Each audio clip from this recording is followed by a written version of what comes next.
on the street chasing wrong from right. Eyes like fire burning through the haze. Truth is a weapon, cuts through the maze. Some call her trouble, some call her brave. Digging up secrets they tried to save. A real deal around town, she's breaking it down. Spinning the wheel, exposing the sound. They despise her, they praise her, but she won't slow down. Real deal around town, the truth's her cry.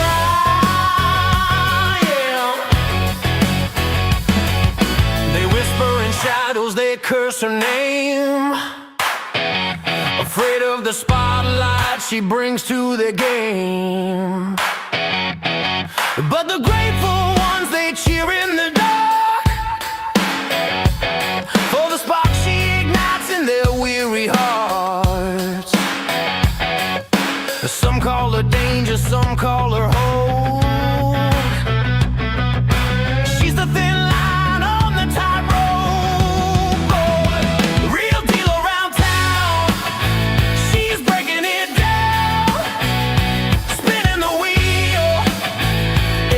The sound. They despise her, they praise her, but she won't slow down. Real deal around town. The truth's her crown, yeah.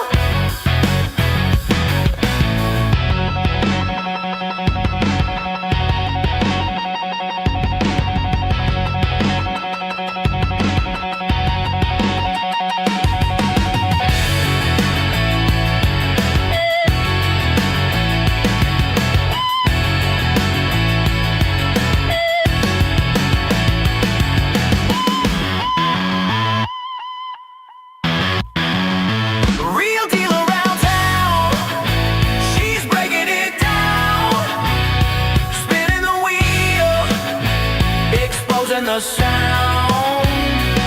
They despise her, they praise her, but she won't slow down. Real deal around town. The truth's her crown, yeah. The truth's her crown, yeah.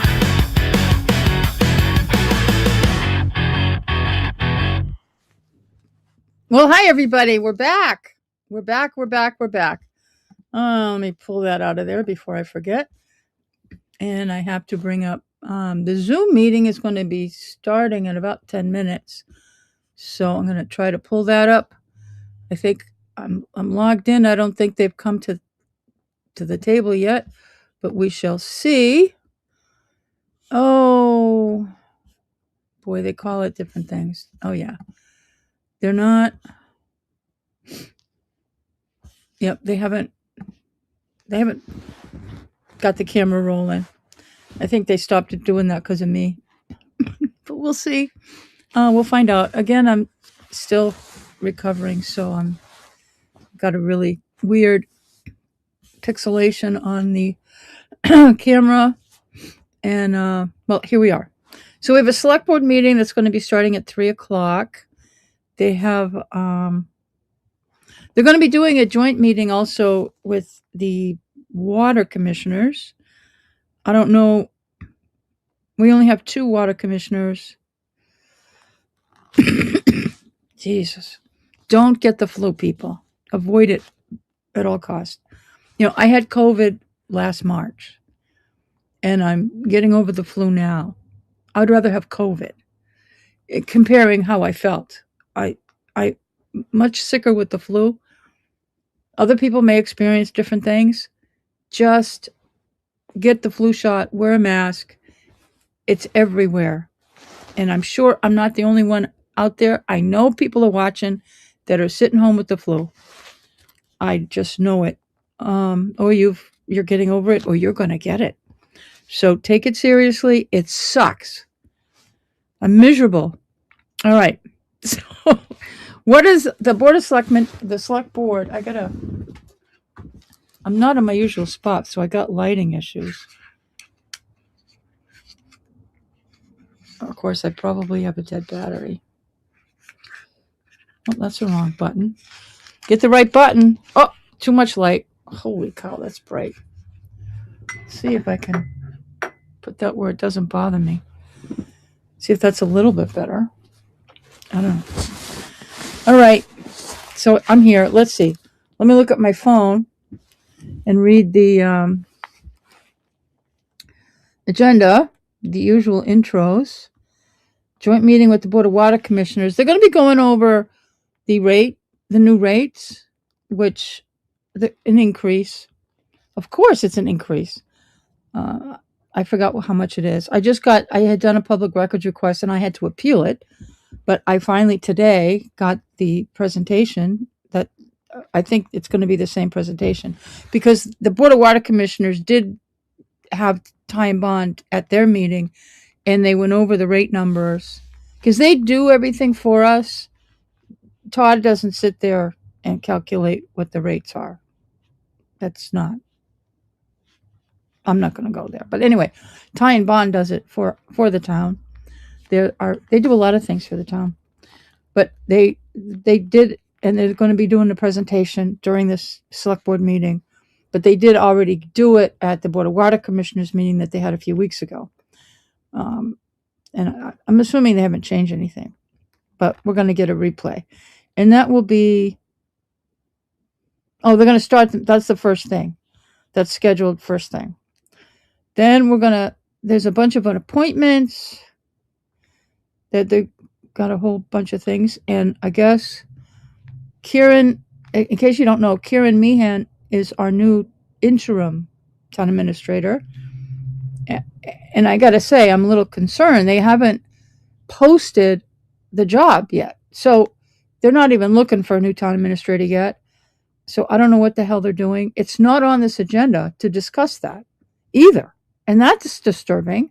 Like, why aren't they should be talking about this every single meeting on updating each other and us about what's their plan. How are they going to go about posting the open position and how are they going to pay for it too? So, which is a problem. And I feel bad, kind of, but I think we need to pay more. But we need to find a really super, super qualified candidate. So there you go. That's my 2 cents there. And they need to be willing to hire somebody that knows what the hell they're doing. Okay. Then they're going to talk about the Clean Water Trust Loan.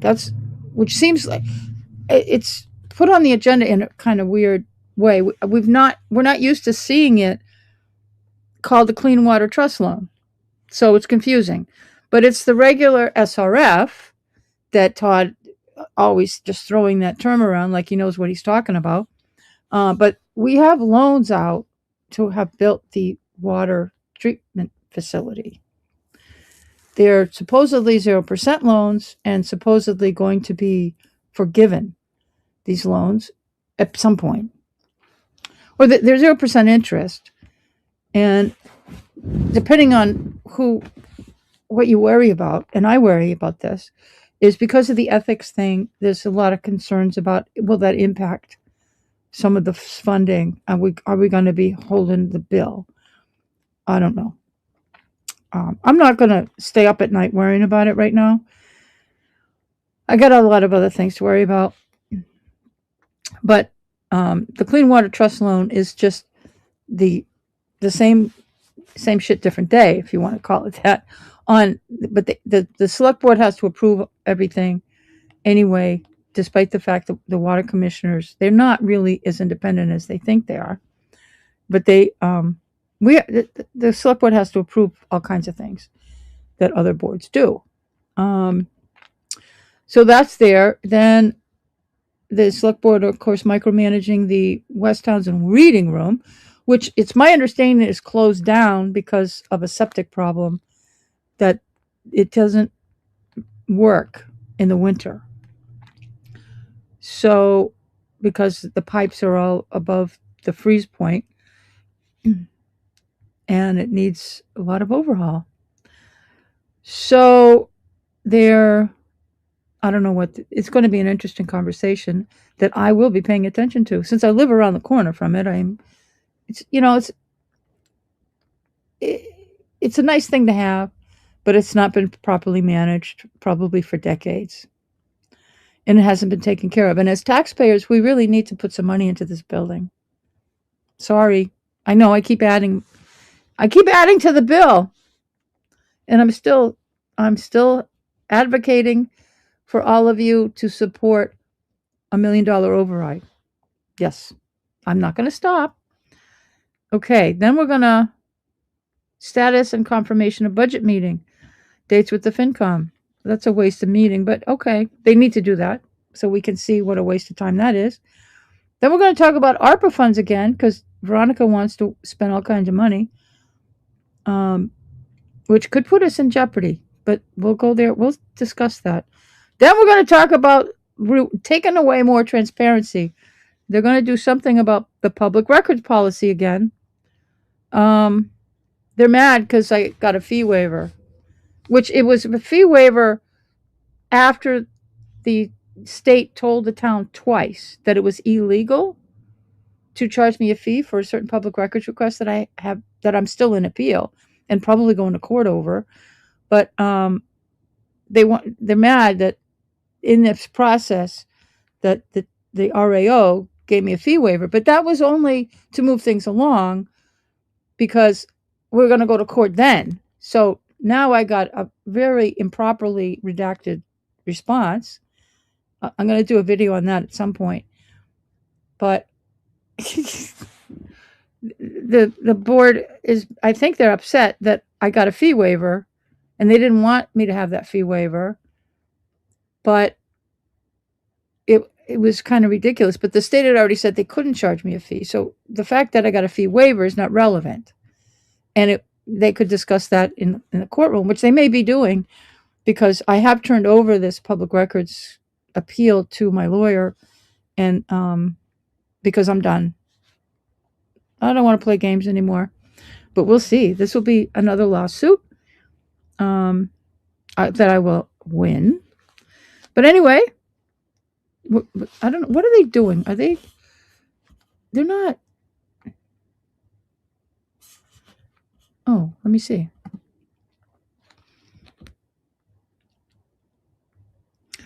Looks like they've got. I'm going to leave that up so while I keep talking. I think I'm muted, right? Yeah. Good. I don't want them to hear me. So anyway, then we're going to talk about, I don't know, a couple of things that are just miscellaneous. Then, the select board need to come up with a public relations policy. I don't know why, because they're not telling people anything. It's a waste. What a crazy thing. This meeting is being recorded. Good afternoon, everyone. My name is Laura Schifrin, Here we are. and I will call the meeting of January 6, 2026 of the Select Board at 3 p.m. Roll call, please. Veronica Kell present. Valerie Goodrich present. And Laura Schifrin present. Would you join me in the Pledge of Allegiance?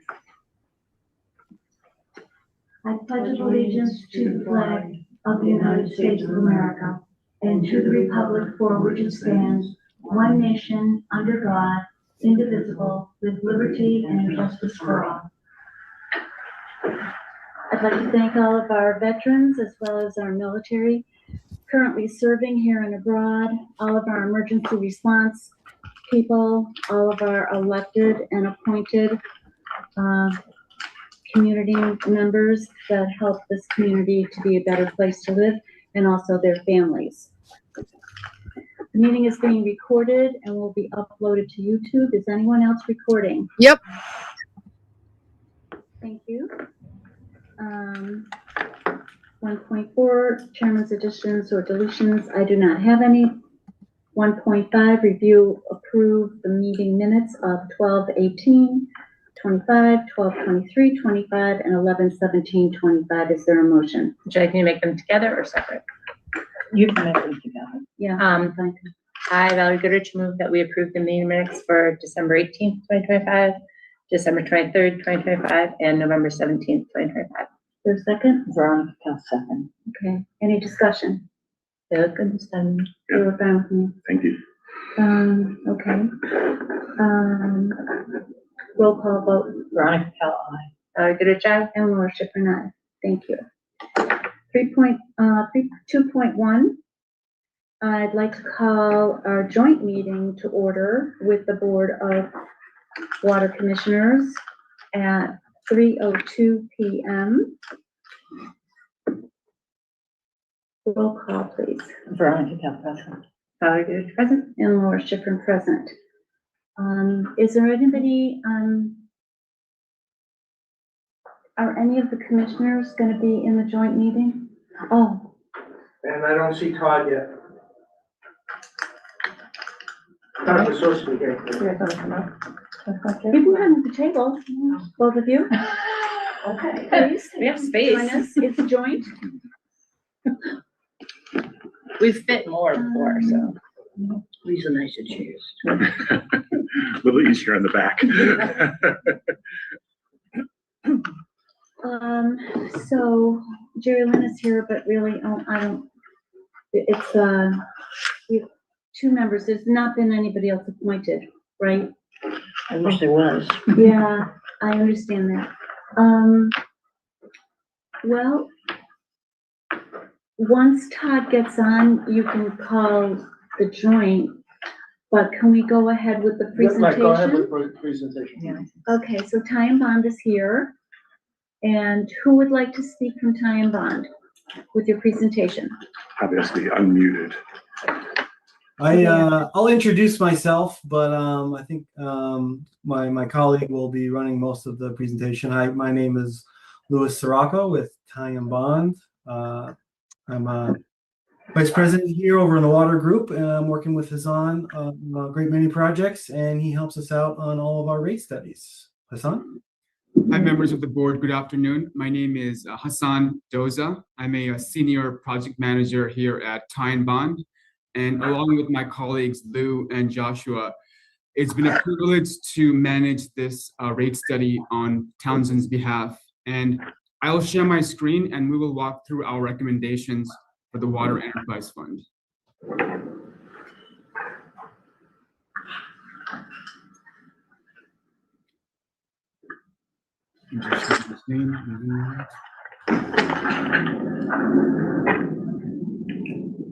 Are you all able to see our screen?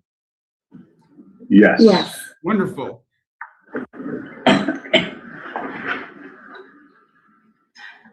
Before we Is it get safe into to that's a town hall, by the way. So the 2 main goals as we get into our presentation, I wanted to give you the highlights of our recommendation first. The 2 main goals of our presentation and this rate study was 1, to keep water rates affordable. And as you will see in one of our slides, the new rates with our recommended increase will be less than a penny per gallon. So that was very important to us. That's point number 1. Point number 2, we wanted to keep the Water Enterprise Fund healthy. It means the revenues of the Water Enterprise Fund is sufficient for all of its expenses. And I would like to highlight is that the water fund, the water utility, the department has done a great job in investing into the improvement of the quality of your water, especially PFAS. And that requires a great deal of effort and planning, and the water department did an excellent job of planning through the PFAS water quality improvement.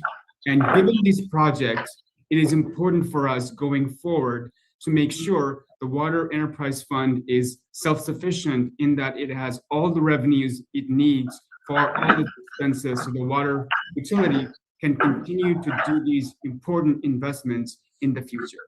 So with that, let us begin our formal presentation. Is there a way to Make that full screen. Yes, let me see if I can make that a higher zoom. Give me 1 second. Or go into presentation Can mode. go into presentation mode, yeah. I think it's under slideshow. Yep. Yeah, it's on. If you go to the bottom right. from next to beginning, the right? Yep. Zoom. Yep, there we go. There you go. Yeah, it's on my. Here. Thank you. Is that what you were trying to do? I'm gonna go to the next slide. How do I change the slides? Right out. Perfect. After a lot of analysis, our conclusion was that at this time, a 5% rate increase would be most appropriate for fiscal year 27.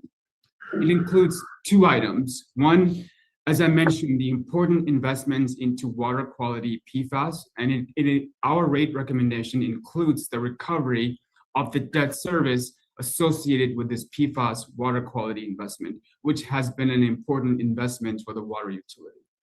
Second, we also did a lot of analysis to find out if there's a way for us to add an additional tier.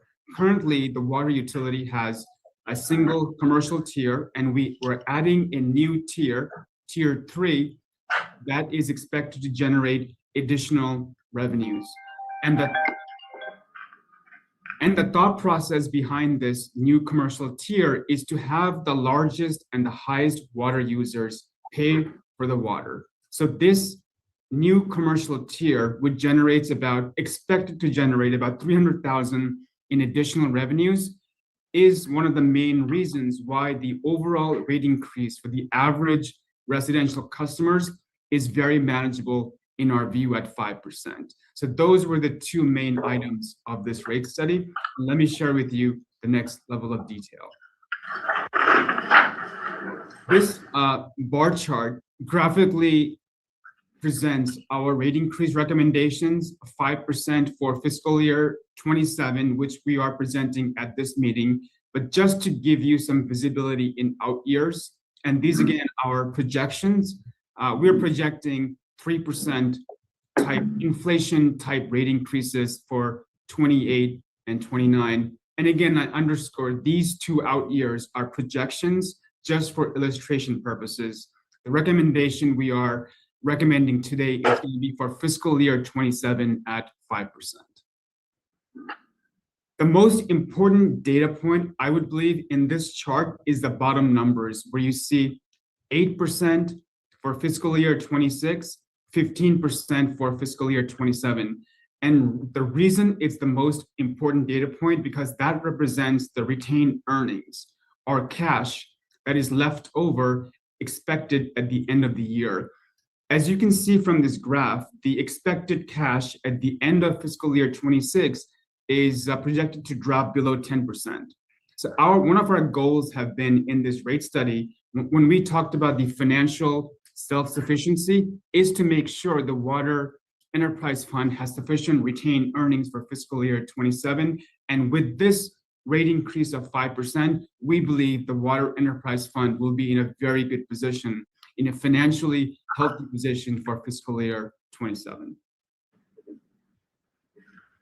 Is there a recommended best practice for the top end of that cash flow? Like 34% to me seems like a lot. No, it's actually I'm glad you asked, because I was going to just mention that the best practice is about 3 months of operating expenses as cash, which mathematically turns to about 20 to 25%. So we are actually slightly below that, and we did that again to minimize the rate increase impact for customers. So we're kind of in the borderline to slightly below actually of recommended range. But the projections indicate 34% in fiscal year 29 and a build out from the fiscal year 28. So yes, that that is again a projection 2 fiscal years out, and that's why I mentioned the out years are for illustration purposes only. But if we go through this path, there is the opportunity for us to build retained earnings. But again, that's something we will have to do a future rate study, and typically we recommend doing a rate study every year. And as we get into fiscal year 28, it will give us more visibility into the out years. So I would say I would put more weight on the fiscal year 27 number and potentially fiscal year 28 as two of the benchmarks prior to going out too far out into the out years. Okay. And then does the water department have a contract with Ty and Bond for a study to be done every year, or is that an on the, a la carte? That's what if we want it. Now, this 3% is just a projection of, that's inflation. If we do it every year, that could be 2%, that could be 4%, it could be 1%. Okay. We won't know that until we get closer to that, and to see actually how much. Because a lot of the high-end users, say, Dunkin' Donuts, they throw a lot of water on the ground. Right. For irrigation. They could cut down that. I expect them to be a little more Diligent. on their water use. If you ever go to Townsend and watch Bailey's every day, watering every day, that I expect that to get mitigated a little bit. Yeah. And we'll lose a little bit of the projection because people are gonna be a little more tight on. Taper their usage. Right. So the rate study is built into your budget Yes, annually? yes, It's not a capital expense, it's No. part of your budget Correct. annually? Okay, it comes under professional services. okay. So since we're doing questions, what is the percent increase for those tier 3 businesses this year? Just curiosity. They're matching they're matching the tier 3 for every other resident. Okay. So there's gonna be no difference from every other residence. We didn't raise when we raised the rates for everyone else, we didn't raise it for all the commercial Oh, okay. So they're just coming up to the rates of the residents. to be equal with the residents. The residents shouldn't have to pay for the treatment Okay, plant yeah. when the treatment plant is built for extra water, which is for these high-end users. Thank you. Thank you. Great, let's continue. We just talked about the commercial tier, but just to put it graphically, the top green bar represents the additional revenues projected to come in from this additional tier. I believe this slide actually captures everything. I do want to spend a minute walking you through in that this slide captures both the expenses, which you see the top portion, and I would focus your attention to fiscal year 27, which is the projected budget for the water department for all of its expenses, operational expenses, about $2 million. And then if we add additional expense in relation to existing debt service and the PFAS expected new debt service that is coming to hit the books in fiscal year 27, the overall expenses for the water enterprise fund will be about $2.3 million. Could we just ask that Please. that slide isn't a part of the presentation documents we were handed, so that could be emailed out? That would be- Absolutely. We'll be happy to share that with you right after this presentation. Yes, It's all- this is, yeah. Not in that. It's not It's not in in here, Okay. no. So the it's a one different thing that presentation. is not accurate is the general fund, that they have it equal at 444. That's what we give for medical and everything. That by the end of 2029 will be over $500,000 that we give the town to pay for the workers. So that's also gonna get mitigated. Where's that number? The last line, transfer to general. Transfer to the general fund. That's what we pay the town for insurances and medical insurance and retirement and everything else. So that's gonna go up. It's equivalent here. It's not, it doesn't show it going up on. Right, it should have been going up about 5 or 6% every year because medical insurance is going up about 9% this year. 13 13. to 17, depending on the, Right, so that's gonna go, I projected 460 for this year, but it's probably gonna be 470. Now that I hear that number, could be higher. so So are these numbers correct then? Because they show the same amount Well, as they- fiscal year 26. remember I fiscal said year that 27. 3% is, there's more than enough money to cover it in it. It's gonna be a little little smaller. It's not gonna be the 24% or anything. It's probably gonna be about 20. Yeah, you figure you're shaving off Right. about 4%, Right. 4 to 6%, depending on But the. it's not things that I can't predict that because we don't know the numbers yet. But it's 15, so if that number is different, 5, 3, and 3 I are, guess my question is, does it make a difference in the percent of increase to the No. residents? no, because the only thing that'll change is that on the slide where it says 15, 24, and 34, Yeah, it'll probably be more like 12 and maybe 18, 19, 20. You're conservative with that. Right. So those numbers will go down, But there's enough space in there for that to happen. correct. But 3% is inflation, and I asked to put that as a placeholder, because we want to be honest with people, there is going to be a rate increase every year equal to inflation.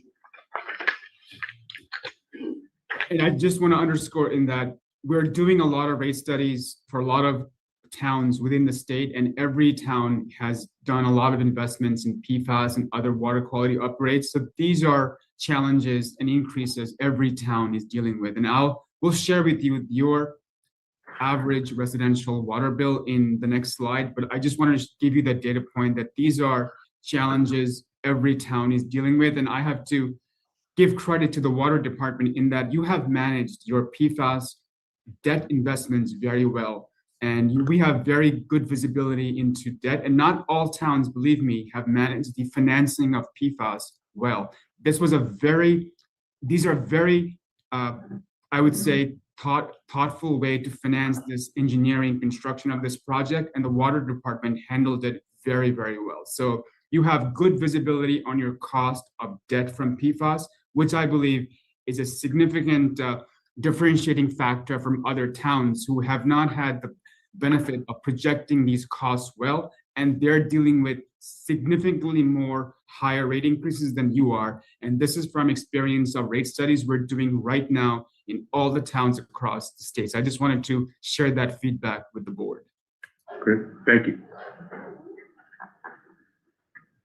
I believe this last slide is the most pertinent slide. This is kind of where the rubber meets the road, sort of the report card.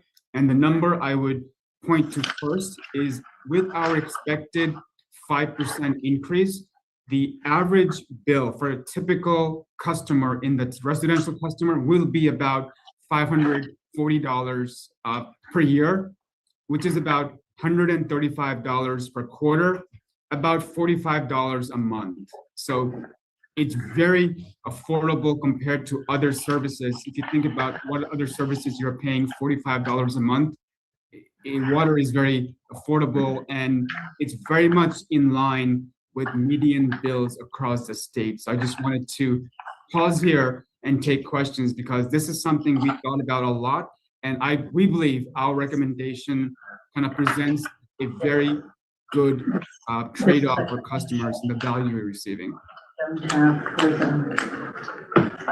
thought I just got this one. So Oh, here it is. It's page 6, where yours is Right. page 7 in your, and what's been projected is page 7. Page 7 for us is the commercial customer. It's a different presentation. Just because we're missing that one slide with us. Yeah, the other one. Yeah. Is that the one I gave? Yeah, so you've Yeah, got this is the residential. one you Yeah. gave. Yeah. So that, Yeah, it's just, Page it's 6. 6. This is 7. I went to 7, which is the commercial. Just to help me understand, because I'm a little new here, what is considered the typical residential customer in Townsend? Is that a, Sure, that's a great question, by the way. This is a question, or a 3-bedroom house with, right, that doesn't use irrigation. doesn't have irrigation, okay? And do you know what percentage of town does have irrigation? Probably about 20%. Okay, so 1 in 5 houses Of water takers. of water take This is used doesn't- irrigation. And percentage of the town that is on town water, Was that percentage of residences on town water? Yeah. What's that percentage? about 2/3, 2/3.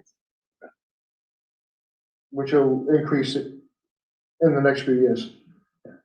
Just for a residential base, and if I get a call, I'd love to have what the annual water bill for a typical residential customer with irrigation looks like? Because that might be a call I might get.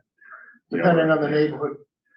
yeah, but like, you know, you can average it out, but it's good to have, right? I mean, it's something that people advertise when you're selling a house or when you have, you know, the Red Sox starting off the season, you want to water your lawn, like Right. something people consider. So. Yeah, so we'd have to identify each house that has irrigation. And we don't have that information Okay, because the building department doesn't tell us when someone's putting irrigation in. okay. And there's not a different rate for irrigation? Nope. Okay, You use water, whatever you use the water, you pay the bill. okay, We don't care where you put it. You know, that's the best way of putting it. okay.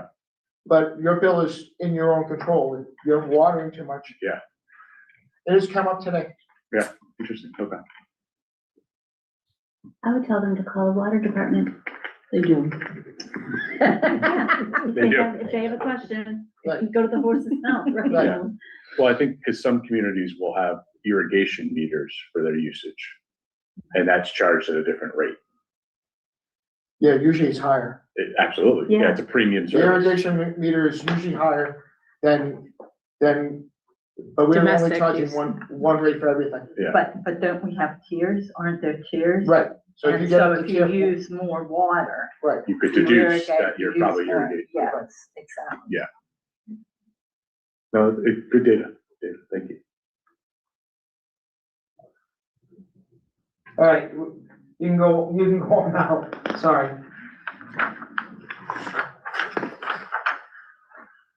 So that concludes our formal presentation. If there are any questions Ty and Bond can help answer, please, we're at your service. Cool, thank you.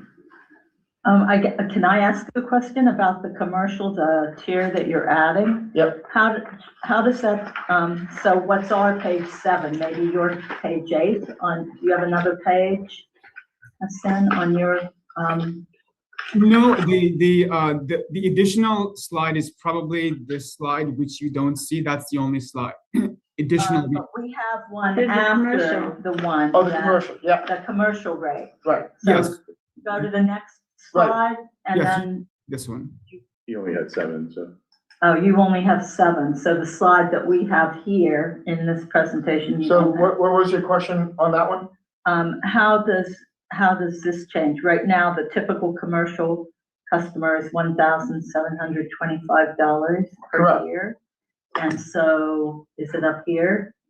What it would, no, that's rate. See the That's right. commercial rate? It's the same exact rate as the residential. So you expect that it would double? Maybe. I don't know. About- I'm looking about at the 50%. 636 It's to a- the 1273. It's only water that goes above tier 2, which is 50 units. And the regular tier for the residents is 20 units. So are the small businesses gonna see any increase at all? No. It's only that will Sterilite, Yeah. their bill is gonna go up about 20%. Why, I 45.1 and up, 50 and up. Correct. So it's the tier 3 matches residential tier 3. Correct. Why don't we have a tier 4? That would be, right now, we don't wanna kill the businesses in town. So we're increasing to tier 3, and then we'll Okay, look at things later on. okay.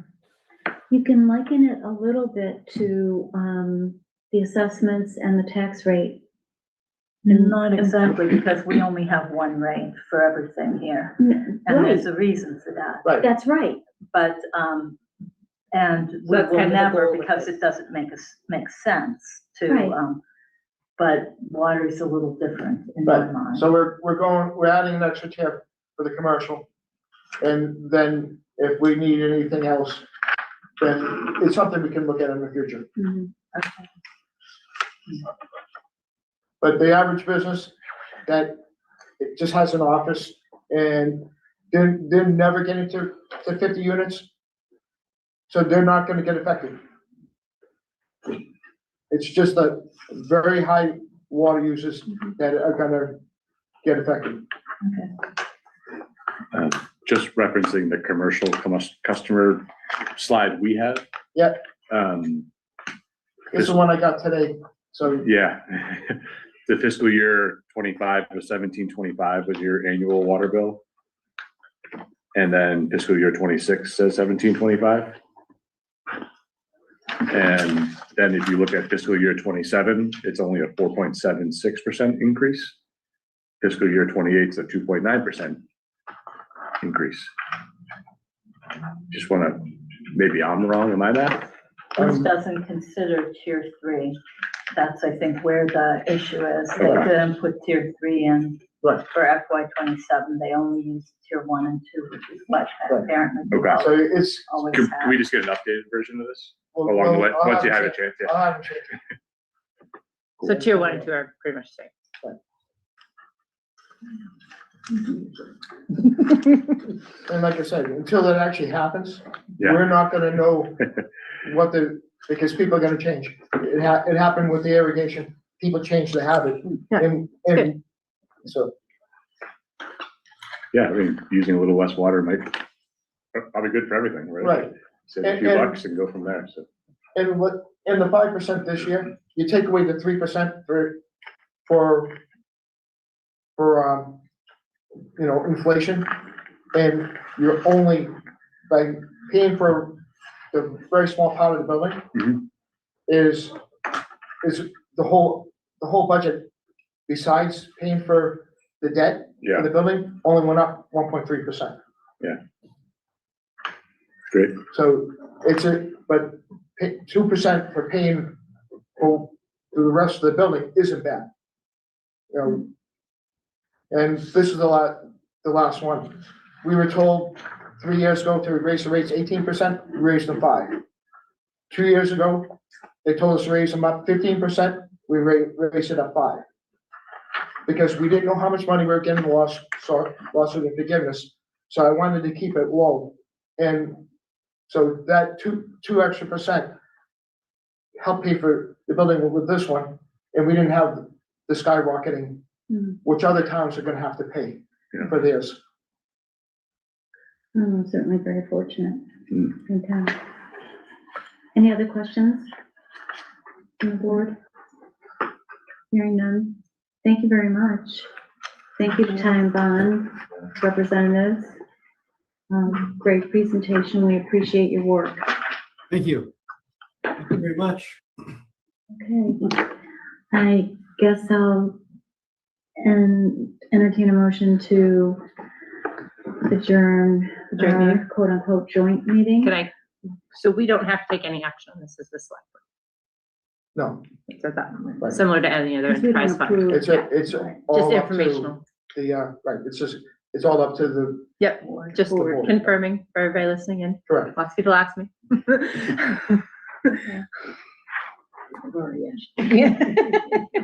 I always like to say it out loud. Also good. I'll take sorry. I've already moved to end the joint meeting. Well, it might have been joint, the Board of Health. Okay. Board of Water. Board of Water. Sorry. Health is involved in a way, but. It's just Not whichever today. last one I. Okay, is there a second? All right, and that is at 3:30 PM. Hearing no discussion, roll call vote. Sorry. And worship and I let the record show. It wasn't actually joint. Was not a joint. No, and that David and Jared were here representing. And Ty and Bond. Thank you very much and happy new year to you. Thanks, everybody. Stay warm out there. Do you need to stay for the other things? There's something on the PFAS lawsuit? No, That's executive. There's 4.1 This is for the bond. Correct? clean water trust loan and related matters. Correct. I should stay for that one because Okay, there's more to, that's not executive. I know you got a letter for it, Mhm. but that is only from the state. The federal government will be sending their own letter and it will be reduced even further. Okay, if you'd like to stay for 4.1. because I that's can fine. answer some things. You can do It that. happened last year, the same thing. We got one for the state, which was 5 million, and it ended up being 9. Okay. 9 million altogether, because the federal added theirs to it. Yeah. And I signed the papers for the loan in August. Yeah, so we'll have you come back up at 4-1 and go from there. So, I'll stay for Okay. that. thanks, Thank Dave. you. 3.1, we'll try to get a few things done before the 4 o'clock, which I had to take out of order, so. 3.1, is there a motion? I, Valerie Goodrich, move to appoint Robert Theron as Cemetery and Parks Committee Representative to the Community Preservation Committee effective December 18th, 2025 until June 30th, 2027. Is there a second? Okay, any discussion? Yeah, I guess my concern is, Robert is also a planning board member. So we have a planning board rep appointed now, Lance McNally. Mhm. And even though Robert is, a cemetery Conservation. and parks, appointment, Mhm. he's also a planning board member. So that means that a committee that is supposed to have 1 planning board member now has 2 planning board members. And I have a concern about that. So, that would be my reason to vote against the appointment. And I understand that we have people that are on more than one committee all over the place in town, to the point where there's just a small number of people that hold all the, all the appointments, elected or appointed otherwise. Well, I don't think we're looking at 2 people that have a lot of appointments, number 1, and number 2, if I may. Yeah, go And number 2, I don't have any other volunteer forms to do this, yet these people are This is an appointment by the board. correct. It's by the board itself. It's not an appointment like an at-large appointment. It's a cemetery and parks appointment. It's that board that chooses one of the 3 of them to be on it. Okay. So we have a person who is also a planning board member. The committee is to have a planning board member, and we've already appointed that.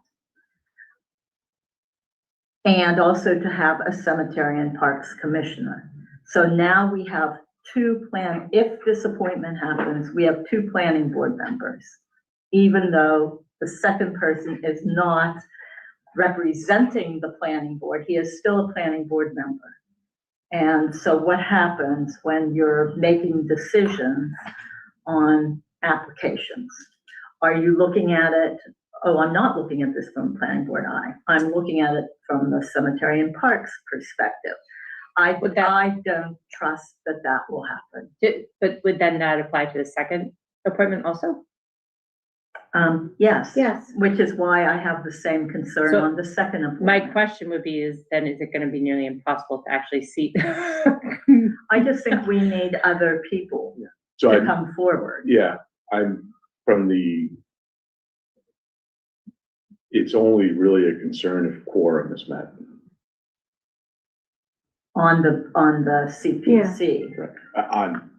Yeah, because other than that, they're just volunteers that are representing their board. So if you had another planning board member, if they were interested in participating, that would be where the stop is. So if you had because otherwise you haven't hit quorum. I understand that. So But still, I just think that there are 2 other members on the cemetery and parks. One of them could be appointed, other than the person who's also a planning board member. So I have a problem with that. I just think that it winds up swaying decisions that are made on the Community Preservation Committee. I'm just voicing my concern, that's all. it's valid. I think it's hard to find people to volunteer. Right, that's the Obviously. trouble with every community these days. And, I know, and I mean, I've mentioned, and I think I mentioned to someone last year when I ran for this board, like, it would be nice if we could have a limit on appointed boards. You can only serve on 3, so that there's less conflict, but we just don't have the people. If we had more people who volunteered, that'd be possible, but I'm realizing it means we just have even more vacancies. Where's our friend Jim? I know. Yeah, exactly. Anyway, it's just a concern I have. Valid. And Very valid. I think that whenever things are chosen, I know that once the projects are, I mean, we're still a couple years out till anything's gonna Well, and happen I with think, this. I think also And the like, other planning board member will be a different planning board member, perhaps, by that point, but still a planning board member. So instead of having one planning board member, we have one planning board member and a planning board member in disguise as a cemetery and parks person. And that's where it gets funky, and it sways what projects wind up being brought forward to the town meeting for a vote. So I'm just citing my concern, that's all. Very valid. Yeah. no, I mean, I understand where Veronica's coming from, and like I said, I'm looking at this and I don't see anybody that you couldn't say something like that for when we're appointing, right? So I've had to just kind of pick the times where I think there'll be a direct conflict.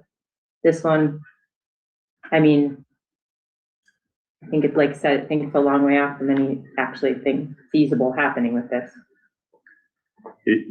Just like optically, it's, you know, really is a matter, it's like you haven't hit the quorum for that board, so you have a volunteer. Sometimes the simplest path forward, noting concerns, is the easiest path forward. Any further discussion? Hearing none, roll call vote. Veronica Kell, no. Valerie Goodrich, yes. Laura Schiffern, yes. 3.2, is there a motion? I, Valerie Goodrich, move to appoint Colby Streeter as at-large member to the Community Preservation Committee effective December 18th, 2025 until June 30th, 2028. Veronica Kell, second. Any discussion? Same concern, but just a little bit different because Colby is a town employee. He happens to be the conservation agent. We don't yet have a conservation commissioner appointed, so it's a little bit different. Yeah, a little grayer. Than the other, but same concern.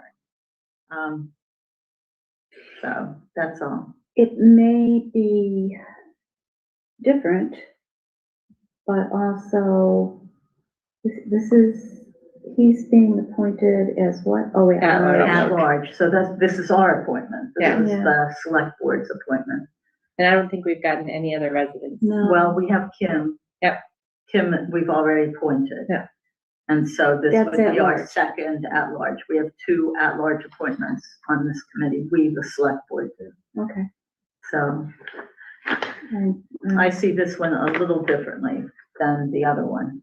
It's still a concern because it makes it, so we have a planning board heavy, even though it's a cemetery and parks person in disguise. We have a planning board heavy, and conservation heavy, board.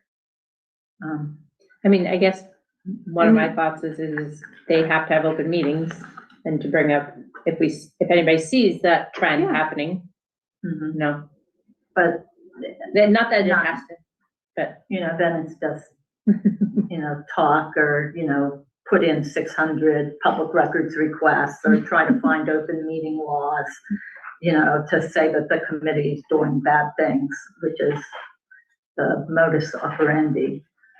so what is Certainly.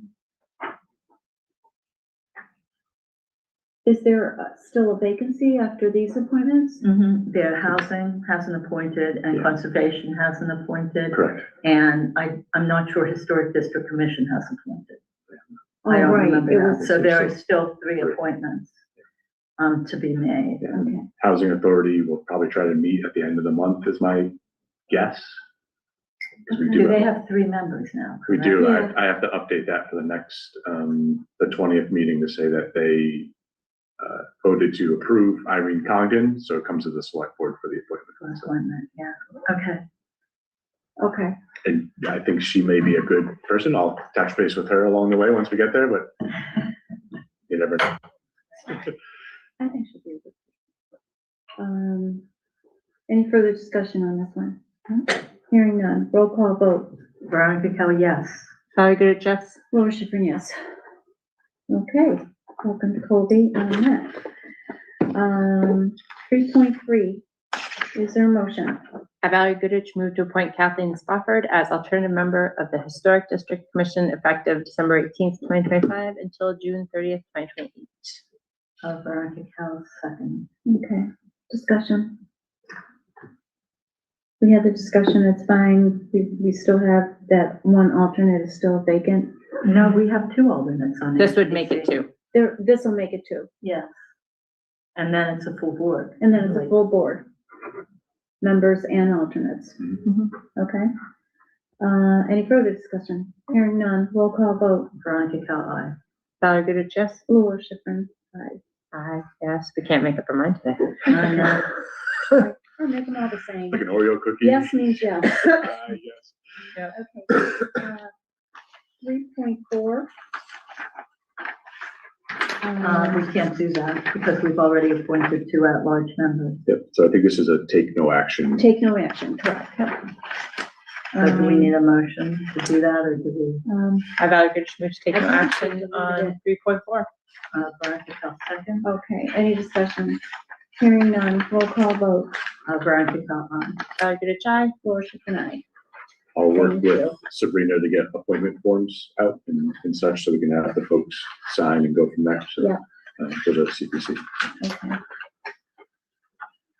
3.5, is there a motion? I, Valerie Goodrich, move to appoint Kieran Mean as the interim chief procurement officer, board representative, and hearing officer effective January 6th, 2026. Veronica Kell, second. And I have a question. What is a board representative? I too had that question. I've never seen that And anytime what's a we've hearing appointed officer? anybody. Yeah, so a board representative, in my experience, would be someone who represents the board at for Like joint meetings between towns? perhaps is where my head went, or if you wanted me to be your alternate for a CPC meeting, because it talks about select board members joining. We don't have a select board member on the CPC. We only have 2 at-large appointments. Okay, all right, so, And by the bylaw, select board yeah, is sorry, not I on there? misspoke on that one. So yeah, there is no select board on CPC. You don't, I mean, I would just change the motion. I move that we amend the motion to appoint Kieran Meehan as the chief procurement officer, not the interim chief procurement officer, the chief procurement officer and the hearing officer. do we know who put the board representative on there? I will check with my colleague. It may have just been something that was copy and pasted. I just want to make sure it Yeah. wasn't a council necessity. I don't think so. I Okay. don't I think either. it's been here before. I mean, I've Yeah. been here when we have I know. appointed many. I know, I was just making sure. it was- Yes, more And than town me, But I also know administrators, law and I have never changes. seen that. It may have been to go chat with another TA in another town, or about STAM, small town administrators groups, Nope. or the You get to do that. as Anyway. ad hoc, an just no town matter what. administrator. That is your job. Or represent the board at a school committee meeting. I don't know. No, you just go. All right. You are. In I'll your, go. in your position. So what's the hearing officer? A hearing officer, The legal. if there needs to be a hearing in town for whatever reason, we need a hearing officer. It's typically the TA, but it has also been the moderator at times, and I think at one point The it chief? was the, I'm not sure. no, I want to say the building commissioner, but I could be wrong on that. You can check the bylaws. on that. That would be The- I didn't interesting. know that one. So, in any event, Happy to do it. Nelson was the hearing officer, and Hopefully you so, don't have to. Working on that. I, Was- were I there any second yours. pardon me? Were there any hearings? If Nelson was a hearing officer, were, I don't know of any, okay. not since we became a Yeah. select board member, but, Okay. so, All right, so the amended motion reads, Yep, Val seconded it. Oh, I value to move to appoint Kieran Meehan as the chief procurement officer, and hearing officer effective January 6, 2026. And I will second the amendment. Okay, any further discussion? Hearing none, roll call vote. Veronica Cal, aye. Goodrich, aye. Laura Schiffern, aye. Yeah, Heather? Thanks, everybody. Aye, yay. 4.1, and David is Dave's still back. here. So, 4.1, is there a motion? I have to read Now, the vote of just select board. reads the vote into the select. So you want to read all of this? I was told, Really? With I was. the last time we had, because if someone wants to summarize what this is, I believe it's because it's related to a bond, and the last time Yeah, I was told I had to read the whole thing. yeah. And it's- Just page It's she as clerk. 1 and 2. Okay, she's It's a reading it as little- clerk and she signs as clerk. Yes, That is that is fascinating. correct. All right. That's the way it's always been Sit done. back and have a hot in my tamale while you're experience. working on that then. David, if you would like to come to the table while she Is this reads for this? the- This is it. I haven't read this one. but Well, there's she'll a- read it. She's gonna be reading the I whole. try to thing. be efficient. Okay, Which is very good. Okay. I'm gonna put on my reading glasses so I don't pull it too far away. Good idea. Vote of Select Board. I, the clerk of the Select Board of the Town of Townsend, Massachusetts, the town, certify that a meeting of the board held January 6, 2026, of which meeting all members of the board were duly notified and a quorum was present. The following vote was passed, all of which appears upon the official record of the board in my custody. Voted, number 1, the town shall issue a Okay, bond can or I bond. stop you? Sure. There needs to be a motion to For each adopt one of it. these. No, but it says voted. Okay, well, I'm just looking at the motion that's in the, Yeah, so she's gonna read the motion when we vote on it. So should we do that first and well, then that's have what her I'm read it? wondering. It's the order. Do we have her read the whole thing first and then we do the motion? Or do we do the motion and then do the reading? I'm told, if I understand this correctly, this is first. Okay, all right. You can read it and Continue then then. I motion. would Sorry. do that too, and then if there's discussion. we can- Okay. Yeah, Before we okay. vote it. So voted, number 1, that the town shall issue a bond or bonds of an aggregate, in an aggregate principal amount not to exceed $5,592,500, the bonds pursuant to chapter 29C and 44 of the general laws of vote of the town passed May 2nd, 2023, Article 10 for planning or construction of drinking water infrastructure at the projects. 2, that the terms of the financing agreement or agreements, and the project regulatory agreement or agreements, each relating to the notes and bonds are hereby approved. 3, that in anticipation of the issuance of the bonds, the treasurer is authorized to issue an interim loan note or notes, the notes, from time to time in an aggregate principal amount not to exceed $5,592,500. 4, that each bond shall be issued as a single registered security and sold to the Massachusetts Clean Water Trust, the trust, at a price determined pursuant to the financing agreement or agreements. 5, that the treasurer is authorized to determine the date, the form, the maximum interest rate, and the principal maturities of each bond and note, and to execute a financing agreement or agreements with the trust with respect to the sale of the bonds and notes, such date, form, and maturities in the specific interest rate or rates of the bonds and notes to be approved by a majority of the select board and the treasurer as evidenced by their execution of the bonds and notes. 6, that any certificates or documents relating to the bonds and notes, collectively the documents, may be executed in several counterparts, each of which shall be regarded as an original and all of which shall constitute one and the same document. Delivery of an executed counterpart of a signature page to a document by electronic mail in a PDF file or by other electronic transmission shall be as effective as delivery of a manually executed counterpart signature page to such document, and electronic signatures on any of the documents shall be deemed original signatures for the purpose of the documents and all matters related thereto having the same legal effect as original signatures. 7, that all action taken to date by the town and its officers and agents to carry out the project and its financing, including the execution of any loan commitment or agreement by the treasurer, are hereby ratified, approved, and confirmed. And 8, that the treasurer and the other appropriate town officials are each hereby authorized to take any and all actions necessary or convenient to carry out the provisions of this vote, including execution and delivery of the financing agreement or agreements, and the project regulatory agreement or agreements relating to those projects.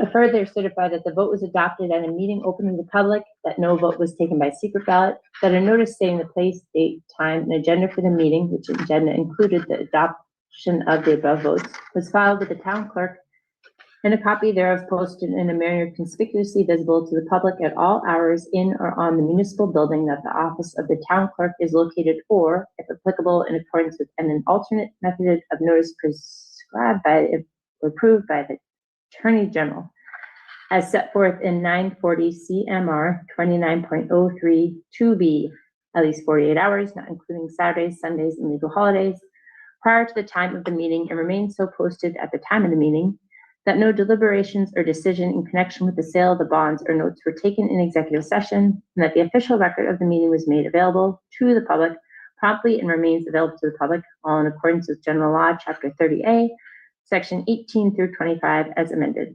I further certify that the vote has not been amended, supplemented, or revoked and remains ineffective of this date. Dated January 6, 2026, for the Select Board. There we go. Great work. Is that it? That's it for the moment. Okay.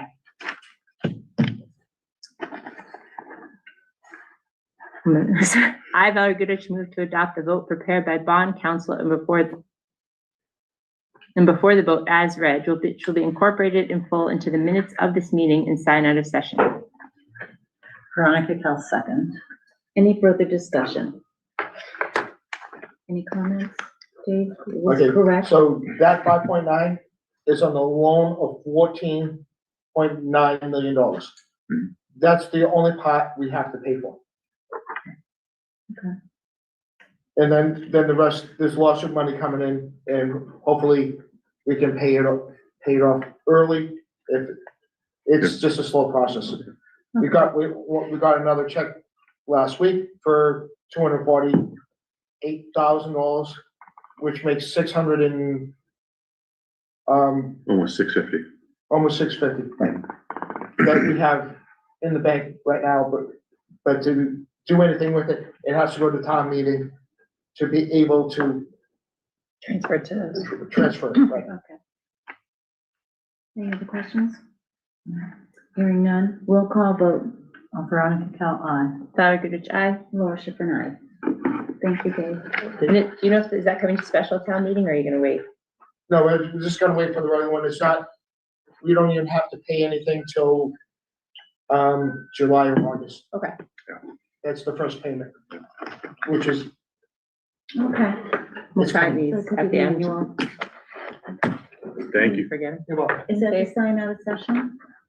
No, but I'll sign it before we, Oh, I'll you sign. do? Yeah. And what are all the other pages? There's, yeah, Just the whole document. so I have to sign this one. You have to sign the motion, Mhm. and then we Then- have to sign the loan. This one is all three of us. Yeah. Assignment, it just says authorized signature. I mean, I guess we could all sign it. For the second one, it's the whole select board, I think. Yeah, well, there's multiple. I'll do the ones. Okay. Might as well do it while we're here rather than. But do they have to be, it has to be notarized. Yeah, it has to be notarized. We can't do it So it here. has to be with, Is that what I said? Harrison. Yeah. Sign All out of three session. select board members have to sign the loan. Yeah. But not the vote. But not the vote. So I But did does sign the it vote. need to be notarized? the But so vote? there's other It things. should be out of good practice. So there's other things here. Okay, so this one with the town seal should be notarized, so I won't sign that unless assignment for value received undersigned cells. There's a bunch of pages, so I'm just making sure none of the other ones I need to sign. You do have to sign them all, but with the notary. Yeah, I'm just making sure there's none that just are the clerk with regards to the vote. Nope, the rest of them are all for the bond itself, but Which are the, in front of the notary? yeah, there's two places for me for the vote. I think it was just 2 copies, so I'll just sign those 2. Okay. So when do we sign and have it notarized? I Well, think we have to sign at the same time. it's correct? Tuesday, he may be here. Maybe we can do it a little later on. He's not here today. He's not here Town clerk today. was out ill, so. I But, know Jack does notarize too. yeah, Jack, his Jack assistant, does yeah, notarize? he's here till about 5-ish. Does it have to be clerk? Just a notary. Just a notary. Well, wait, hang on. That town clerk, has to sign on one of these, page 7, I think it is, And the treasurer? and the treasurer. I don't think, last time we didn't all sign at the same time, I don't believe. There No, was but it's something just funky easier. with that. Okay. Yeah, It's just easier. I mean, if he can come up before 5 o'clock, I have a hard, 4 o'clock. Are you here for 4 o'clock? I don't know. are you with the fire? I am with the EMS fire department. assessment? I am with the fire department association. Yes. Is this regarding the leases? It is. Okay, that's 4 o'clock. I was given 4 o'clock to take out of order. So he's here for that. I can go get Jack afterwards from too. Jack is now listening on Zoom. Jack, Someone how come called you're not him and chiming said, you in? better get on. There he is. I can see him. Jack, bring your stamp and come up here, please. We'll take a short recess, sign, and As long as these are originals. Jack, can you do that now or can you do it at about 4:30? Can you hear me? I'm not sure if I have a microphone. Yep, we got you. do. We got you. I'm sorry, I just logged in. What is it that you need? Oh, we need you to notarize our signatures on the bond. Okay, yep, I'll be right up. Oh, you can, Oh, well, you can wait a little bit. Okay. You're okay? Oh, yeah, you can come up then. Okay. All right, I'll be right up. Stay in motion. Okay, thank you. Thanks, Jack. and Kieran, these are all original, good. We can use these pages. Probably Yeah, know that's that. why they're there with the That's- yellow Yeah, things on prepared them. as such. So. I don't have my license. You're gonna make me get on my license? I already gave it to him once. I think we're all Yeah. set, because we've We all did that gone in one, front of yeah. him before.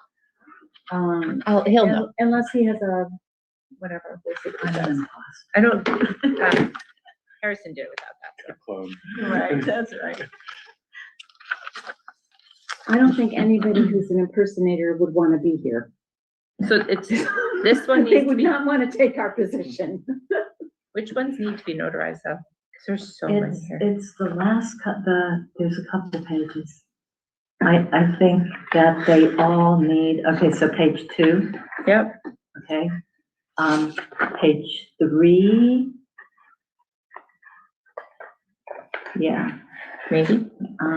Is there a space? It doesn't say. I'm not sure about page 3. Page 7, I know. I would just have the pages that notarize that are signature lines. Yeah, but anything that says town seal Mhm. needs to be notarized. So not 3. 3 is what you read. I think it's the same This? thing. Yes. Oh, But it that's a says different all page 3. 3. Yeah, no, I don't think that one. It doesn't say town seal. But I don't know who the authorized signature is on that. We could just all sign it. Always works. Are all of our names there? No, this doesn't say select board. It just says authorized signature. I mean, we did authorize also use the rest signature stamp, so. I think that this is more, for the bank. Yeah, there's a bank line on that. Oh, okay. So that's not even us. That's not us, no. Okay. So So I think then- it's just that page. Thank you, No, Jack. there's at the very Thanks, Jack. end, page 7, and there are 2 page 7s. So keep going. I know. I think that You one can, you is, can just sit down. is one and that's come to you and yours. Sign in front of it. Are those the two page sevens? Yeah, Yeah. so we just need one of them. It's probably just a double. No, I would do both because there are little stickies on both of them. And in my Yep. experience, if there are little stickies, you put your signature So on this is for the bond. For the bond. Okay. Is that it? Just think, yeah, and then I signed the clerk's one. Right. So here we go.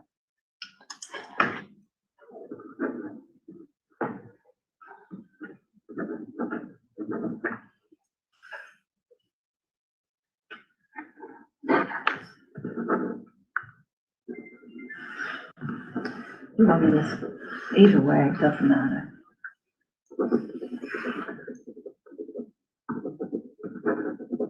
But we'll keep the order. Just because we're like that. Right. Okay. Thank you.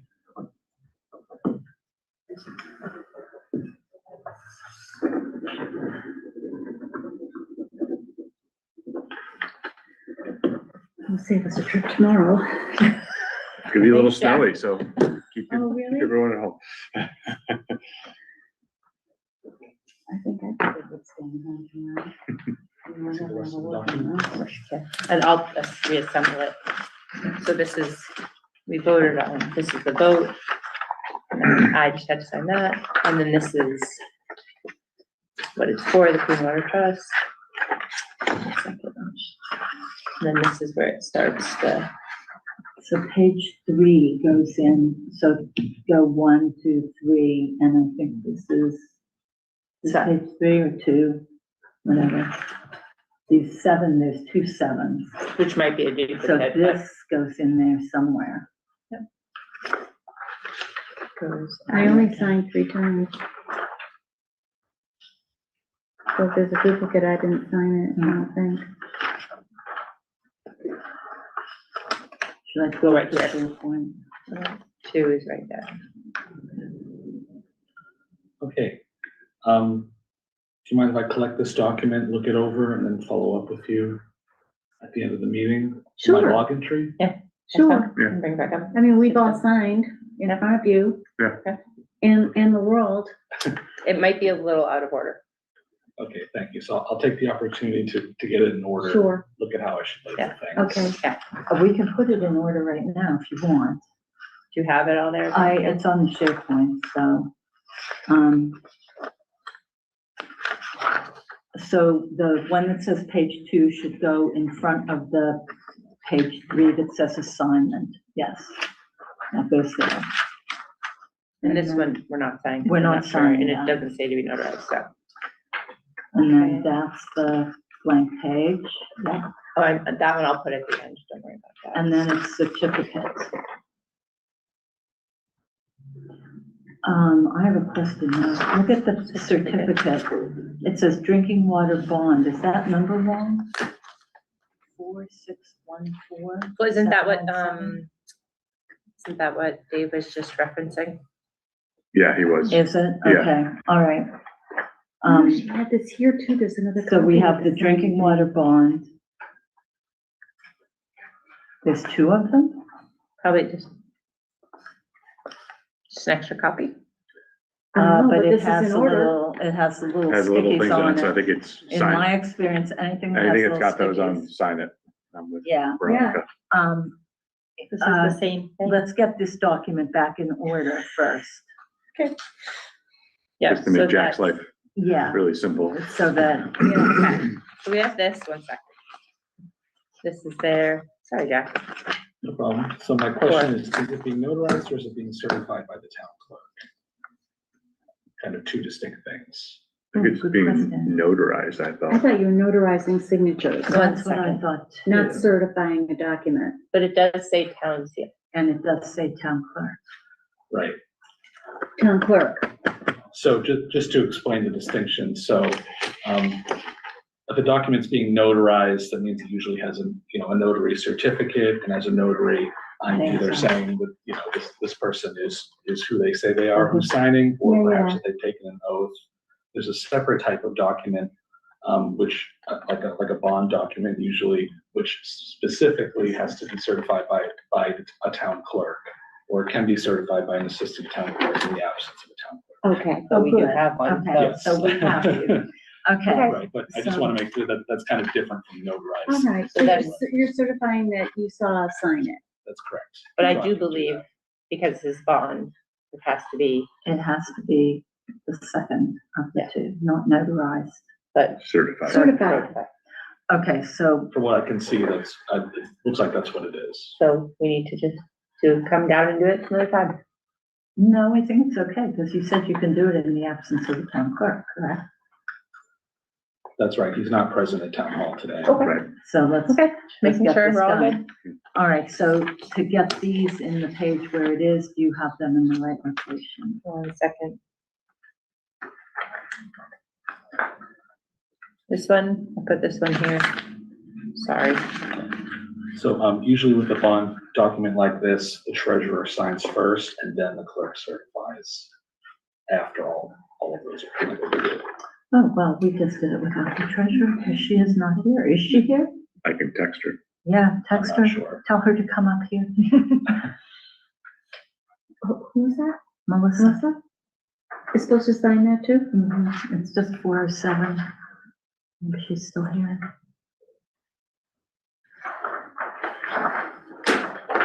If that would be nice, because then it would be all done. Is this page part of this document? No, so No, this it's is a second copy. I don't know why I would have a second It's copy of in that. here, no, it's part of this.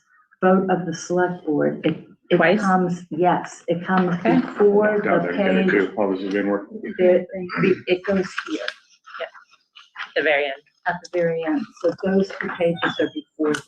Yep, so this would be right here. Okay. So therefore, those go And I here. think those are the two that Melissa has to change, Here. sign. And that. Yes, that is it. Voila. Thank you, Jackie. Of course. So, I can bring this down to Melissa and then complete the process. I think If that, she's, yeah. Karen just went down to get her. So, and then So do we have that to will be sign the done. second one? I think that's just, I don't think we have to sign a whole another set of them. Let's ask Melissa, because she should know. She's the one that supplied the document. If she's coming. So. Veronica, am I supposed to have the leases to sign? One was ready and one was not. They aren't ready to sign yet, really. We need to have a discussion with, The gentleman who's here? yeah, Okay. because I have no documents for 5.2. they should be in SharePoint. I had sent them, Oh, yes, you did. I had sent them last week Yeah. and they didn't get in, and so I put them I, in s- I last saw night. them, I saw the leases. Yep. Yeah, they were in there. I reviewed last them. night. Sorry, are we moving on? And so Um, we should wait for Karen. I'm gonna take this opportunity to get the town No. seal. She left like a minute ago. Oh, no. And the folks down there in her office, like, she just left. I sent her a text, but it wasn't in the parking lot. Okay, all right, well, That's it. So I believe you don't have to be present for it to be completed. Okay. We can get Okay. the treasurer's signature and then and clerk's if you need signature and us, apply the town seal. okay, yeah, you'll let if us you do know. need us, let us know. And, well, Go from you're there. Come coming? back. Yeah. And you'd like the clerk to hold this in the meantime? Yeah, perfect. That's what we've done in the That's probably past. cleanest, because if they come by and see individual times, that makes it streamlined that way. Okay. Yeah, okay. Cool. Thank you. Thank you, Thanks, Jack. Okay, so let's go to, out of order now, if it pleases the board, to 5.3. As, I'm sorry, I don't have any. Oh, yes, I met you before. David, Hi. thank you for coming and for waiting, being so accommodating. Veronica? We have the leases for the, Old Harbor Fire Station and the Old Central. Mhm. And they're with your organization. So before we signed them, we wanted to run them by you. Right, I haven't even seen them. You haven't received them. I haven't seen them. Seen them. I had no intentions on signing anything tonight. No, you shouldn't sign tonight. You should review Yeah. it and we Yeah. should have a discussion. That was what I Karen's wanted gonna to make have. Yeah, I'll copies print for out him. copies for you.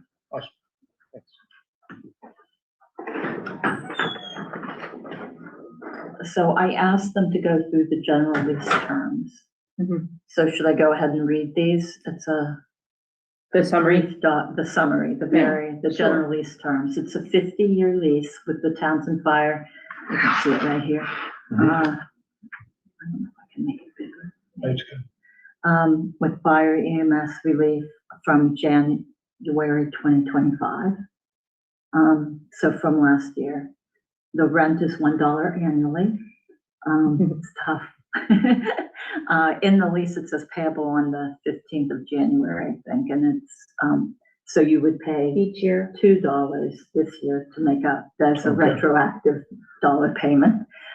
Use of the premises is for fire museum only. Tenant to pay all utilities. Tenant to make all repairs. No subletting without town approval. And lease renewal needs town meeting, approval if the renewal is more than 30 years. So in 50 years, when we are all here. We'll have a party. But the lease itself, there's a lot of legalese in it. Mhm. So you definitely want to All look right. at it and read through it. Given that it's a 50-year lease, we have to make sure that the town is protected as Right. well as the Fire EMS Association. So, so and this this is was just the approved one, at town This meeting, has already been approved. Correct. at town meeting. the 50-year Your lease lease. has been approved. It That just was was it. never executed. Correct. Nobody put it on paper. So anyway, so there you have it. Mhm. And the lease itself, Kieran's getting you a copy. Are they individual? Are there two? There are two leases, separate ones. leases, Yes, and they both have the same stipulations. They are- Same summary. they should be exactly the same. They look virtually identical to me, just with a different address. The proposals, the responses to the RFP, Mhm. or whatever the terms are, that your organization turned in were pretty much exactly the same, but with the different addresses. I was just curious if it was two leases or one. lease. But it is Two. two leases. Yeah. So we're waiting for Kieran. And then, other than that, what would be the next step? I think that it would be good if you reviewed it offline with Mhm. your organization, whoever your board is. Right. And then maybe, talk to Kieran. Let's wait for him to come in to see if he has other thoughts on this, but these are my thoughts. Then talk to Kieran about it, get the lease settled, and then we'll have, And come back to another meeting and signing. hopefully on the Maybe the 20th. 20th, Yeah, January 20th is our next meeting. so Okay. that, at That least board is for the good old too. harbor, Mhm. since it's Mhm. already operational, to keep it going. Yeah, So that's my thought anyway. So, There's a couple things here, like deed, books and pages that are missing, that on which one? 8 Elm Street. Oh, Central. That's Central, yeah. That one's not as, that. I think that Nelson took the one that Joe, the town council, wrote. And he modified it, and he probably didn't look up the book and page. who modified it? Nelson. He Why? Just with the address, the different, for he took the the, one and copied it for the other. correct, So he took the one that was already done and just copied it for. for the second fire What, not the station. book and page? Well, you have to, it's a different book, and he has to look that up on the assessors. Why, were they both together before? No, there No, wasn't one. no, they're both intended to be separate. Okay, But the only one that was, in progress was the old harbor, because that's the one that's currently being renovated. I don't know what your schedule is for the old central. Nothing right now, right, so it's not as imperative. So anyway, what Nelson did was it kept the terms exactly the same because the response was Those are exactly. the ones from the SharePoint file, so those are the draft versions for your review. Do they have colors in them? They, what? Do they have colors? They do, like one of them has like the highlights where there was terms edited. Let me see. Yes, perfect. So it has comments in it and all of that good stuff. So, this is A down, that's the, harbor. So the question For the is deed. next steps to I think they would review it, and come back with the proposed changes. you. To me, I would amend the document, share with you guys, and have town council review, make sure book and page are in there, correct For the terms and second conditions. one, yeah. Because everything's, checked based on title and deed, and make sure it's, You think Right, by sure. January 20th? yeah, because I have another call with town council, so hopefully if you guys need like a week to get back to us. At least a week. Yeah. Our meeting for tonight was canceled. Okay, Because of The weather. Pending snow? yeah, so maybe this time, next Tuesday, if that works for you. Fingers crossed. I won't hold you to it. I'll give you till Wednesday. The one pager, The summary terms, I did not, but I can. can She you? just read them. It's You just just- enough. I read them. Yeah, it's like 5 The short lines. thing. Just Five because lines. I read them, though, I want the board to Yeah. read them. Yeah, Of course. so those were the three things that we have, the summary page and then the two leases.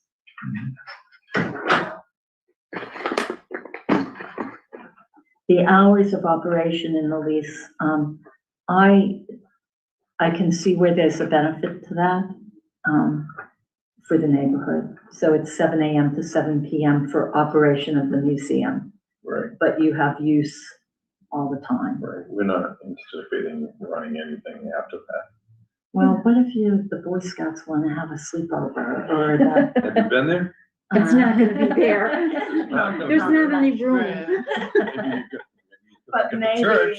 maybe, maybe here, I mean, this one is a bigger building. Right, So, I don't know, but he had put these hours of operation in, and, He being. Joe Rentala, the council, who does the lease stuff for, I would think if we're gonna have something after 7 PM, then, you would be aware of it anyways. right. It might be a special one night Event. movie night or something silly like that, but Cocktail party. not on town property.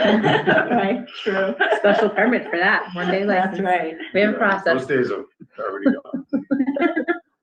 I had a question for the board before I share with some. So looking at the 50-year lease, it was originally 2025. Is that intended to be January 2026? No, it is from January 2025. Yeah. Because it should have been signed Right, last Last year. January. Year, goes Yeah. to 75, Okay, all right. yeah, so because this was voted on last year. it Yeah. was voted in 2024. So 24. we've already explained that they owe. May Yeah. 2024. Right. Right. They April. have to pay May. retro last year. That's Yeah. at the annual town. I'll get special town. it. That might Make throw us sure. off. Anyway, so. I just wanted to make sure because I saw the type, like the little line on Microsoft Word was like, is this right? So I was like, I better Yeah, make sure. no. Yeah, no. Especially this time of year. So I mean, Everybody's technically, against. we don't all have to come back. You guys could sign it and then we can sign it at our next meeting. That is correct. Oh, You know, yeah. just work out the terms with the Mhm. TA. Unless you want to come. Yeah, you're It's not welcome. snowing. You're more than welcome. I think Okay. that's Thank you, it. sir. Thank you. Yeah, Thank have a you. great day. Coming by. Have a good night. Okay, so we're going back to 4.2.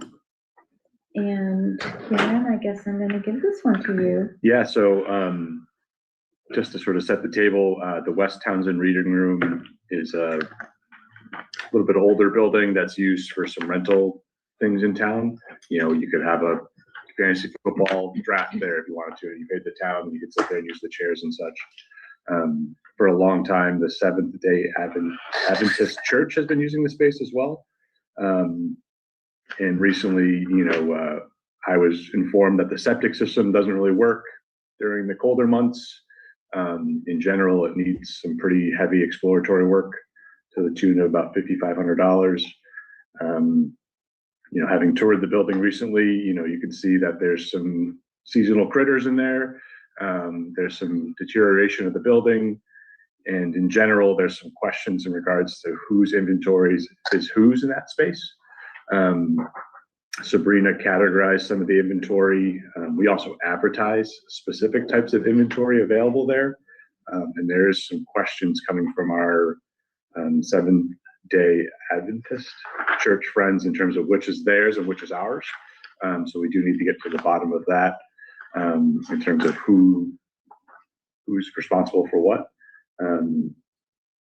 So it's really a matter of, you know, as a board, you know, how do you want to, you know, how do you want me to go? We do have a space in there that is it's a locked room that the town does not have access to.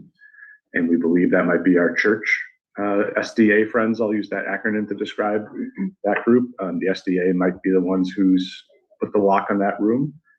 And that leaves me a little concerned because I don't really know what's in there as a representative of you guys and the residents. Access to that. There should not be an organization having a locked room in a Yeah. town building Yeah. that You know, we don't have access to. Right. it's also not lost on me that there is a gas stove in there, and just the landlord person in me worries about management of gas stoves, and if it gets left on accidentally, Before. you know, I just, Some stuff is in the policy as far as what we provide.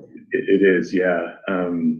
You know, so the takeaway I had thinking was we should really pull, you know, have the church identify their inventory and pull it out when they're not using the space. You know, it's not a storage locker. I'm not trying to be crude, but that's sort of what it kind of looks like right now. And then we ought to categorize our items, and if there's anything of historic significance, we ought to bring it out of there and share it with our historic friends. So they Especially can, because it doesn't sound like it's a place that it could necessarily be stored. not, it could be stored, it's dry, but you know, you have mice and critters, you know, that might be eating books in there that might have importance. I don't know, I'm not a historian. I don't remember, we used to rent it for the land trust for our annual meetings in the 90s. Pretty The Townsend annually. Women's Club had Yeah. meetings there. Yeah, and there were always tables and chairs and. Yeah, there's about 5 fold-out tables of varying sizes. There's 4 that are pretty long ones, I think are town-owned. There's a couple shorter ones, like 6-foot ones, and the other ones are your 8-foot standard fold-out table. So- They're I know we voted to close it for the winter previously. And that's because of septic. With septic. Would the septic even pass L5? No. our facilities group has told me he's asking for a capital item to help understand the septic. But not to fix it, just understand it. Yeah, exploratory work from the organization that installed it originally, who's a local family. I think it's the Arrow Septic Group. Yeah, so that- nothing down in the Board of Health for plans? There should be plans. There are facilities. But I don't want to be quoted on that because I don't think it was a quick off the cuff conversation with our facilities group in terms of what the status of that septic is. And So if the septic is out of compliance, what's our liability for renting it when people are You using? can't. Exactly. Well, so we're saying we rent it the rest of the year. No, you can't. Well, right now we just closed it for the winter. correct. We did, So if that septic is not up to compliance, we can't rent it can't rent it. Yeah. the whole year. Yeah, because it looks like there's a tree, a significant tree Root that's ball. the root ball's grown into the distribution box area is the assumption. But we would have to pay and have some capital work done to investigate that. And understand how to repair a leach field, how to repair a tank if it's cracked. And go Can from we there. sell the building? You What know, is the history of the building? How did we get the building? I don't know the history, It's but not a I'm gonna, historic building. I can dig in and find out a little more. I think you should dig it and find out more. Okay, Yeah. We don't have any money to spend on the building. yeah. Correct. And We I, don't get Assessor's enough rent. office should be able to tell you. yeah, we can pull an assessor's record on it. I kind of, again, very generally asked the facilities, what do you need to get that building up to snuff? He's like, windows, siding, get the whole 9 We have yards. done work on that there was, Norman to Wire, wiring, oh, and yeah. I thought that got changed through one of the, grants that we get through the, Energy Committee. I thought, Oh, maybe. this was several years ago. I'm pretty sure we did work there. Mhm. It was part of that So- grant. That we wasn't need- mentioned to me, but. Will this board need to vote to not open it for leases for the foreseeable future? Not today. I think Because right now we're we closed said right now donations. through the winter. Yeah. So let's do a little investigation. Yeah, and I think my takeaway, and at first this was gonna be a voting topic, but I think it's, what do you guys want to have happen by, say, March 1st? My recommendation would be that I'll work with the SDA folks to say, get your stuff out. Yes. Get Just for everything safety and out. security, Yeah. we don't know what's in there. Yeah. Even if it's just fold out chairs, take your items, and then the rest is ours. We'll figure out how to triage it, and then decide a plan for the Has the space. stove been disconnected? No, I think it was still connected as of Yeah, yesterday. I think you need to disconnect it. Okay. What about keys to the building? I know that 5 years ago, there were several people in town who had keys to the building. I But it was not necessarily just in this office. would believe that statement to still be true. I can probably name some people. Well, the Um, key should be returned until further notice. I would almost say Or locks changed. you rekey the lock and put a number on there that's given out to a number is unique to people, and you can, Right, whoever says I can't get in, then we know that they previously had access. that's exactly what I would Okay. do. Yeah. So, So my takeaway is I'll reach out to SDA, say, if your guys okay, I'll say you have until March 1st to get your items out. Please we tell us what agree you're that taking out. Yeah, we need an inventory of I know that there's an inventory in Yeah, I there. saw the inventory list and. There have been, this says there were folding chairs. There used to be, There are some in a far back room, there's wooden ones that, but there were also, wooden chairs that were not folding chairs. yeah, there's chairs like these that were stashed over there recently. Wow, there's a lot. Well, I haven't been in there in an easy 10 years, Yeah. easy, yeah. maybe 20. But I know before there were those wooden chairs with arms. Yeah. Yeah, Now it's like more like, ones you'd see at a conference center, all along one of the walls there. There's some very beautiful old pictures and again, Right. books and desks that might be something the historic folks, They should probably get involved with it when you need them to. to come and, move along, and maybe facilities could help them move those large Yeah. things. There's a large desk in there. There's So- also trash. yeah. So, So maybe get, SDA mhm. to inventory what is theirs. Yeah. And move it somewhere else. We have an inventory, but this may not be anything of theirs because they have a storage area locked. Yeah, Wow. and there's a rumor that they feel that some of the chairs could be theirs and we feel they could be ours. So that's what we sort of get to the bottom of, having just worked, the last few days and been over there yesterday. So, And then get the building rekeyed mhm. once they have their things out. Yeah. We're Or closed on March until, 1st, it's Yeah, rekeyed. I'm sort of like that. I'm not trying to be a jerk about it, but I think it's for safety and security. Yeah. And it's a building that you don't want a septic to rupture and then you really ruin the building or you ruin Or a neighbor's burn. lot Or burn. or a fire happens. Or in we're the building. leasing it out a building that we're responsible liably for that doesn't have a functioning septic system. yeah, that's not good. Yeah. So, So yeah, I'll take those Okay. marching orders and Okay. try to provide an update next meeting, but probably the meeting after will probably be more realistic. that'll So, work. Okay. Yeah. And please get us how we got the building, oh yeah, the history of, the history, the General, legal Yeah. description. Yeah. Or title search Mhm. on that. The other thing you had mentioned, the facilities was gonna go for a capital project. This is maybe a subject for our next meeting. Mhm. We need someone appointed to capital planning. Mhm. It was on some agenda that I saw, but it isn't on this one. Yeah. And we But need you're to on do that that. now, right?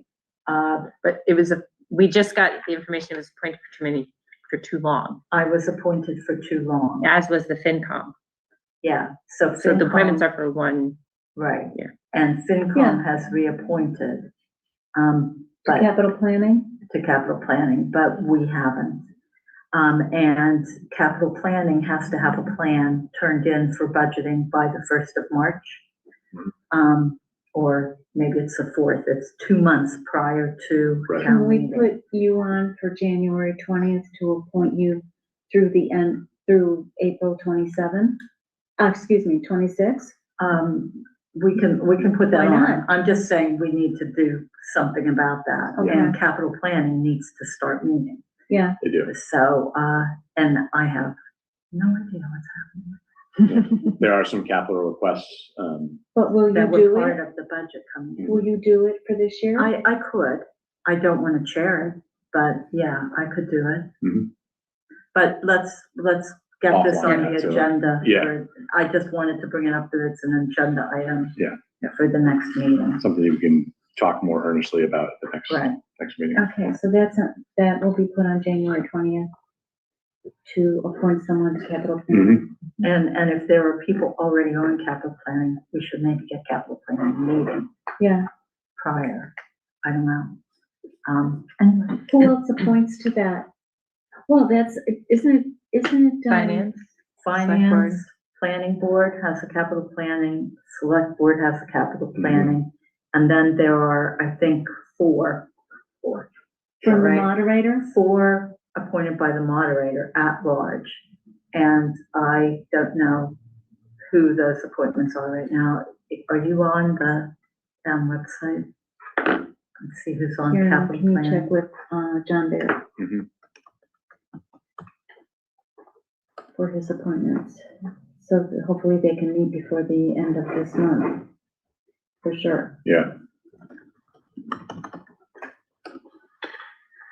Okay, so that is, I just go off the rail here on. Nope, that was 4.2. We're on 4.3, which is Yes. review and discuss budget Budget. status. I can give you the department heads have all but a couple have sent me their budgets, and segueing a bit into today's staff meeting, I did say, hey, I need those by Thursday at the latest.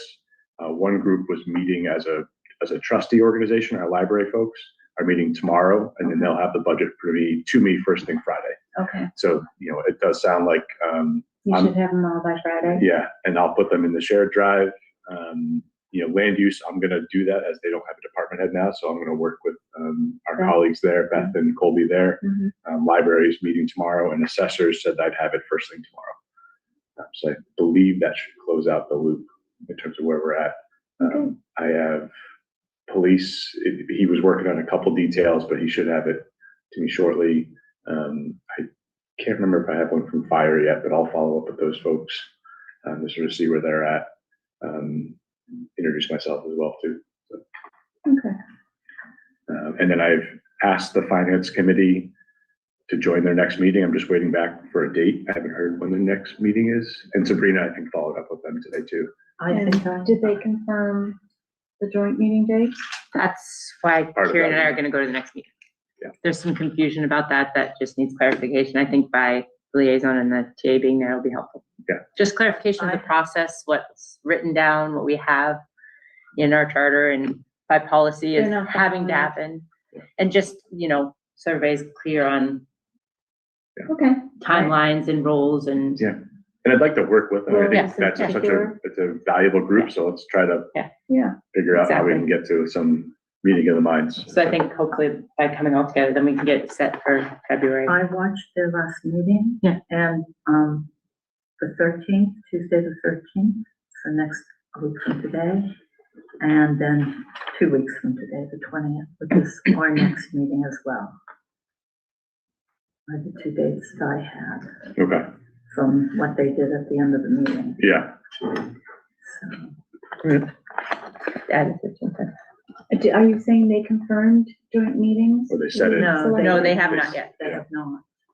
Oh, they didn't seem Well, you can Okay. watch their meeting. They didn't seem to think there was a need. That's what it said.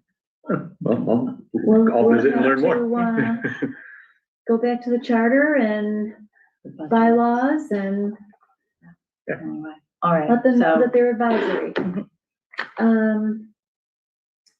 4.4. Correct. Um, This was basically you guys, as select board, you're able to allocate funds that were received from ARPA. And the designation was general government salaries. And that's sort of your framework for how you decide you want to allocate said funds. and there were, at the meeting with the auditors and the FinCom back in January, Last year? June, not January, June. I see the J vowel N in my head. June of this past year, we had the meeting with the auditors, and that was the funds that had been allocated to the Affordable Housing Trust. Mhm. And because there was no subrecipient agreement in place when the audit was done in March, I guess it was, and there was no way we were gonna do a subrecipient agreement with a whole different board of selectmen and et cetera. And when we did attempt to do a subrecipient agreement 2 years ago, we were told it wasn't necessary. Right. But things had to be allocated by the end of December. Because those funds hadn't been allocated, I think we were the only two on the board, Yeah. that we reallocated it to general government salaries. And then there was a question of whether or not it could be used. Which is why we didn't use it last year, That is correct. because we got, I believe, the accountant and town administrator and legal all said no, until further clarification. Yeah, they were unsure. It was, They were Yes. unsure, Yeah. but because it was reported to the treasury as general government salaries, the funds are there, and they can be spent. for this general year. government salaries. I asked for a clarification on that. You guys saw the emails. Yep. So in any event, you might not have seen every single one, but Whatever's in SharePoint. whatever's in SharePoint you have. So anyway, it's 93K because the Housing Trust did use some of those funds. Mhm. So it's roughly 93K. And that can be used for general government salaries. It has to be expended by December of 2026. Mhm. So we need to think about how that can be used. In my mind, possible uses are to make non-union employees who took a pay cut for FY26 to make them whole.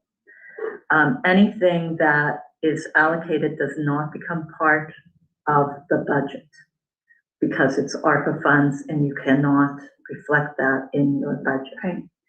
So even if we were to make, like the library, to give them the 2% and get them on the scale, get people that were on the scale back on the scale.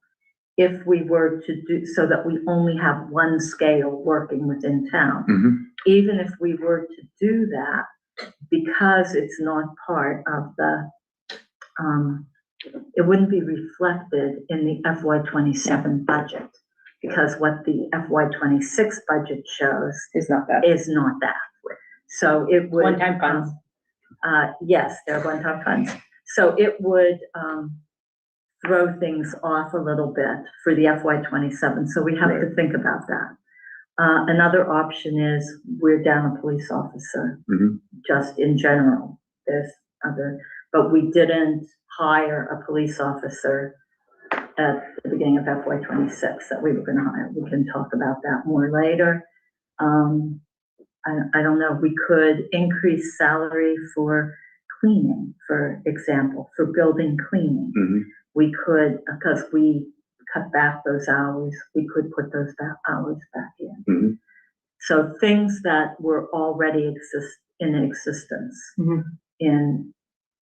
for FY26, we could, And we do have human resources through the end of the year. Do we have it through the end of the year? I could only confirm through the end of the fiscal year, Mhm. through the end of It's FY fiscal. '26. I was not able to confirm through December of '26, Wasn't which it is one of the only meetings another that half was fiscal. mentioned? Pardon me? Why do I think it was mentioned in one of the meetings? That was That for was December. what we had wanted to do, but we didn't. Because the funds were needed, to pay for trash last year, Mhm. essentially, is what we used that money for, right? December of '24. Yeah. We took the all remaining ARPA funds, went to, trash. That was before me. It was before you, yes, it was. You can use Um, them for It was retroactive. before payments. us as well. Retroactive to, Police, I believe, Police. to offset that. We because could, they're out of contract, right? and we could do it for library. And they may not need that now. So, well, we'll talk about that, but, So, I don't think we're in a position to disperse at this meeting. no, but it Maybe we would be think good to about think it. about it. Yeah. And, I think we need dollar amounts so I can Yeah. see if I can work on. 93,000. like one of your suggestions, not that number, but 93,000, not the, one of your suggestions was to make the non-union whole. What would that number be? Right. Okay, so I want to know that before anything else. Yeah. Yeah, I think the library is gonna be like 13, yeah, it's not huge. not a lot. It's not huge. and all those, So, but it, Well, they're not the only what ones that. we Yeah. could I think that's extend majority. human resources through December of 2026. What would that number be? Yeah, We could, you could talk to the chief and see if we did hire the, police officer that we didn't hire. What would that be? You know, there are, things like that. So we'll have making, it as a discussion item on the next agenda, Yeah, again. and just to make sure I understand it correctly, so making non-union whole, such as like libraries, a few other staff members, it's Yeah. basically a one-time payment to make up for the delta that you lost when the town pulled it back. that's correct. Okay, so Well, But two it- plus two, everybody else, the union got it, right. okay? The non-union didn't. which is, there's a couple people in here, a couple in Parks and Cemeteries, but that was retroactive from Parks and Cemeteries. They took, They took care of it. They Yeah. took care of it, so with, So, that's, I mean- that's Be not Right. part of the deal. the library's 14, that's all that, 14,000. I think, and Stacy clarified, but that's what it seems like. Okay. Yeah, so, Then so it would be for salary for human resources for another Mhm. 6 months. We could look at police. We could, basically it's anything. like I was We could look previously. at, Sabrina, because she took Yeah, a pay cut. She did. She didn't get her staff. Melissa info. also mean, had an non-union. MOU, the We treasurer. gave Yeah, so like I was previously your housing and grant administrator, not a union person. And I'll throw Right, myself yeah. under the bus. So like, would you be trying to give that role the payback that was, you know, again, if I was making $1 every paycheck and then with a 2% raise, I was making $1.02. There's been 6 or 7 pay cycles since then, so You that, have to still be working here but that's in an that- important detail. in that position, Okay. okay? Because, Right. you know, we had somebody else also take Mhm. that's not here anymore, Right. okay? So Yeah, no, you have to be working. you have to be working Yeah, in it's that, just- it's an in important- that position. Yeah. And still here.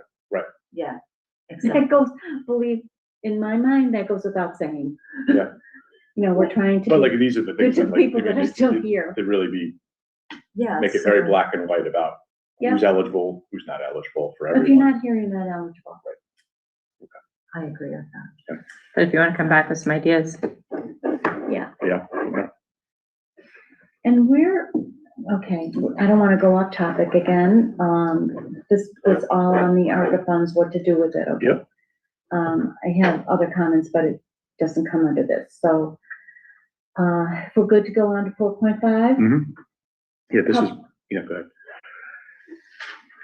Yeah, because we're not taking a motion on, No, on Yeah. ARPA. And 4.5 is the, discuss public records policy and fee waiver. Yeah, this was one that I had brought before me by a staff member who was working on a public records policy RAO request, I guess is the best way to phrase it. And the fee waiver had been waived, so they were working diligently to satisfy the request. And Who waived the fee? our RAO officer waived the fee as they're currently, as the policy is described, eligible to do so. So, I think it was something to satisfy the requester. I guess my question as your town administrator and as an employee of the building, like understanding, what's credible, like what justifies a fee waiver and how we collect fees and such. And if there's some criteria, we should work with our RAO folks to better understand that and see, what's eligible and what's not. How did we not discuss that when we were doing the policy? I We did the thought that policy if it for was fee. more than if the person who needed to satisfy their request was spending more than 2 hours of time, that there would be not a waiver, a fee put in place, requested of the person making the public records request, because at least we have been, our staff here in town hall and other buildings has been spending a lot of time. A lot of times. Fulfilling massive public records requests. Yeah. And if it takes At the them, cost of the taxpayers, because they're not getting anything for their dollar. in a lot of cases, it takes time investigating because it's things from many years ago. Yeah. It's not, hey, could I see that document from the meeting you had last week? Yeah. It's not that. And I think that the requests are totally fine. I think I was working on one today and it's, with a vendor of ours and, we're going to have to pay the vendor their hourly rate. Right. And I think, they estimated based on their work that was going to exceed the 2 hours. And, as a custodian of taxpayer dollars, to me, I said, I'd want to recoup at least another hour. If it's a total of 3 hours at the $25 hour base rate that the policy has to help offset some of the vendor costs. Right. Because we have to pay the vendor. We have to pay the vendor no matter what. And I want to answer the request for the records. So, but just trying to do it in a more, budget savvy way. So we're not. I don't we recall also- us having a conversation about waiving the fees after the 2 hours. I do know that there is legal reasons why the fees would be waived. Yeah. According to, There are some, if it's an open meeting law type request, that would waive the fees. There are a few other policies that Adam can speak much better. and the town clerk is pretty knowledgeable on which. Yeah, and he knows it beautifully. And I was working with him this afternoon and I know he and I were emailing back and forth. He's like, yep, you got it right. He's like, well, how do we want to collect that fee? And I said, that's a good question. We And this is- have, well, as I far thought as it was collection before they goes, got it. we set up a revolving fund at town Yeah, meeting because for public records request Mhm. fees. And so anything that we collect would go into that account, Okay, is the way I understood it. yeah, And then it would be released at the end of the year into the general fund, yeah.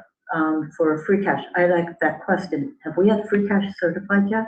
I don't have the answer to that. I'm gonna Okay, catch that up with was the a accountant thing I tomorrow. meant to ask at the budget time. But Yeah. in any event, that was the purpose Mhm. for that revolving account. And And just to clarify, we're not saying we're not answering requests. That's not what That's we're correct. saying. No, absolutely Right. not. Like, it's I just. want to answer them. Like, Yes, of course, most we The will do. It's just that, cost of and this is fulfilling. not, I will give the community some credit here. A lot of this was not any individual that was coming forward as a community member. It was a lot of anonymous requests last year. Yeah. That took a lot of time, which we have to answer. Yeah. And that's kind of but I think the precedence needs to be set that if, Yeah, well, I think I'm gonna work with our RAOs, our town clerk, in terms of what's the process, like, we get a request, we give an estimate, like a very invoice detail estimate of the time.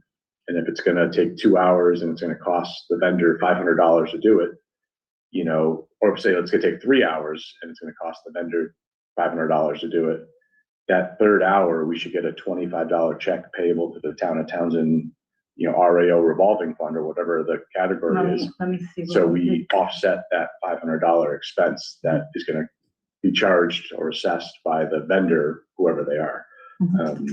So I think that's what, I'm hoping to work with him to get some clarity on and make sure I understand it correctly, so I can do the work, you know, for folks asking and go from there, so. But I wanted to loop you guys in just to, you know, understand fee waivers, and if we have any open invoices, things like that, that, you know, have be shared information without receiving payment first. You know, what was the practice there? And Yeah, make and sure I we're- think the clerk would say if we have. It was Article 9 at the, and it's, cover the cost of, personnel fulfilling public records requests. Okay. And it's a $5,000 spending limit, so if we had to pay a vendor Mhm. for their looking for a record, Yeah. that would be the maximum, Okay, that we could spend from that account. yeah, But in any event, we did set up a revolving fund, and as far as I know, it was established. okay, And that was the intent. As far as the waiving goes, I think that the person that should be waiving it is the town administrator, Okay. not the RAO. So if we have to make an adjustment to policy for that, I would like to look into doing that.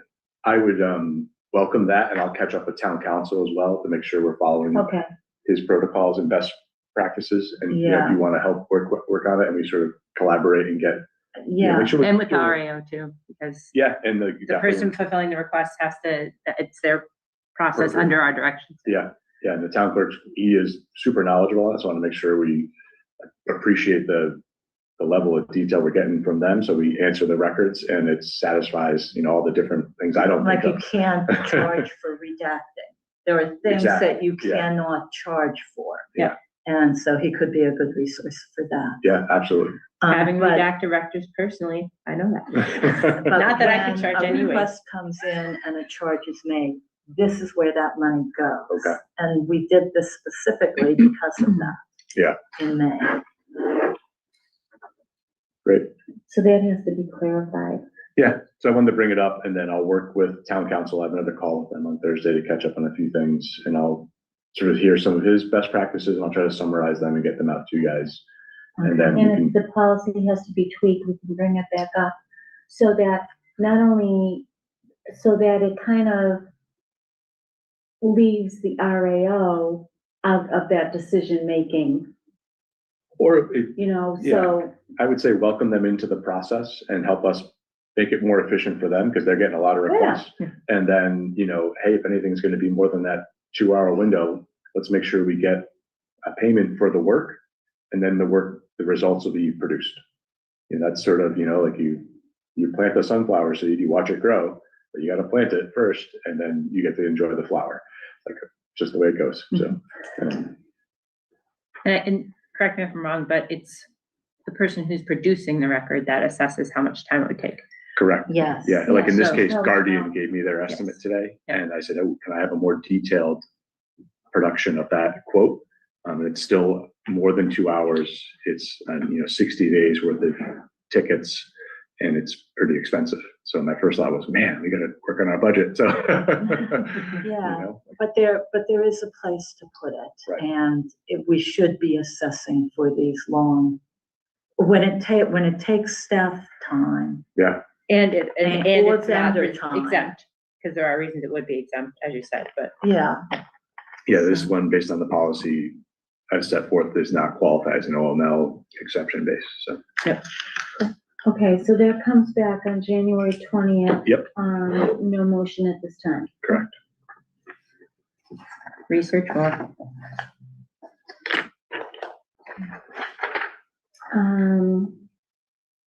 So, the board needs to make a comment. 4.6 on the mandatory referral zoning board of appeals special permit for 241 to 247. I did not get to see this. I did look a few times. I believe the property is, where Townsend Floors is. Mhm. Is that the one, the multi-use building? It's to put in a livable space in the lower level, Livable space where? in the lower level, I believe, correct? I think where the, The old where flooring the building is, flooring yeah. used to be, yeah. 'Cause Fine with me. they closed, yeah. So I mean, I always defer to if the zoning board of appeals went through this and there wasn't a lot of public comment and I didn't receive any out of this process, then I trust their judgment on this. Well, no, there's times where someone will come and say, hey, and so then, okay, maybe but in this case, nobody's said any. Wow. Okay. Comments then that you'd like to send No, out to no, planning? no, that was what no one came with comments in this case. Well, my comment would be we need additional housing. Yeah, well, Yeah. obviously, yeah.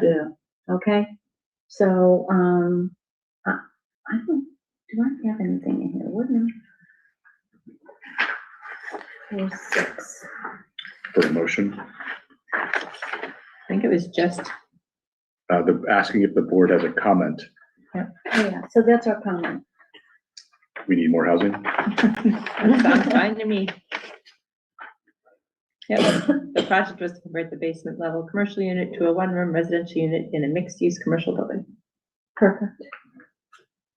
So, I'm gonna last there.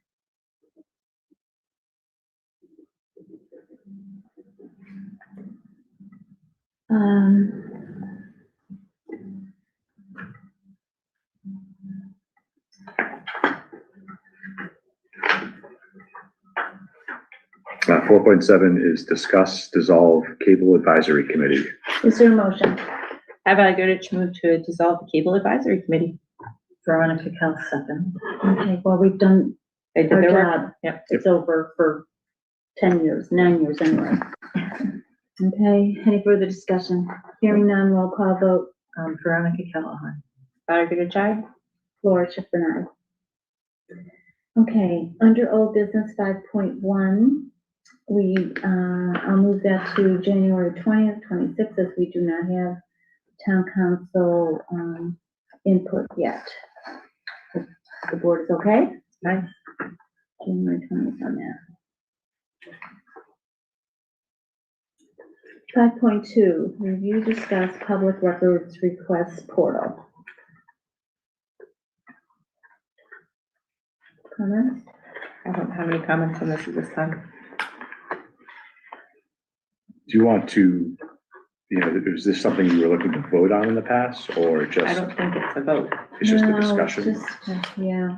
I guess I have concerns about it, Mhm. about this, mainly because I think it's something that's put in place by the town clerk. I'm sure it's very useful to him.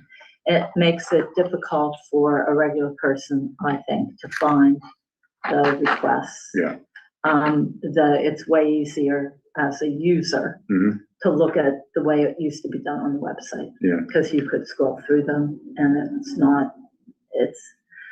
the other thing is that it was developed outside of, channels. Okay, And so that means that if there's no one else knows how it works. okay, And so if our town clerk goes away, the current town clerk, there is no one that knows how that works, how it's Yeah. maintained, blah, blah, blah. Maybe Jack does, I don't know, but Jack might not be here either. So it's not a piece of our website that everybody knows how the website works and Yeah. therefore you use this. It's not a piece of something the Guardian does. Right. For us. there's no continuity. There's no documentation on it. How does it work? Where are the pieces to it? Where is it stored on our systems here in town? Is it proprietary to the town? Or is this something that is gonna be taken out and sold? Mhm. Which would be an ethics violation, I believe. Yeah. And so I have concerns about it. Not because I think it's a bad thing or, but because there's nothing documented that I've seen anywhere. And it's not, if something were to happen to someone someone else should be able to come in and, Turn the lights on. Right. and that's not the case here. So, and then there are other, you know, privacy concerns, blah, blah, blah. So, And who makes the decisions Yeah, okay. around that? And so it's not a, but it needs to be managed differently, I Okay. think. That's So my maybe- opinion. so I had some concerns, and I did sit down and talk with the clerk a couple times about this exact thing. And actually we had council involved at one point in time, and some stuff has changed, which to meet actually some of more the way the state does some things. Which So is I really have good. to ask, does that make you involved in the day-to-day? No, so in this case, in this case, right? I took this as, I don't go into people's No, no, offices no. and ask them so questions. the first thing is town clerk elected, not appointed by us, so I consider that a little different. But I could be wrong, this was based on advice of council in terms of this specific thing, because it was on our agendas. Asking, and because in this case, items that are published on the website, so far as we as the town are liable for that information. That's how I was taking this. And because of the nature of a lot of the anonymous requests last year, I had concerns about placing those out there publicly, thus putting us in potential liable Mhm. territory. That's why I felt it was prudent. And, you know, council chimed in agreement to some things. And the town clerk did I don't go, even know what those things are. I don't know what the questions were. I don't know what the responses are. I don't know what the town clerk was not amenable in our meeting to answering questions.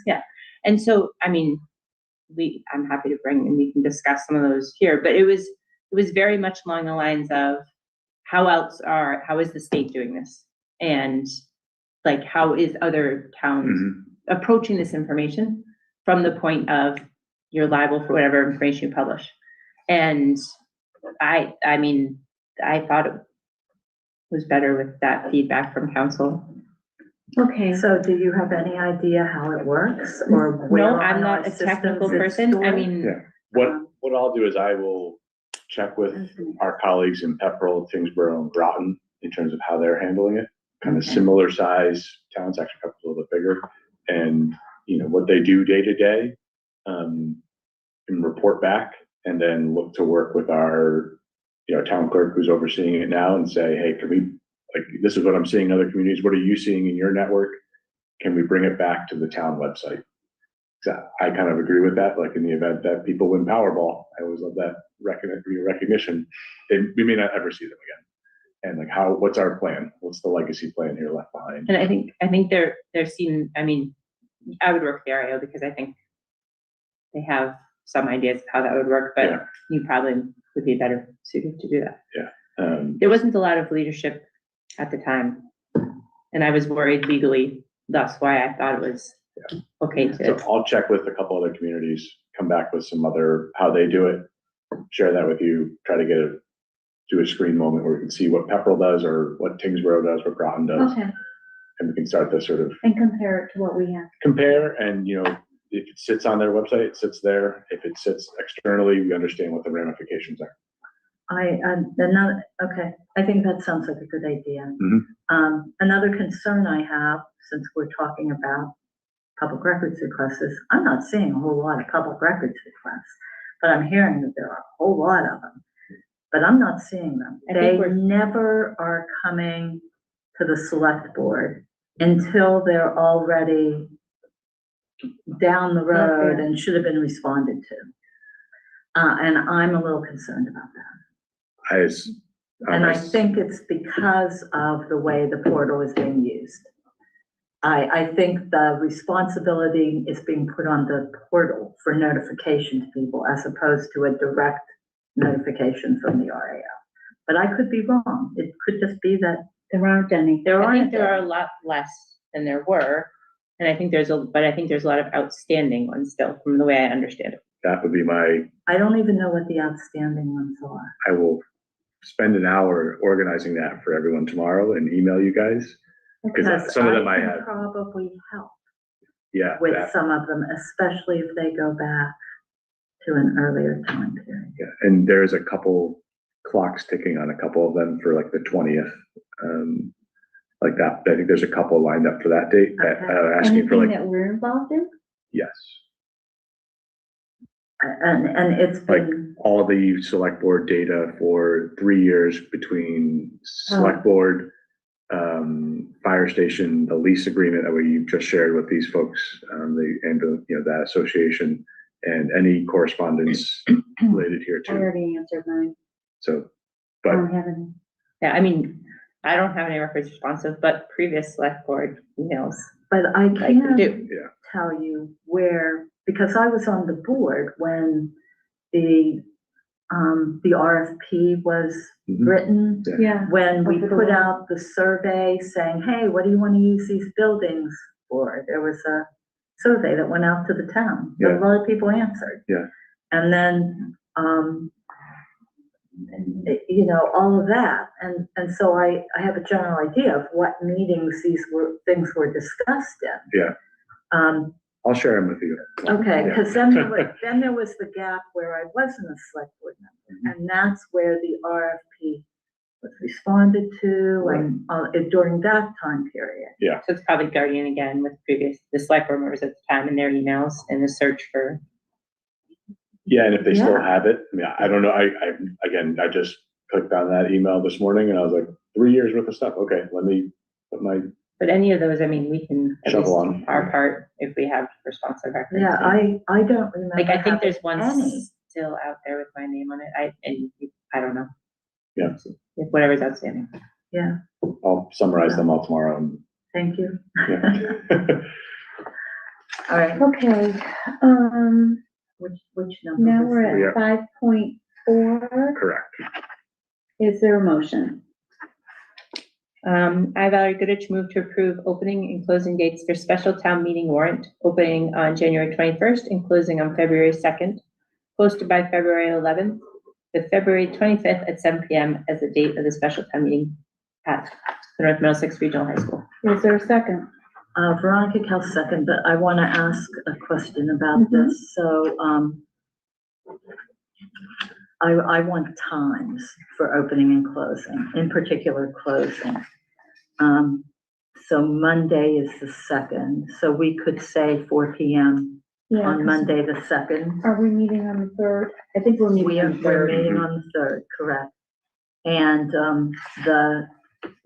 the So amended to 5 p.m. 4 p.m. 4 p.m. 4 p.m. 2-2, yeah. on the 2nd, Mhm. yeah. And opening on January 21st At at 9 9. Yeah. I think we actually discussed that already. We did, I think we did. Yeah, we last did. meeting. We First just thing didn't and make last any thing of that day. decisions, yeah. And it has to be posted by the 11th. I have that we have select board meetings on the 3rd, the 10th, and the 17th, because they were supposed to be joint Joint. finance, Mhm. February, 3, 10, 17. And that was when all the department heads are going to be coming in.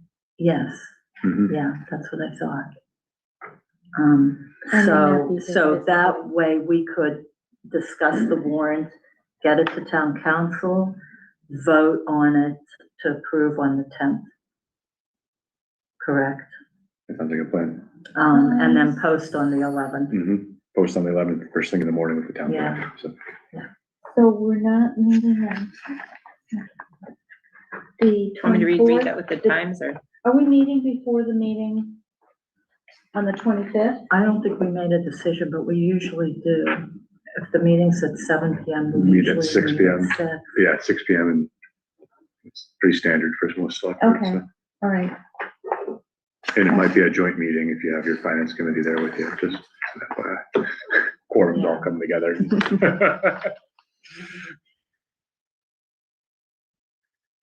Any further discussion on the amended motion? Roll call vote. Veronica Cal on Valerie Goodrich, aye. Laura Schiffern, aye. 5.6 is the second reading of the federal. 5.5 is your five. updated TCAM contract. Oh, did we? Oh, geez, okay, no.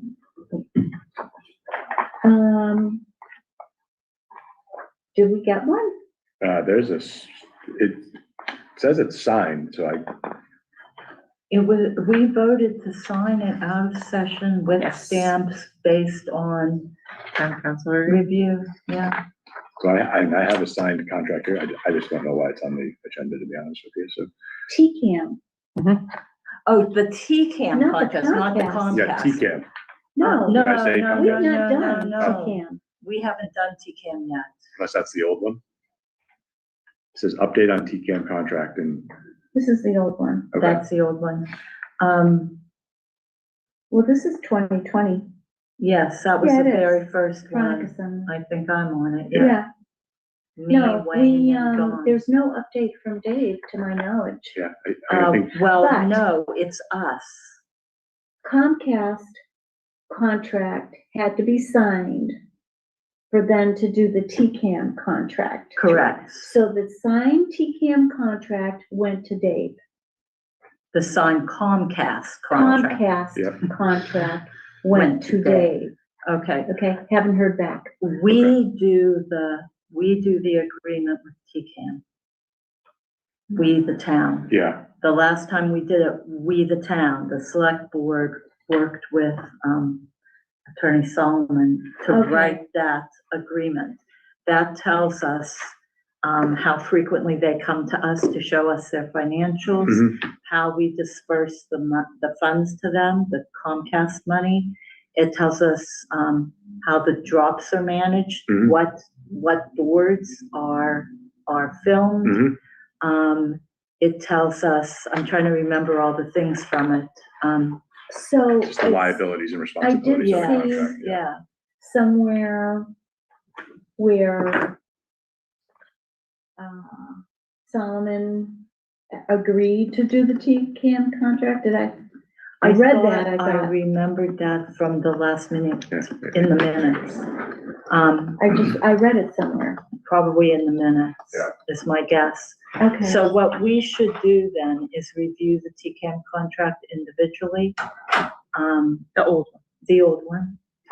See what we think needs updated. I am not so sure we have a TCAM board at this point. Do we need to post for a TCAM board?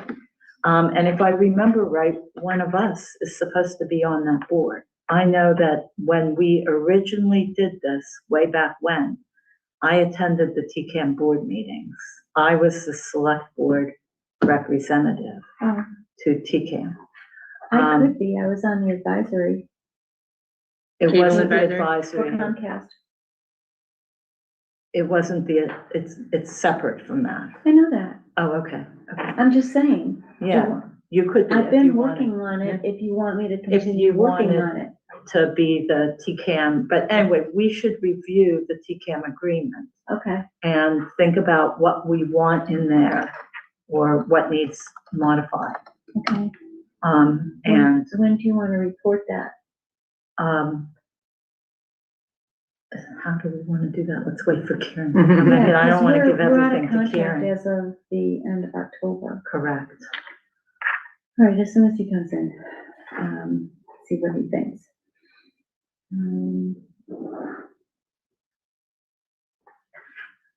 So that contract is the very first one. We didn't have a TCAM before that. Oh, okay. Before that was just, There was no TCAM. Okay, There we're was waiting just for you. if somebody Sorry. chose Easy. to, if the IT department decided to, tape a meeting, or if the board itself decided to record it, or that there was nothing. with the change, I mean, it's probably prudent, I imagine there would be some big changes, because that was before, this last contract was before all meetings could be virtual. Right, but we did Well, it was specify, 2020, so, it was It was 2020. probably just in time. We had just January started COVID. yeah. the virtual stuff. We had just started it. So in any event, if we all reviewed that and gave you our Ideas. ideas, would that work? And How just do you catch want up, to do catch that? up with Dave. Mm-hmm. And I don't know, Solomon, is it someone within? Attorney No, what I would do is take our thoughts Okay. first. And then, put them together, come up with a thing to give to Solomon and then to Dave. Okay, We also, I'm not sure who's on the TCAM board at this point. That specifies what the board is for TCAM.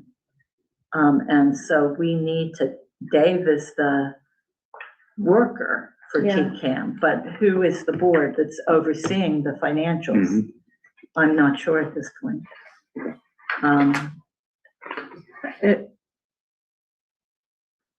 and I'll ask Sabrina for a Word doc version of this, so I can give it, do you guys want to do like track changes and stuff like that? No, we don't want to see each other. We don't see each other. I don't think we can do that. We could each do track changes and give it to you. Yeah, I could blend them together. And, Yeah. Then you go out to them and then come back to us at the next meeting. yeah, so send us something. Unless this is it, this is it? Keep getting sorry. something's So- wrong. This is maybe like, well, I don't know if I want, never mind. Something to opine on? Yeah, just because there's, I mean, obviously we're zooming and we're recording and all this stuff is happening now and it's getting put up on YouTube and all these things. It seems like would be so different than what. And how, I mean, this is again, are most towns using? Most towns are using YouTube by Mhm. way of Teams meetings that are recorded, Mhm. and that's it. And they upload them, the boards themselves. Or they have a designee who works for the town administrator's office that Upload puts them them. up, because then the meeting recording is available right then and there. But do they have, or do these towns have public access TV? Which we have. Not all of them, and we have that. In fact, I think, a real plus for us. I do too. So I think it's different. It's I just- expensive though. Yeah, and so I'm just in the Well, interest of, it's- we have, you know, a budget that's kind of tight and we're asking everybody, I'm just looking at this from a efficiency. Is there anything that, I guess this is why we're reviewing it. What funds TCAM is Comcast. Yeah. It is not. Oh, the no, town. I know it's separate, So but I'm the also budget just, thing isn't an issue. Yeah. As long as they stay within the budget, and that Yeah. is their problem, not ours. Okay. They are supposed to present their budget to us every fall in that agreement, Mhm. if I remember correctly. We used to have, at least the first 2 years that they were in place. Yeah, They presented in the fall, I know I sat through 2 TCAM reviews during select board meetings. mhm. where we didn't they- do it this year. No, I asked Nelson about it and whatever, it didn't happen. Mhm. So, and I think that was more because we were working on the new contract than anything else. Yeah. Right. But we should have had a presentation. I don't think there was one last fall either. We didn't have a select board last fall. Right. So that didn't happen. And then it didn't happen this fall because the contract was being Worked on worked by on. Comcast. Yeah. So money isn't an issue. Expense shouldn't be an issue for the town. Okay. So you Um, guys want to each make your changes to this document? I can print you all out copies, or you can grab it from the SharePoint. Yeah, I believe wanted to it's see My what, suspicion is, yeah, what maybe I'll form have it one. was in. And then It's a either- PDF, so no, I do not want to grab it from here. We need the Word document.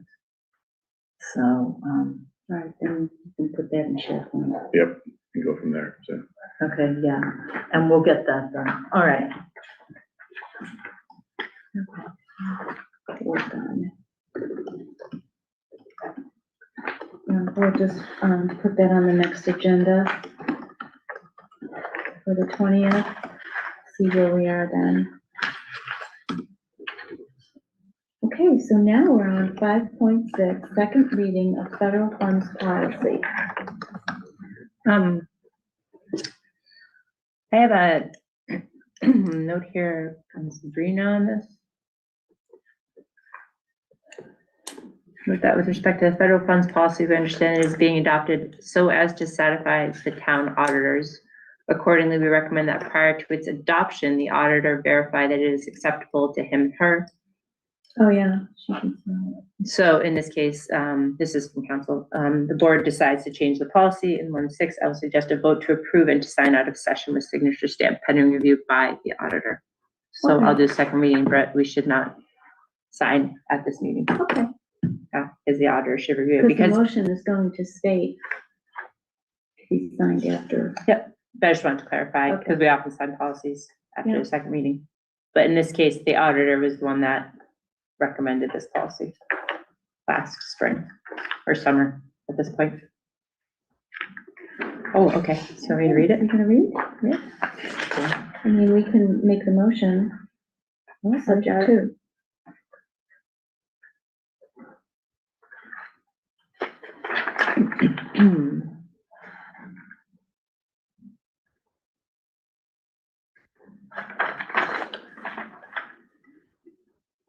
Sorry, just opening it up.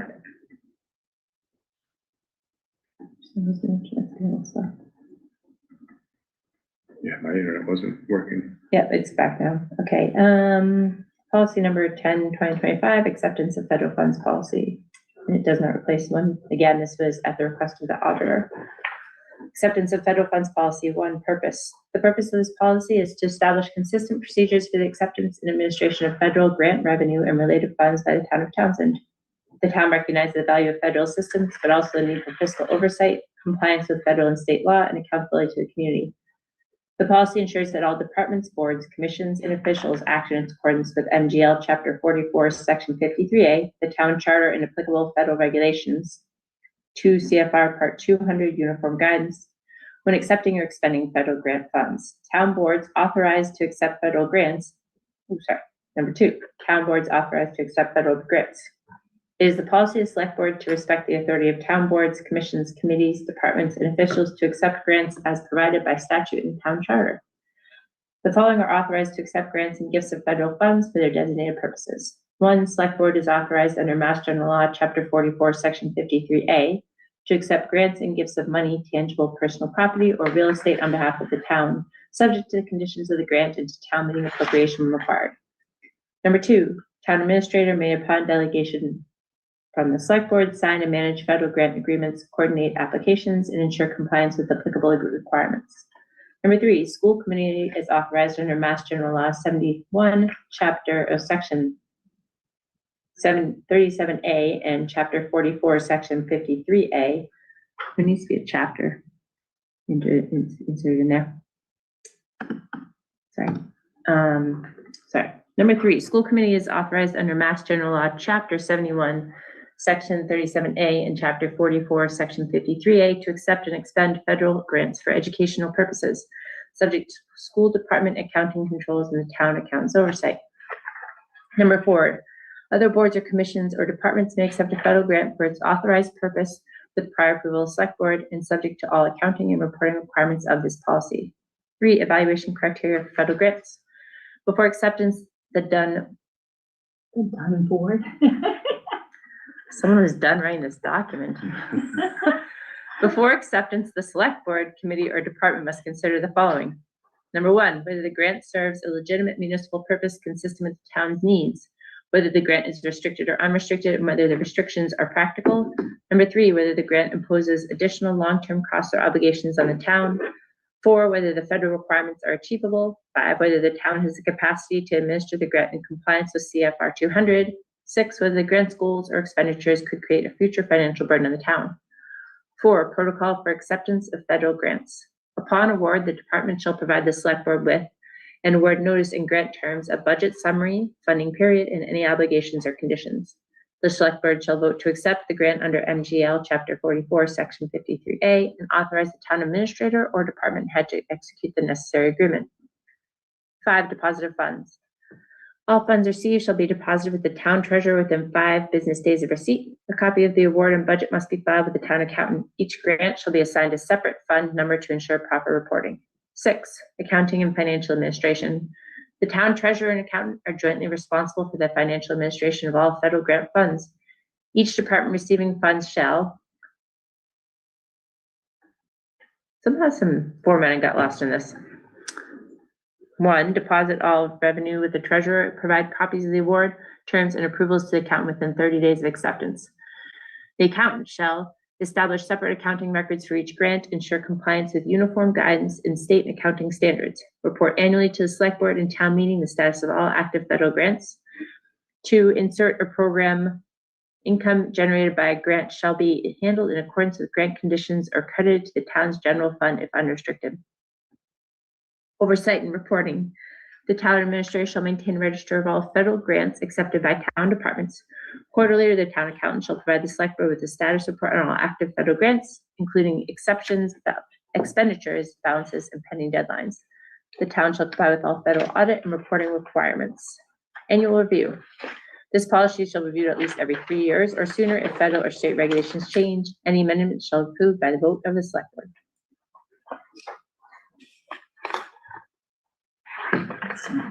Great work. Thank you. I, Valerie Goodrich, move to approve the federal funds policy with signature stamped out of session pending review by the auditor. Veronica Cal second. Any further discussion?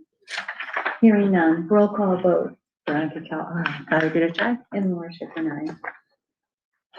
Okay, next is town website content policy So 5.7. So because it's been a little crazy, and things were not, we didn't have a lot of management oversight at times. I didn't always read through things as well as I should have, and I have a couple issues with this policy, I'm realizing. Some were brought to my attention. One is that it says that basically the website administrator makes all changes. And that means all the department heads that are currently making changes couldn't make changes. We talked about this, I thought, at the last meeting, when we did the first reading of this. Because there were things in here that I was, we didn't have like a review of this document before we did the first reading. I don't really think. I don't think we did either. Do you want to hold off on this? So yeah, I would like to. Why don't you tell us what are the things that you? Yeah, and also has council already seen this one? I believe so. I'll check with Yeah, I thought Sabrina, so too. but I'm not, I believe, I thought so. I thought it was okay, but this was more of our administrative stuff, I believe. I mean, like each department takes care of, like I take care of the land use Exactly. website from time to And time. I don't think any of us want that to change. No, because, well, Sabrina does a lot of the updates Right. for people that don't have Yeah. staff. Town clerk is in And charge of their that's what website, the website administrator is supposed to do. but if the staff is competent Then and already doing it, each department, the original intent of this, like 5 years ago, was for each department to do their own website updates. Okay. The website administrator did the overall pages, Yeah. making sure that The format. if there's a new Menus are the department, same. Yeah. the left and the right columns and blah, blah, blah. And then for all of the boards, that don't have, like Historic District Commission doesn't have an assigned administrator. Mhm. There are others, committees that get appointed and then disbanded. If they're gonna have something on the website, they would talk to the website administrator. And the website administrator would put those pages in. Now, it didn't require TA approval if in fact the select board with the TA present Yeah. in a meeting had assigned, like the open space committee. And actually that went under land use because that's a committee of the, in any event, if there were, or the CR committee that we have now, that would be the website administrator would do that. And working with the committee themselves. but so, Same format for all the Yeah. pages, but but saying the website administrator determines all content, like do you really, where does it say that? 3, Will determine what content. The town administrator and website And administrator. website. So I don't think we want someone sitting there and saying, you can't put up, the health department administrator announcement for trash. No, the health department. Should be doing that all of it. Yeah, they do it. So I all just on think their this own. is, it's a little too I think that what this means is, as far as the general layout goes, I don't think it means the actual content. I mean, I don't see the website administrator, saying, oh, no, you can't do that. Sorry, I'm taking that down. Yeah. Or if they do see something that they think is legitimately something that shouldn't be on the website, they Right. could Yeah. talk to the person, but each department. Should be in charge of their own website. Yeah. Yes, exactly. And the content there. Yeah, so maybe this is being, but the overall content of the website, yes, you know, what the pages look like. Yeah. The town administrator and the web. But so in this case, I And did, some places don't have it. So- I moonlighted as Just some web content perfectly. usage in my past. So when it says is posted, that's really specific. It's like whatever someone is posting. And I don't want that person to have to go through whenever they're posting something. To get it. Yeah, so I just think like that. But when I did the Be removed. website administrator stuff, when Harrison was getting the new revised one up, I did all the updates. So Beth would send me stuff and say, hey, could you put this on the land Yeah. use page? And so I just did. If I had questions about what it was, I asked her.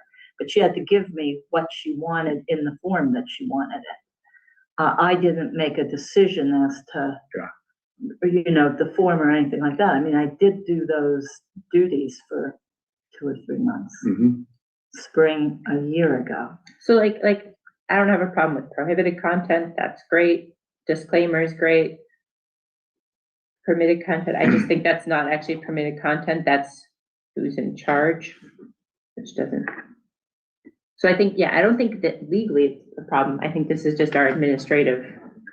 So it's. Well, it makes me think permitted- then, like, would you take each, like, because it could be a department head, it could also be a designee of the department head who is in charge of updating minutes for their committees or whatever. And then, like, would you give them a stipend to say, you're our website administrator while you're employed in this? You get $100 or you get $500 for the year to be on top of putting up minutes and updating. Because, you know, then there's the check and balance of it. Because if it's not done right, then you say you're no longer eligible for the stipend. Who are you talking about? I think, Instead like, of a dedicate, instead of one head website administrator, yeah, are you assigning the role to someone who actually has to be in charge of it? right. So like in that, like Sabrina does it for the town administrator's office. So like, would she be eligible for a $500 stipend for putting up minutes and all that stuff? Because it's so unique to like the treasurer's office. Like they're going to post something about the no penny policy, whoever updates their website down there. And that's the way we've always done it. So I just worry I that we're didn't read curtailing that. this. I read it knowing how it works And- now and- and and- didn't get into the We were nitty doing gritty. this in the midst of our marathon meetings, and like when you have 200 pages to read, you just don't. Yeah, words don't matter. Yeah. And so it's brought to my attention, like, this seems a little, and I was like, no, it actually does seem a little restrictive, so. Yeah. That's So just, what about all the discussion we had about hiring a website administrator? We had it in the budget It is in the budget. and we decided not to appoint at that time, even though we had 2 applicants. The only reason we didn't, I thought, was because of funding. But we funded it, it's funded for fiscal year 26. We should be interviewing and putting someone in that spot. Yeah, on principle, you know, as just your interim TA, I would say probably wait to have your full TA before you really make any of those type of designations. Just, it's not anything to do with this topic, but just by practice, like. We weren't gonna make you do it. Hey, No, like, no, I don't it have the was- capacity, but I think just have that person bring someone from their own walk of background and experience who might be great at it. And maybe they can do something else for you, so you get more bang for your buck that way. Well, let me We also think were about gonna talk about the permitted content, or not the permanent content, well, to Yeah, check, yeah, permitted it's content. permitted content, yeah. because Cause I don't think that's really related to permitted content, that line. It kind of is, but it's, I just don't want it like some other select board to be like, you guys can't no longer update your website because the website administrator does it. There were things that, no, I don't think Not our that's the intention, intent. But when I read that, it says website administrator will determine what content is posted. So Okay, posted so- is just like anytime you post something, Well, that's that is posting. true. So if post a you take picture of that the snow. literally, yeah, Yeah. and And I that's take it not the literally. way it's done in practice, but there would be outside organizations that would contact us and say, That's- I want you to post this on And your so- website. And so when I first And read through so- this, I thought that was what it was for, is because we have had outside organizations say, hey, can you put this up? And we say, no, you're not Townsend. Right. But that's not internal.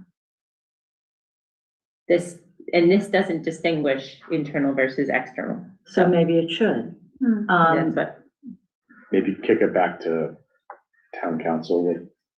I can, I can check with some other towns too.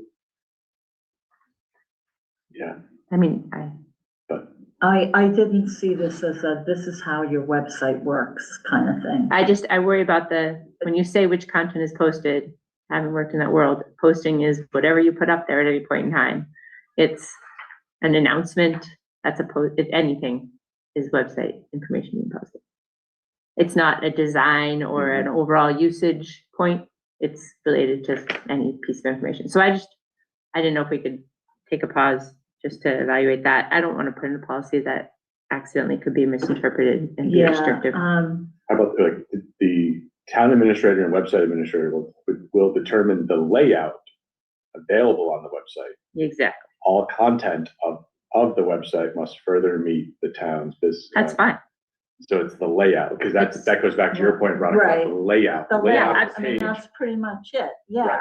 Absolutely. Like I'm with Val, like content is whatever picture I Whatever post on a you given put day, because it's my dog and I love my dog. And I don't but want- this does say in the next one, And if it all furthers the business content interests. on the website must further the town's business interest So and that- its ability. That is okay. And that's fine, because that's any department is furthering. Mhm. So it might just literally be that one sentence. Well, Or you can all just take town out the first departments, sentence. public bodies and officials are encouraged to if there are questions So that as other- to content. Yeah, so that next sentence also, I don't think you want them to be contacting the website administrator to post content. But every you time. do want them to contact the website administrator if they have a question Of course. about So something. the permitted So- content section, So I mean, I'm fine. you I could change that I a little bit have- to tweak it. mean, I feel like we could tweak it and then just run it by council real quick to make sure it's not Yeah. bad, just that section. Yeah, If you because want me I to. don't want this to change how we do it. Exactly. I Right, think it's that working. all department heads should be able to post. If they choose not to post, they don't want to do it for whatever reason, they can contact the website administrator to post. But really, the website administrator's job was to get the layout Yeah, in maintain it. and then to post for Those who um, couldn't.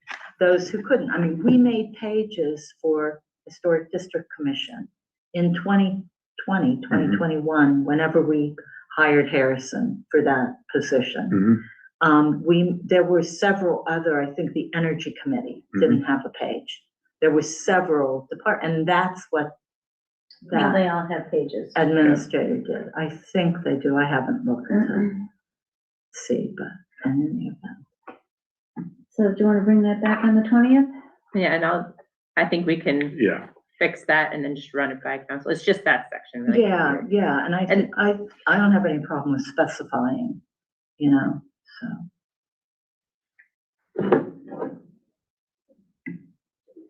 Okay. 5.8, first reading of the social media policy. So there's a further note from council that Okay. with respect to the social media policy, it effectively replaces two separate policies in existence. One pertaining to personal social media use and the other addressing town and Townsend social media accounts.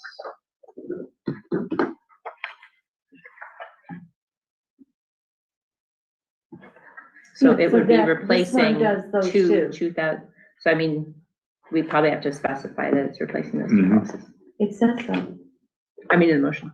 It says so right on here, but this That's is fine. the first reading. So I think in doing Read the, it, Val. I think in doing the reading, you specify. Okay. Yeah. I do. Okay, that's fine.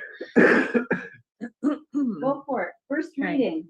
Policy 12, 2025, town and social media policy replaces. Oh, I had a question on this, on our readings today. It should be 1, 2, and 3 of 26. We're in 26 now, and this is the first reading. Even the second readings are not adopted. So we have to replace policy numbers. I think so, to 01-2026, If it's the first, yeah, if it's the first. yeah, So, So just, Yeah. we'll make those corrections Yeah. before the Second. adoption. before the second reading. Yeah. Or- Yeah, Okay. good catch. policy, sorry, gotta like warm up. This one's kind of long. It is, I know. We pushed it last time because of Luna. So take your time. Policy 12, 2025, town and social media policy replaces 02, 2019, social media policy and personnel policies and procedures. Social media article 38. Town and social media policy, purpose and scope. The purpose of this policy is to set forth the rules governing the administration of the town of Townsend, the town social media accounts, town employees' use of town social media accounts, and town employees' use of external social media accounts. Nothing in this policy is intended to interfere with, restrain, or prevent employee communication or expressions that are protected by law, including without limitation, the First Amendment of the United States Constitution, state and federal whistleblower law, and state and federal labor law. The policy applies to all town employees, however, to the extent that this policy conflicts with the provisions of any collective bargaining agreement or individual employment agreement to which the town is a party, such agreements will control. 2 definitions.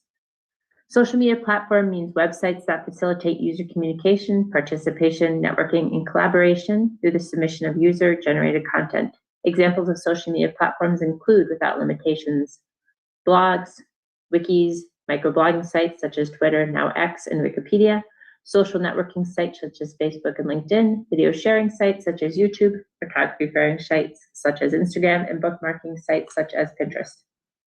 Social media identify account means a specific user identity or account that has been registered on a third-party social media platform.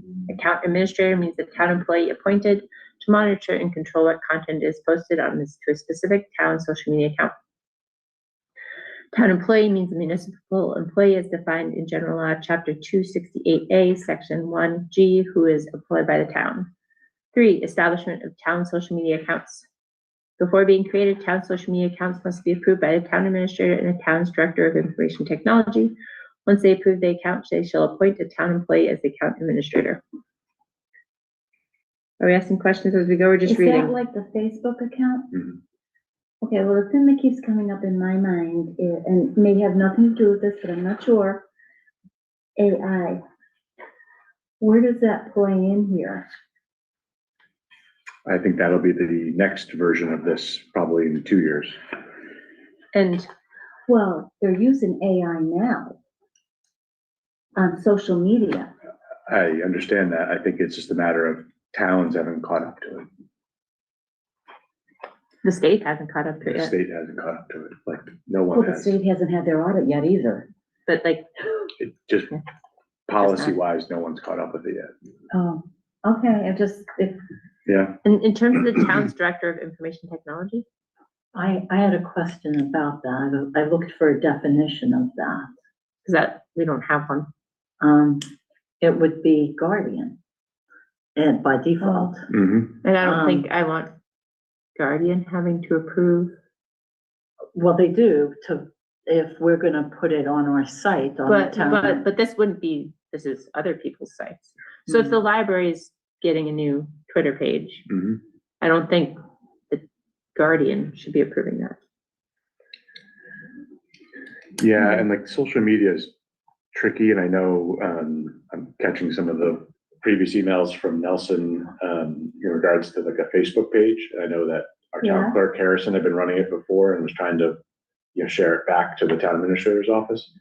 And in my head, like, I would post a picture a quarter of the season, and like that would be about the extent of my social media purposes, and I stand by that like thoroughly. It's people comment on it, I would just shut comments off. No, we can't have, we already discussed that in our meetings, that the Facebook page would be informational only. It's not a comment. It's not there for comment. Right, but that means anytime a post goes up, you have to shut off comments. Correct. There's a vehicle to get there. It doesn't just shut off automatically.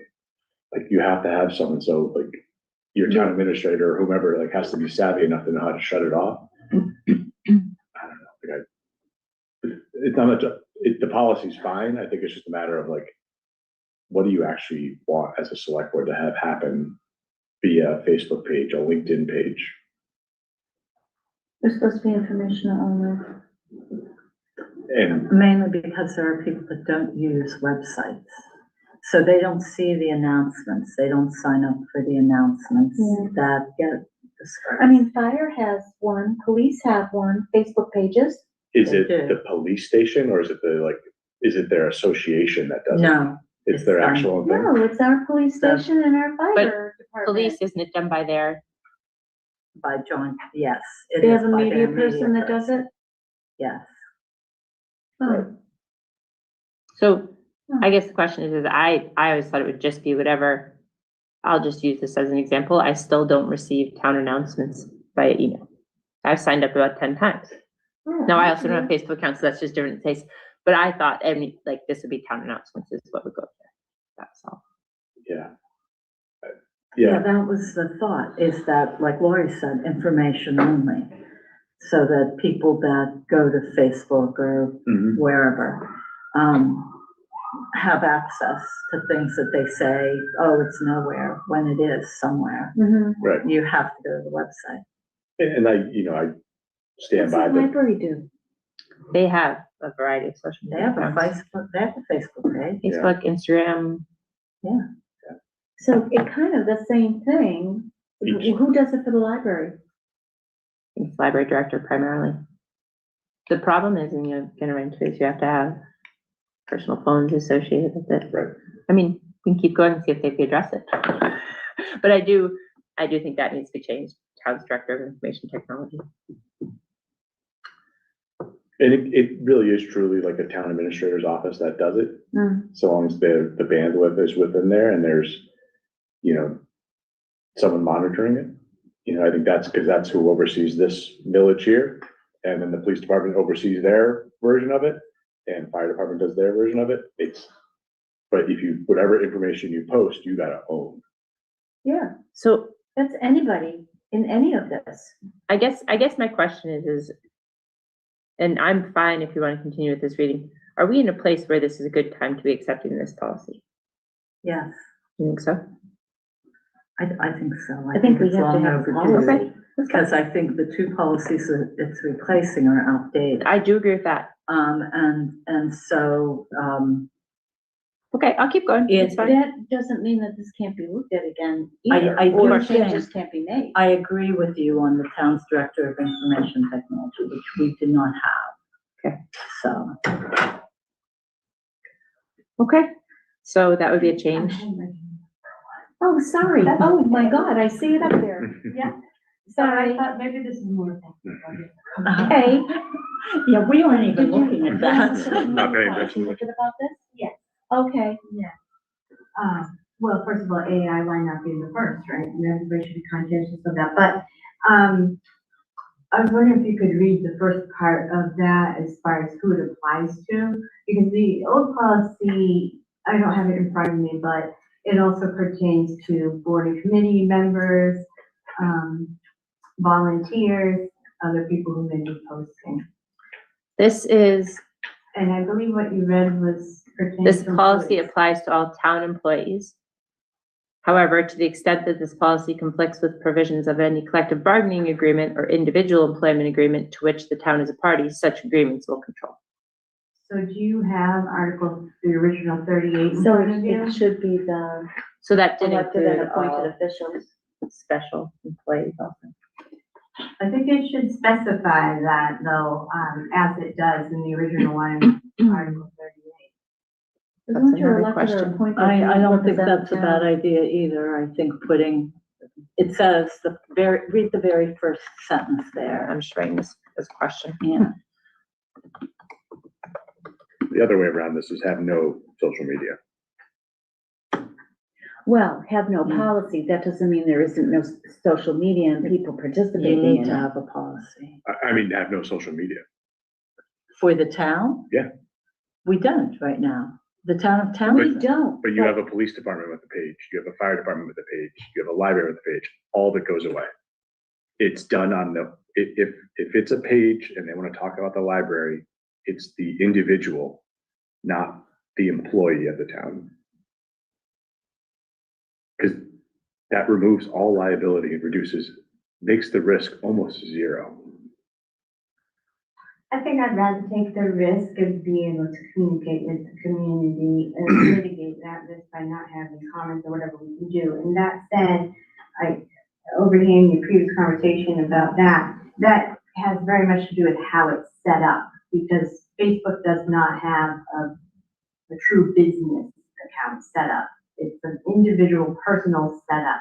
So you have to have someone set up the account a certain way for turn off comments, because there's been growing, I guess, agitation over Facebook posts, Facebook pages that don't allow comments. So just so you know, Well, the as far as tide the is town, changing a little bit, but in the meantime, we could probably not have comments.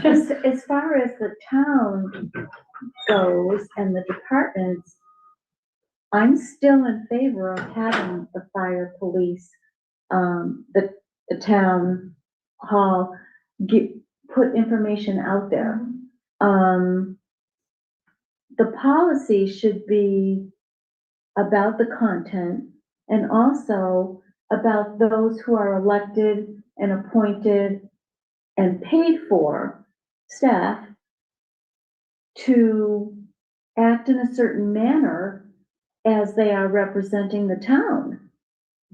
So, and I haven't seen anything wrong or negative on any of the fire, postings made or police postings made, but more informational for the town. I think that's because of the way the comments are made. They get captured and they get put out there only if they're meet a criteria, I think. I don't know. And that's the danger, and I think that is probably what Karen is thinking of when he says no social media, because the danger is that you can't just delete the negative comments. Right. If there's any comment, they're all comments. Well, unless you you'd have to turn them off. But if you look at the actual Facebook page that we do have, there is a negative comment, it's the first comment on it, and it's still there, and it's probably 5 years old. Yeah, it's been, maybe not that old. We put that in place when Eric Slagle first came in. Okay, Yeah. so for somebody not to have removed that right away, Mhm. and there's only one person that had control of that, and for it to still be there, but at any rate, But you can't Remove it. you can't be selective about which comments you remove. Or if you're allowing comments, you're allowing comments. Yeah, so that is. Yeah, but we should- What I'm trying to say is you need someone who knows how to set it up from the ground. You can't just use that one and turn on comments. I know how to. you know So how those are my to. two Yeah, I cents. mean, I wouldn't know how to. yeah, I don't, Thank you. yeah, I don't, You like, put your hand down now, right? there are people Put your much hand more down. tech savvy than me that can do it in a whiz. It takes me Yeah. a little bit of time. Like, I'm finding more and more people, and I'll be self-deprecating, in my age bucket are finding that social media is tiring and we're out. I agree. And it's like, I agree, so like but that's that me. doesn't help whatever we have to do for the town. But But it does in Are the there- sense that I wouldn't do it. so I guess I don't know my if we're question gonna would ban be, them. is a social media policy a common thing among select boards in our area? It's common amongst towns, not select boards per se. Yeah. but towns, and I think especially if you have employees and you have elected and appointed officials, for them to go out on social media and, So the one thing I'd say about that is that I've always taken it as state laws and open meeting laws prevent me from saying a lot. And that would supersede any social media policy that we would put in place. I'm not gonna go on Facebook and say, I feel this way about the social media policy, because you could go on, or you could go on and see what I said. Mhm. So I would think Yeah. any board or committee member would be bound by those rules. Now, however, that would not prevent me, if I was on Facebook, which I'm not, from going on and saying, I feel that Townsend is not doing the right things. You know what I mean? It's my First Amendment right to say that. Mhm. I'm not commenting on any specific policy of the select board. So I don't think this policy would play into those decisions because those are open meeting law and First Amendment. Just my 2 cents on that. Yeah. But It's also like you have a couple votes upcoming, and one of them is gonna be linked to a department that has their own page. How do you plan on policing that? Because they can't publicly encourage people to vote. They can say the vote is today. that's it. Well, we all know that. If you're in government, you can't say yay or nay. All you can do is say that this is happening. Mhm. And we should That- say. I know that, and I this know is they know that, happening. but it's just a matter of if We someone should be posts on saying, that page. this is happening. Yeah. I think that the town's director of information technology needs to be changed. I just don't know what to. And it But might I be think we should continue reading. okay, we'll Yeah. continue reading and we'll continue this discussion and thoughts because it's first reading. Once they approve the account, they shall appoint a town employee as account administrator. Again, probably not. Yeah, okay. Administering town social media accounts. Town social media accounts must adhere to all applicable state, federal, and local laws, regulations, and policies, including without limitation the Commonwealth's open meeting law, Commonwealth's public records law, Commonwealth's public records retention schedules, the Commonwealth's coalition of interest law, copyright law, campaign and political finance laws and rules, e-discovery laws and policies, and the Health Insurance Portability and Accountability Act of 1996, HIPAA. Kind of what I was saying.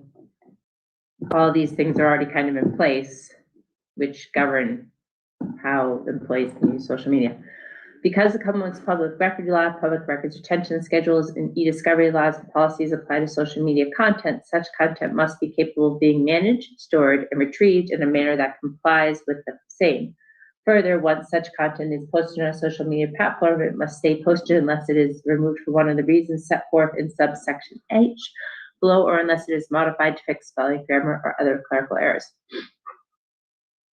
The town will keep a record of all such modifications. That's, I mean, realistically, if I go over to the library right now and say, hey, have you guys kept track of every single change to every single posting you've ever made? They're gonna. But melt the snow on the ground. Yeah, I mean, okay, keep reading. Town social media accounts must clearly indicate that any content posted or submitted is subject to public disclosure, sorry, not discourse. But I know what's on your mind. Oh my gosh. Town social media accounts must include an introductory statement which clearly specifies the purpose and scope of the account. Town social media accounts must indicate to users that the site is subject to the third-party platform's terms of service. Furthermore, each town social media account must indicate that the social media platform may collect personal information through the use of such platform, that this personal information may be disseminated by the same, and that such dissemination may not be governed by the limited by any state, federal, or local law, regulation, or policy applicable to the town. F, all town social media accounts must clearly indicate that they are maintained by the town and must have the town contact information prominently displayed, and if possible, the town seal. G, town social media accounts include a link to the town official's website. H, the town will remove the following content from the social media account: content that is not related to the town, content found by a court of law to be defamatory, true threats, sexually explicit content made to appeal to prudent interests or links to the same, content that is illegal, including posting confidential and or personal information that is protected by law, content that incites imminent lawless conduct, content that inhibits the town's ability to serve its residents and the public, and content that violates the legal ownership interests of another party. Copyright violation. Town social media accounts are prohibited from endorsing town vendors, suppliers, clients, citizens, employees, or other stakeholders, including without limitation, political candidates, family, or friends. Use of town social media accounts by town employees when acting in their official role. A, posting content to or responding to a post on town social media accounts is prohibited unless prior written authorization to do so is received by the account administrator. So there's only one person who posts. So you have to. is that how it authorize works in practice right now? Yeah, I mean, smaller towns, yeah, it'd be one person, and bigger towns, there might be two people, because perhaps. Is that how it's working for police, fire, and all them? Hand up again? Yeah. What, just real quick, I know that Civic Plus has social media archiving, and I'm sure all of the others do as well. So you don't have to like sit there and screenshot or make posts necessarily. With like everything, I'm sure there's a cost for it, but just FYI, know that, so you don't have to necessarily keep track of it. They will, when you make a change or an edit. And I believe well, I don't know, I think our previous web contract was unlimited archiving, so that might just be a flip of a switch. I think that revised, It's we worth do asking have about. limited archiving. Yes, and, okay, I'm really leaving this.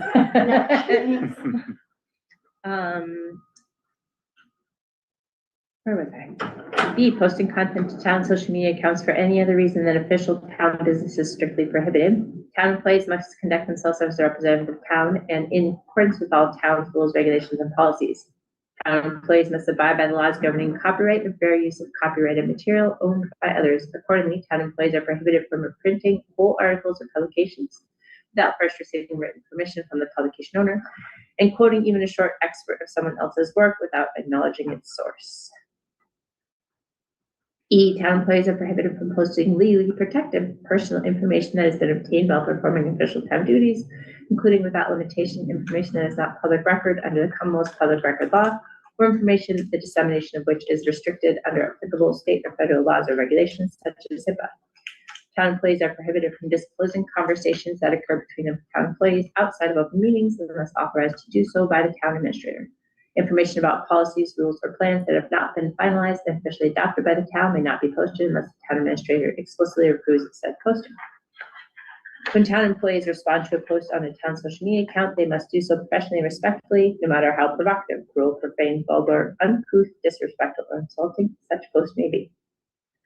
If a post employee is contacted directly by a reporter or any other member of the media, he or she must immediately refer all questions to the town administrator. 6, use of town social media accounts by town employees when acting outside of their official role. A, town employees are prohibited from using their official town title unless they are posting in their official capacity as such. B, when posting content, town employees must use the following disclaimer. This posting is of my own and does not represent the town council's positions or opinions.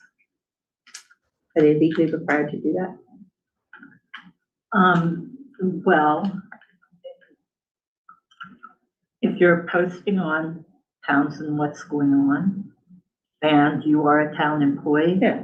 you should put that Yeah. disclaimer in there. But is it, they just have to say, Exactly Not what's here, this exactly policy there. is in place. Yeah, are you gonna get arrested for it? No. But, just make sure. I mean, don't quote me on that. Like, I mean, you'd have to say like, you know, I wanna steal Kieran's car, and then, you know, like that. Just posting it. Just not- No, but maybe like if I shared a meeting with no comment, just shared the meeting of such date, whatever. Hmm. So do I put that on there? That says you would have to. Yeah. I should put this posting is my own and does not represent the town of Townsend position or opinions, yet the meeting is there for you to look at. Okay, all right. I don't have a problem with that. I think this policy needs a little work, but I'm gonna keep going. Use of personal social media accounts by town employees. Town employees are personally and professionally responsible for the content they post. Town employees must conduct themselves so that a reader would not think that the employee is speaking on the behalf of the town. But personal views or comments must not be attributed to the town and the town employee's job duties. Okay. Town employees are prohibited from posting confidential information related to town business to any extent social media or to any external social media account, including without limitation, personal employee information, safety plans and security procedures, HIPAA protected information, or internal investigations. D, town employees are prohibited from publishing content that inhibits the town's ability to serve its residents and the public. E, town employees are prohibited from posting town logos or trademarks or photographs of town employees in uniform unless the same is protected by law. 8, use of town or personal social media accounts by members of town public bodies under the open meeting law. A member of a town public body, members are permitted to use own personal town social media account. Members of a town public body, members are permitted to use personal town social media accounts to communicate with their constituents on matter of public concern.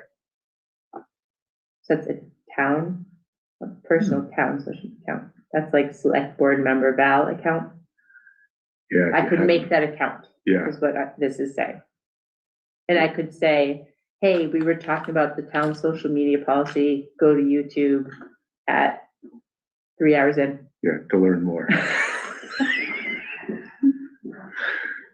Basically, that's what this says. Okay, cool. Members are prohibited from using their personal or town social media account to communicate directly with the quorum, simple majority of their public body on a matter within the public body's jurisdiction. Such communication may include, without limitation, friending or following members of your public body, messaging or responding to a comment or post by members of your public body, and 3, posting or commenting on a town matter.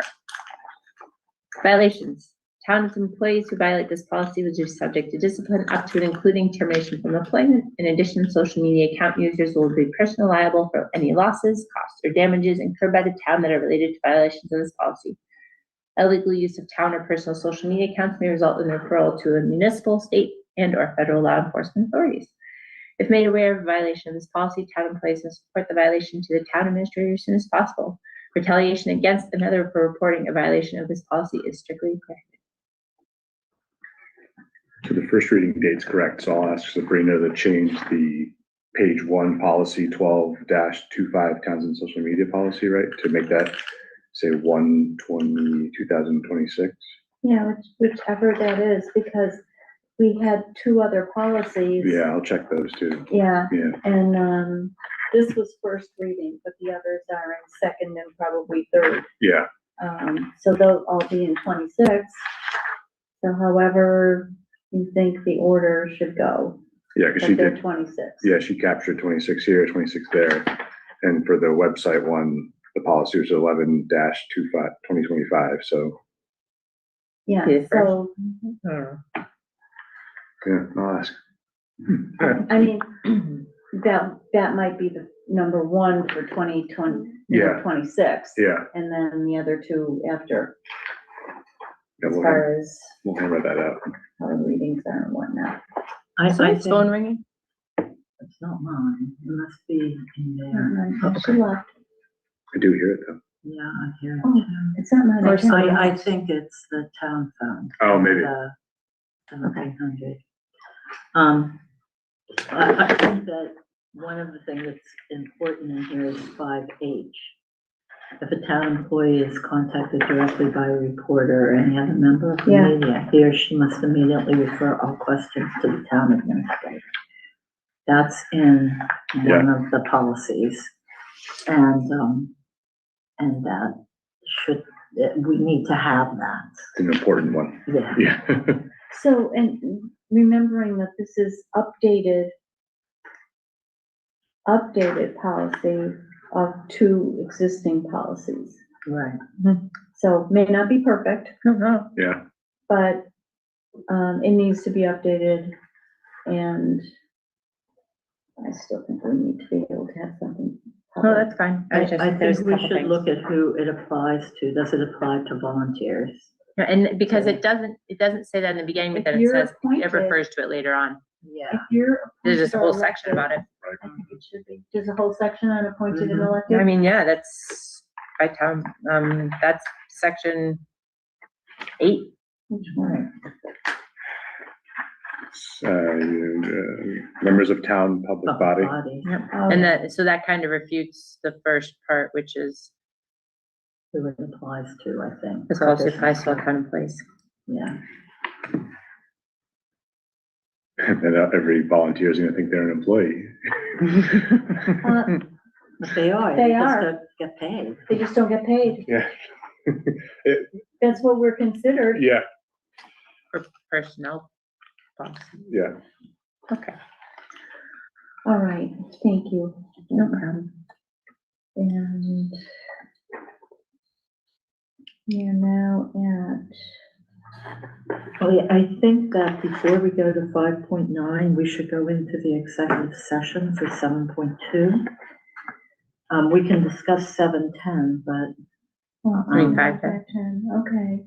I mean, what is the purpose of the 7.2 executive session otherwise?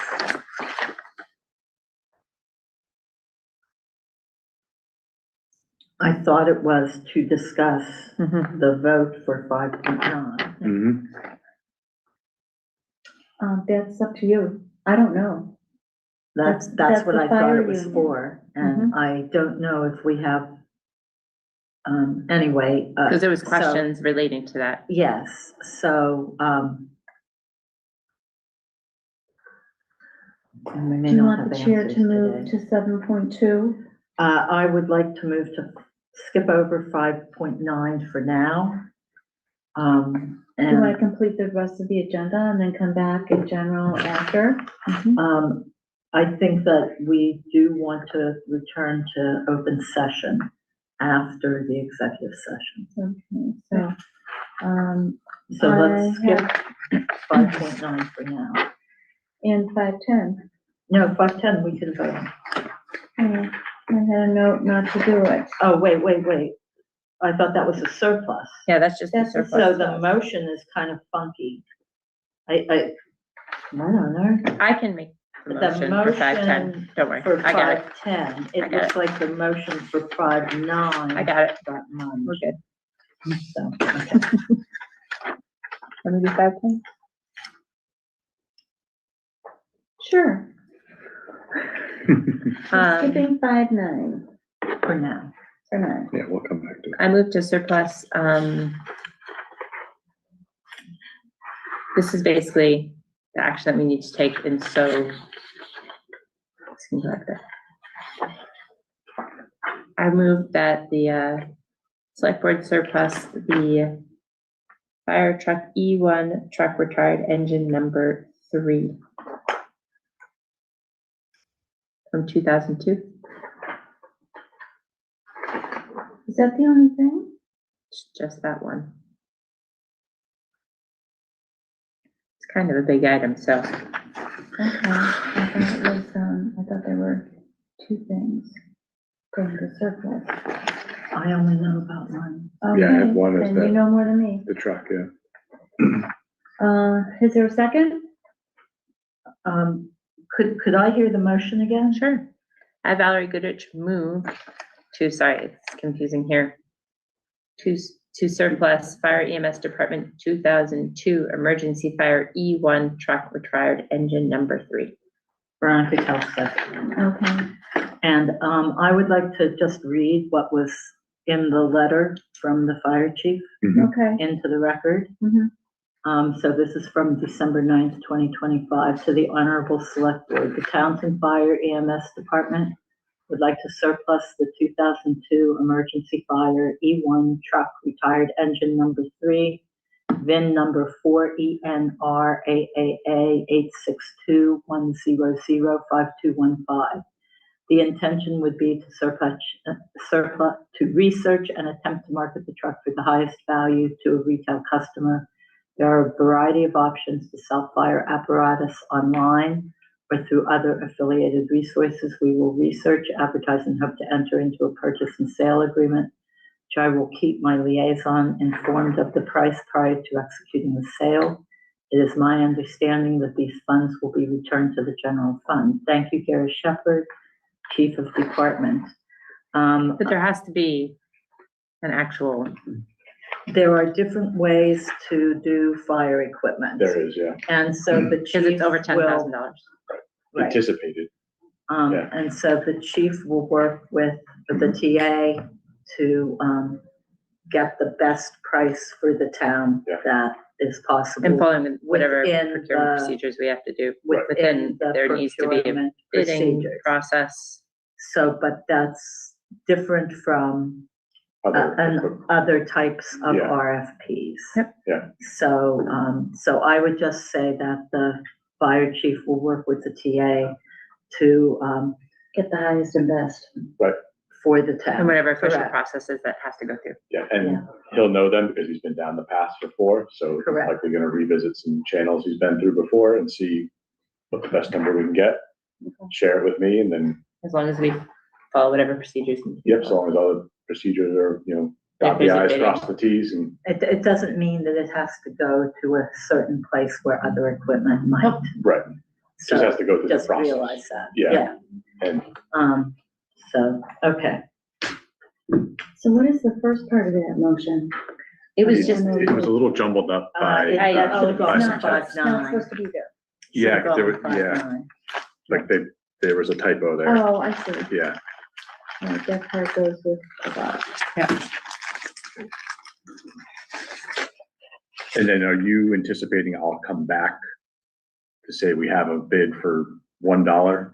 And it would have to be accepted. And it's gotta be by the accepted by this whole- group, that, all right, cool, board. that's what I was thinking too, expect. so, yeah. I mean, I, from this and a discussion, I expected he would come to me and say, we As the have this is liaison, the maybe. number. Yeah, Yeah, but that doesn't mean, Yeah. I don't approve it, Yeah, you know, can't it's rubber the stamp it. board yeah, it's the group, approves it, Yeah. so. because someone could say, here's $11,000 for your truck, and And it could, I mean, I'm sure he'll tell me that as the liaison, just like, FinCom might tell you something. Right.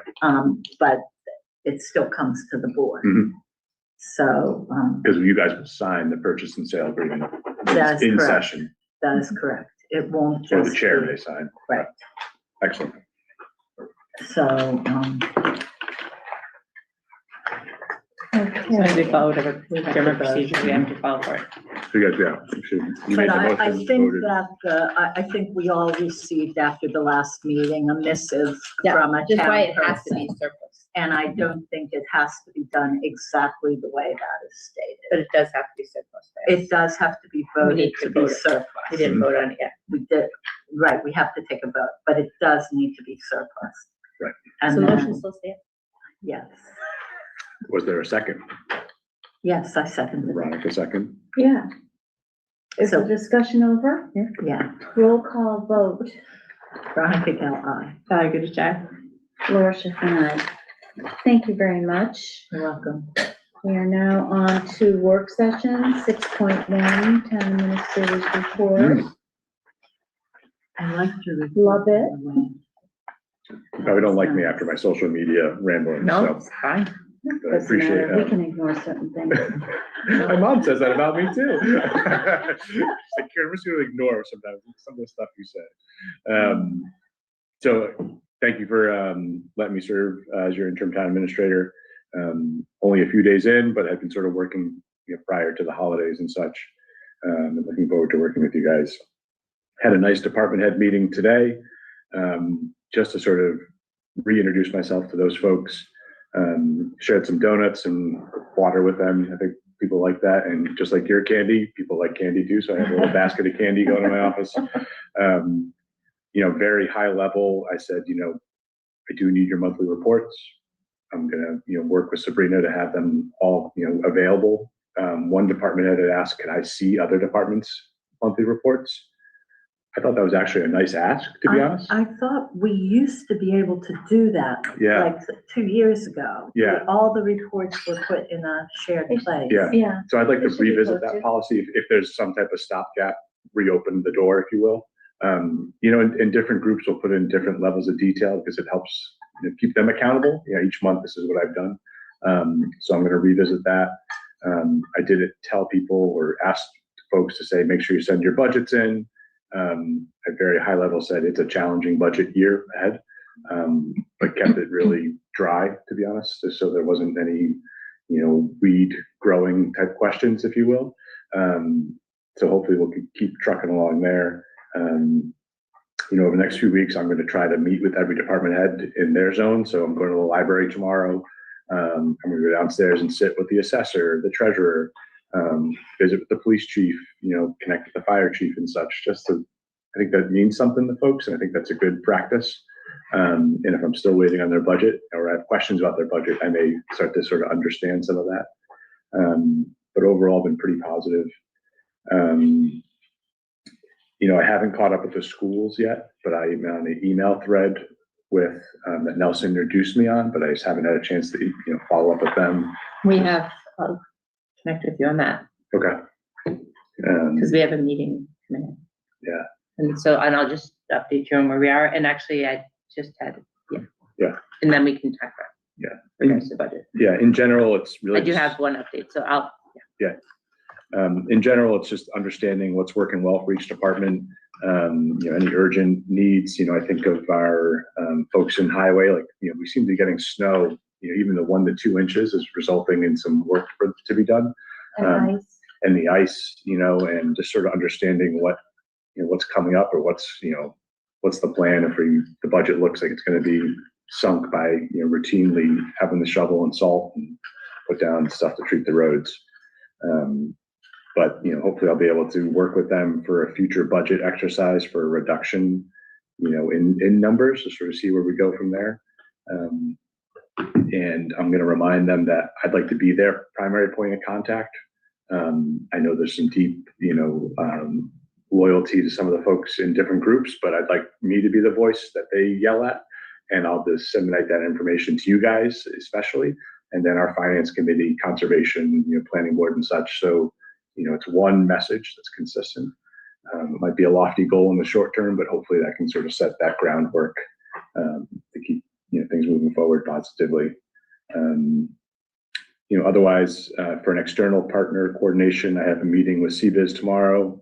I've met once with Guardian while Nelson was still here, but I'm going to meet with them again. Had a short conversation with town council today, but I'm going to have a longer chat with him on Thursday for about an hour. He's like, I want to get you up to speed on things. And he's like, I also want to hear what your burning issues are. Thinking of town council, he goes, you guys are actually doing okay budget-wise. So that might be refreshing to hear, which isn't a bad thing. And sort of go from there. I know as part of my responsibilities is some grant work. So I'm going to close out the PRC, which is the Parkland Acquisition Recreation Group. And that's for the $100,000 for Kids Country. Mass Trails for the South Harbor work. We've received the money from the state, but Mass DOT has an outstanding punch list. And that's between our engineer GPI and then also our highway group. So I'm going to touch base with Townsend Highway to see where that's at. Some of the work that Mass DOT was looking for was pretty substantial, and GPI was going to kind of try to broker a deal with them, if you will, because it would involve ripping apart work that's already been done. And some of it was because of the way the curbing lays on the Cherry Hill side and the way it runs, and that wasn't part of the original scope of work, but it is not compliant with Mass DOT standards. So a little bit of a sore point, if you will. And GPI has been okay in terms of going back and forth, but I think they sort of have to tell Mass DOT we aren't able to do much more here without really redoing the whole project. But we do have 12 months with the construction company that did the work to revisit some of that if we need to. Just a On heads up. Cherry Hill. So I think of it's the That's blue. It's like the Shepherd's landscaping that garage side, so that curb, if you look at, South Harbor goes up this way, there's that side, this side, the town side, Who did that? Bates Construction did the work. They're out of, southeastern Massachusetts. They were the low bid, so. Well, so they need to So- do what they need to do to meet NASDOT's. GPI has to get them to come back because GPI is the sign off of the engineer. And Townsend Highway will be tasked with holding GPI accountable. As the grant writer, I'm not the project manager. I don't know much about curbing, but Jim Smith is awesome at that stuff. So Okay. he said he was gonna run with it. So I'm gonna just keep following up I with remember him. back there all the time, it is not normal. Correct. There's some, Irregularities. yes, Um, it doesn't, yeah, on the plus side, That's too bad. Yeah. it's okay. we've received the funding, so in that sense, it's the grant's closed out. It's just making sure that the Mass DOT is satisfied with the work. And when I explained that to And it shouldn't cost us any more money. right, and that's what I think GPI is trying to figure out, how to make that a reality. Like, hey, you've already paid the town, you covered the grant, they reimbursed it, they followed all the protocols, and what do you want me to do here with the construction company? And I think that's what they're trying to hash out, so. But that's a slow moving ball. That one doesn't get answered quickly. It's because it's, 4 or 5 levels of communication, but I try to do a monthly, every few weeks check in with Highway to say, how's things going? We're also working with GPI for the Brookline Street project. So they know that they have to sort of do right by the project, if you will. So, I think Who is GPI? that, I don't know what the acronym, it's just they're the design and engineering group. It's like Greenman Peterson Incorporated, I think, something like that. Otherwise I'm gonna work with our facilities group to get air sensors installed on this building, the senior center library, highway garage, and potentially the fire department for monitoring air in town. It's kind of cool. It was totally free, except This room would be a great place to start. well, it's actually on the exterior of the buildings, but it's really to monitor the air quality that's going through. And you'd be surprised, like, how impactful the air quality is to coughing, Yeah, no breathing, kidding. and especially with all the biking in the area. Like, it'd be nice to know if you shouldn't be out biking because it's heavy smoke inundation from some of the forest fires we get, or something else in the air. You never know.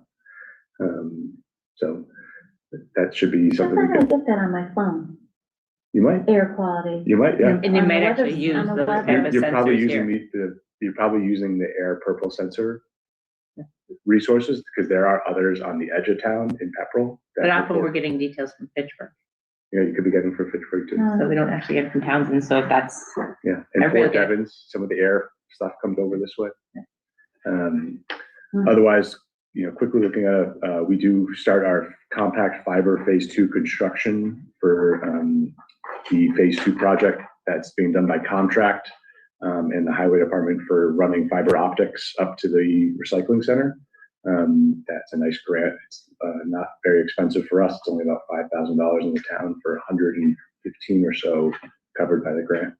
And I'll be working with a highway group to they're going to use our highway area as sort of a station to set up some of the fiber optics and everything.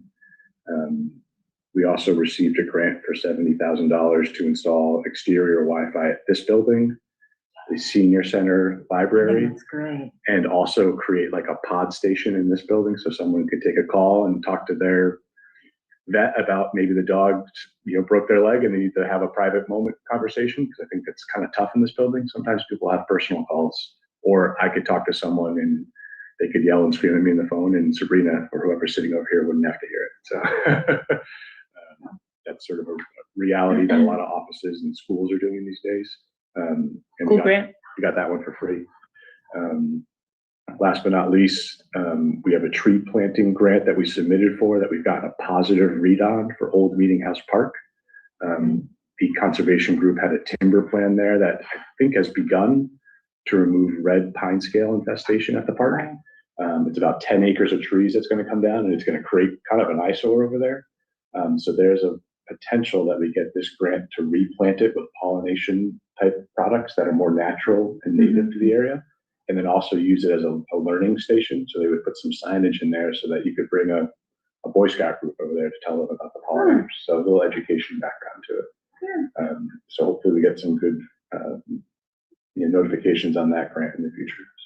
So otherwise, just keep letting me know how else I can help you guys be successful, and working with our friends in different departments and different groups to do that. And just to clarify, you are going to be doing a budget reduction exercise Yeah. Correct. for everybody who didn't count that, and asking for what 10% will look like. 10% based on the department head. I'm not asking for anything other than, can you share with me what 10% less looks like? So it's really open-ended. It's up to them. Because I'm sure we'll be talking about that with as liaisons, so I just want to make sure. Yeah. And second clarification, because we do not take any actions on this, the interim town administrator report is, you put whatever you need to put in there. Yeah. My goal is to at least get some of the materials from our department heads and input some of it here. And otherwise, what I see day to day.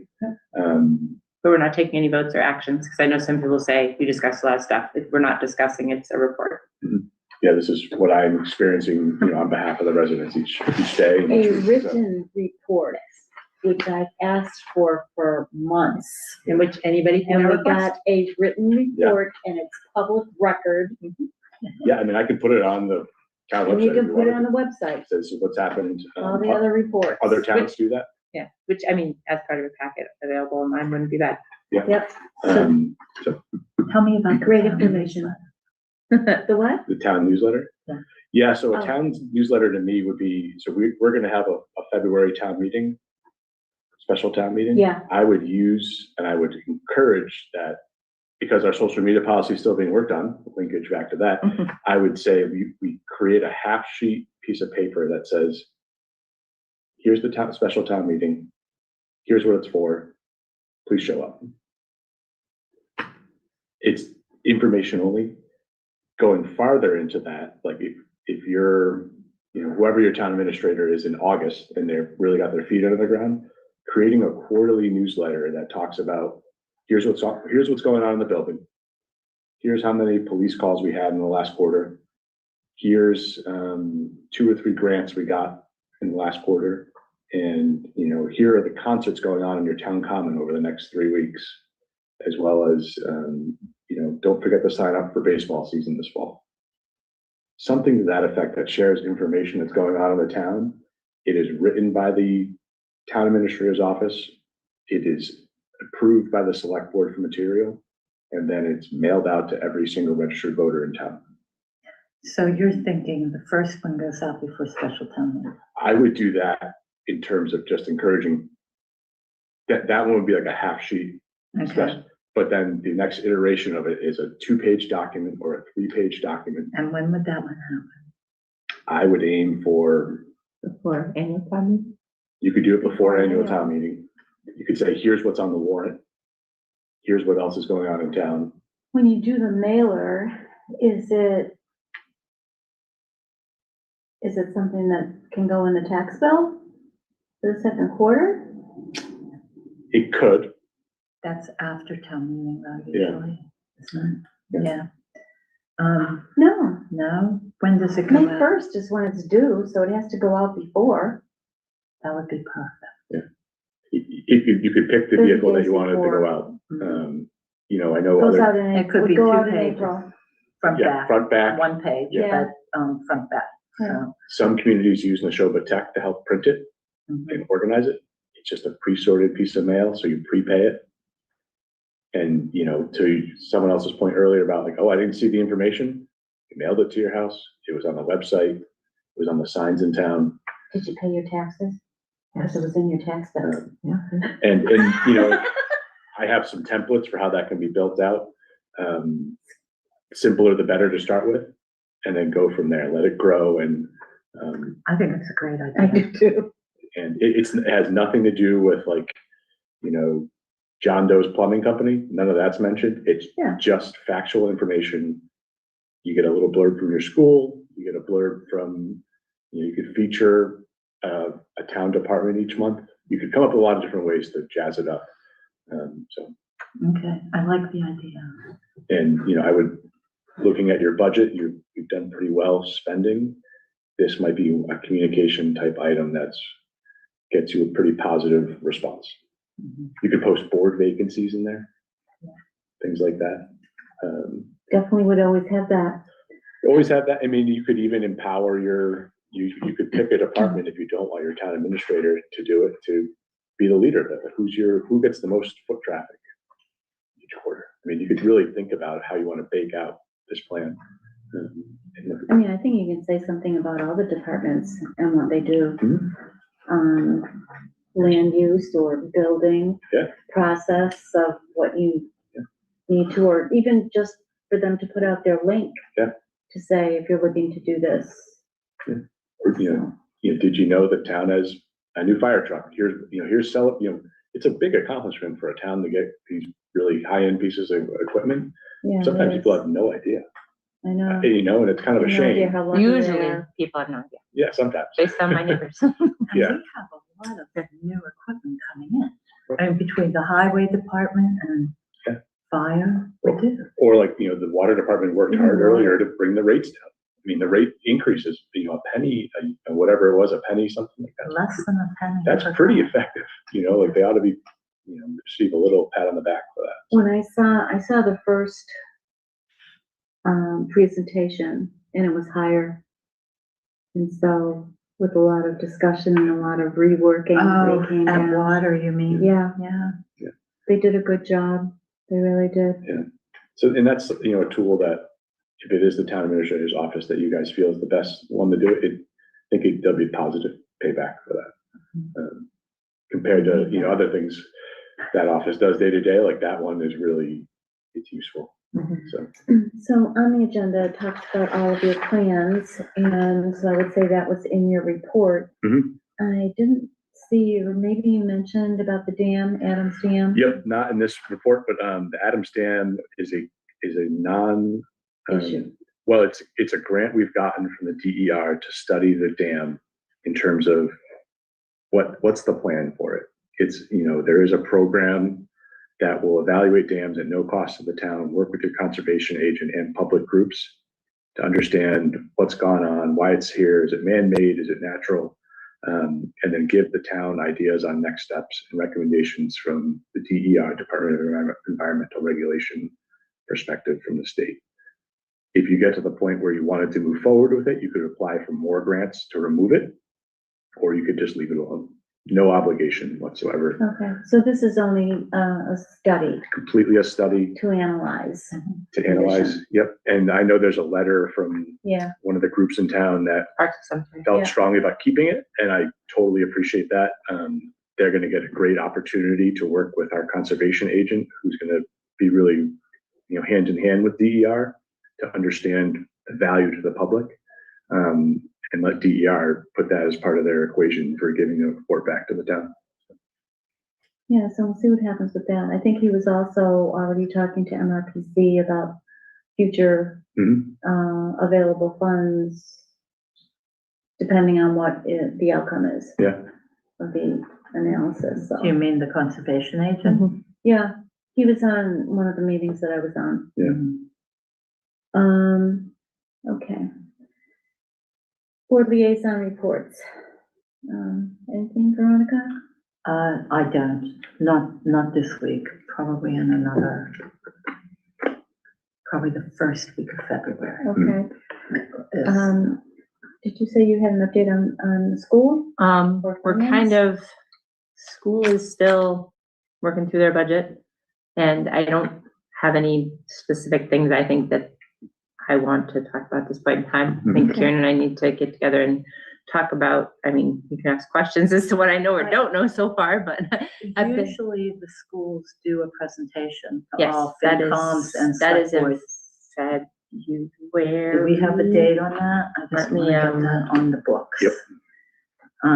Because I know that FinCom and the select board last year, we attended here on Zoom. So It was that's snowing that night. That I remember. It's on the 9th, The the night- budget hearing? Yes. That's a Monday? Yes. Do you know and if you have a time? Let me double check on that. Like Karen, our next budget meeting is the 21st Yes.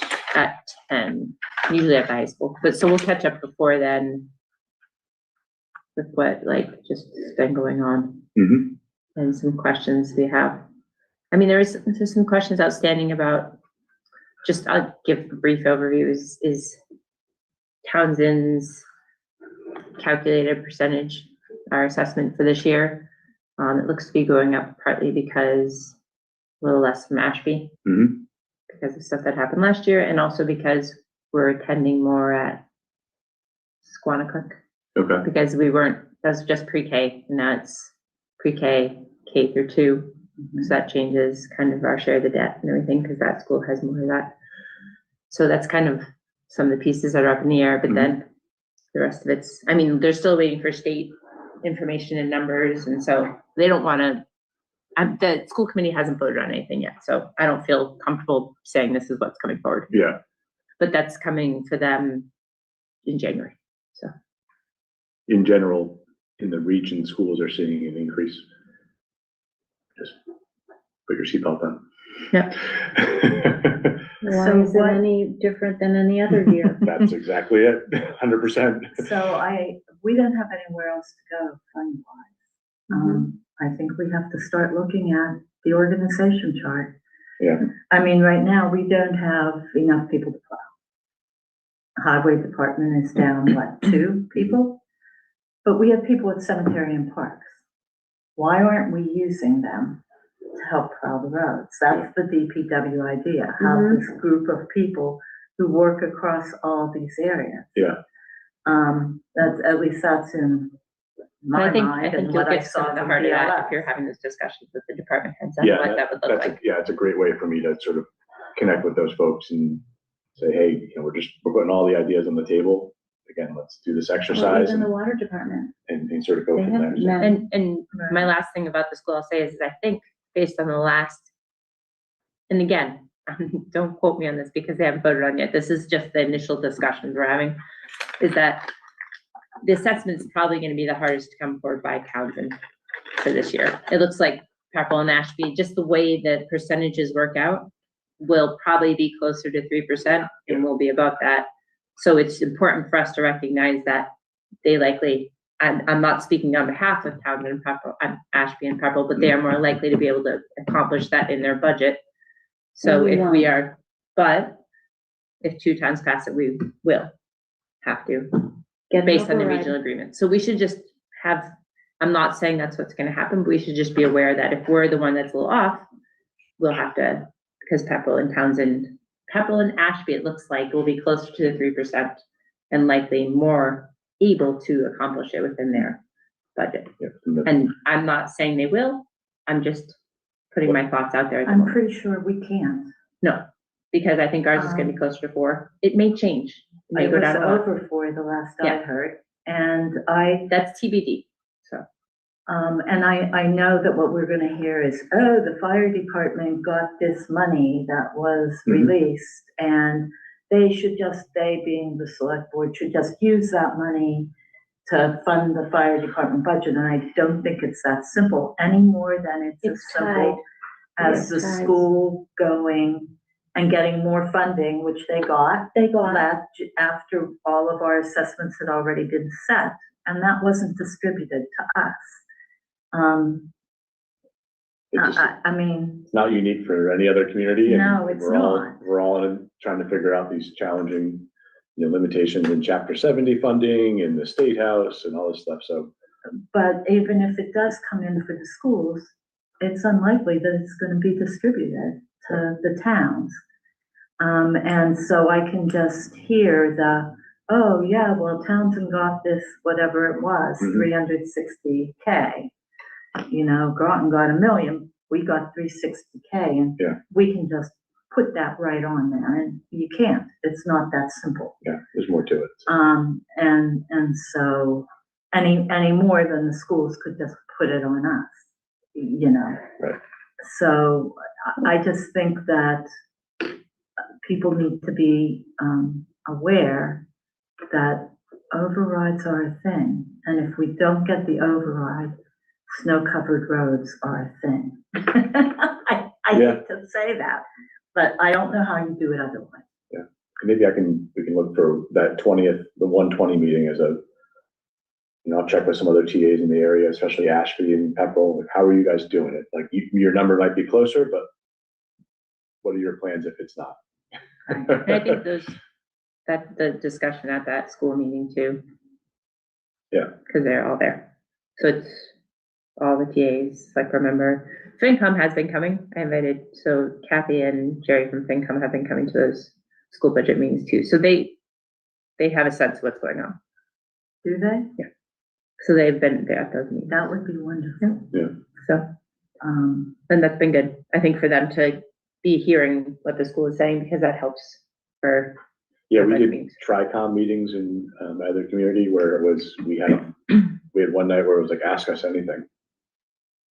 And like the school budget was up and there, the town budgets were up. Each TA did a presentation about this is our budget. The school committee did their presentation and it was no questions off of it. Mm-hmm. Well, we did that last wild, but year it was in January. Yeah.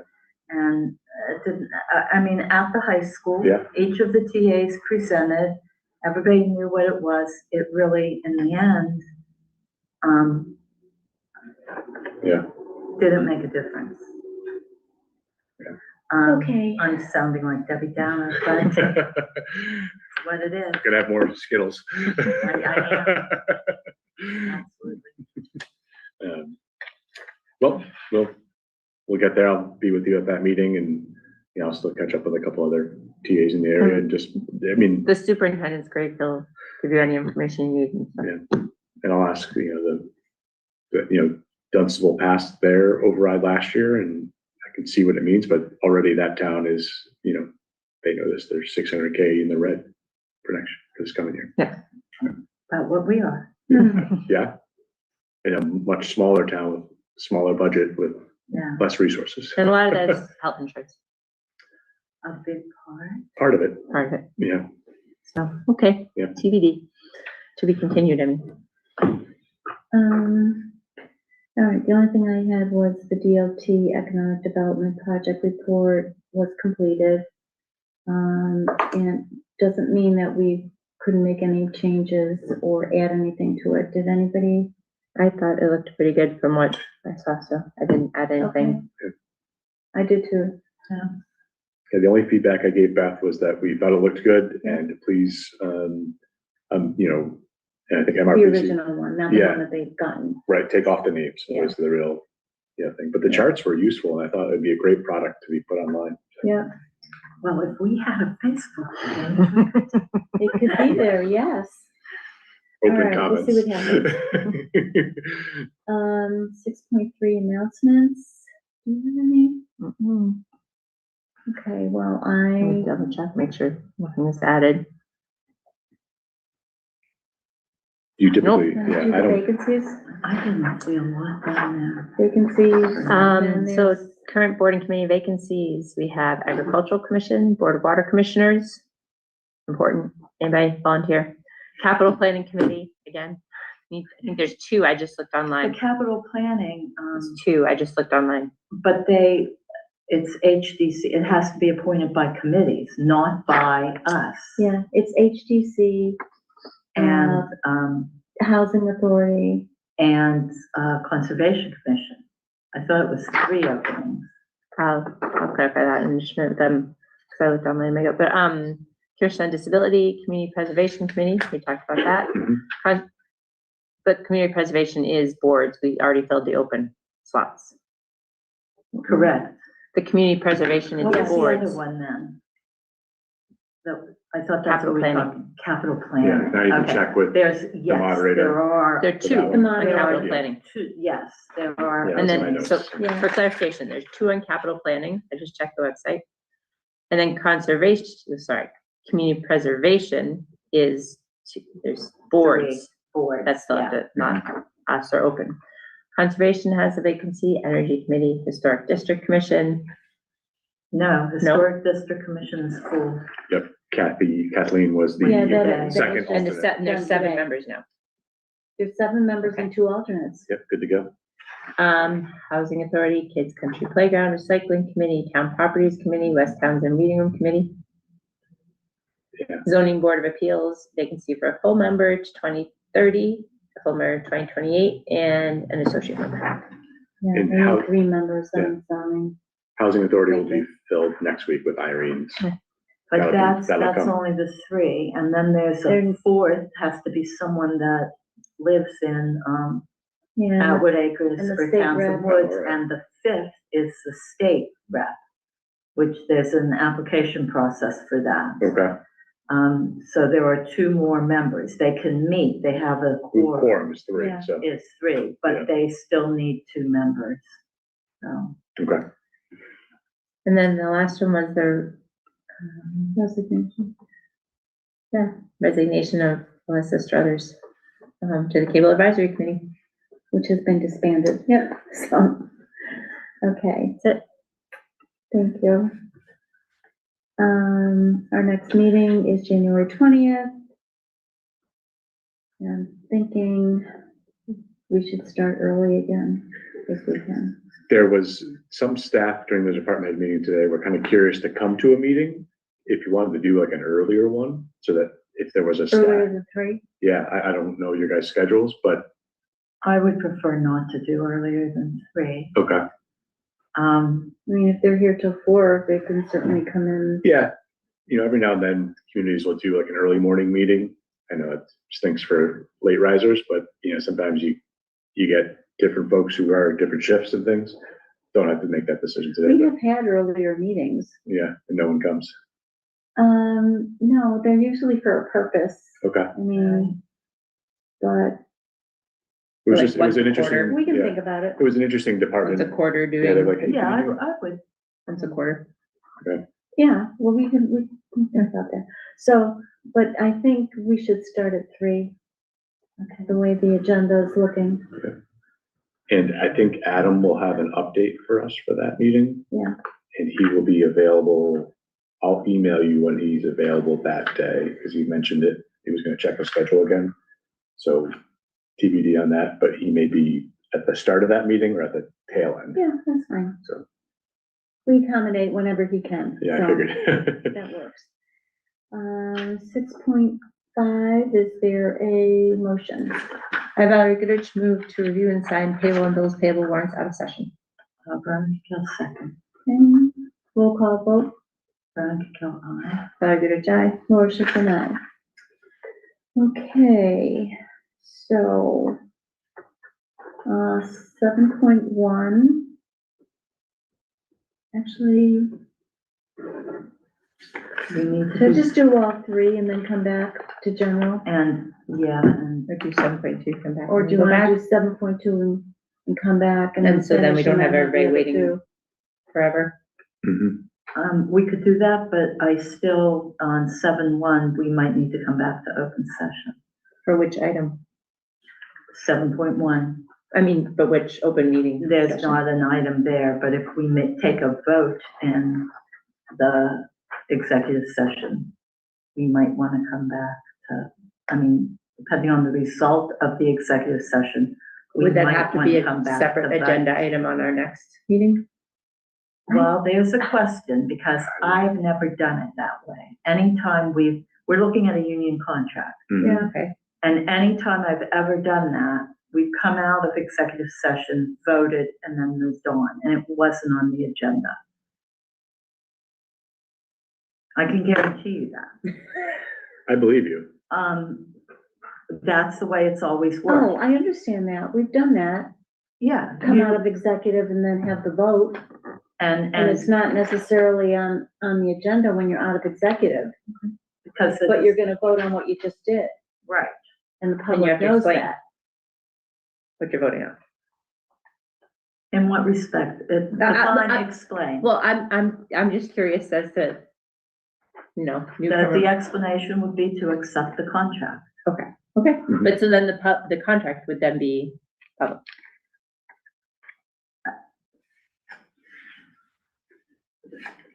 How does that work? Because it also has to be accepted by the police union.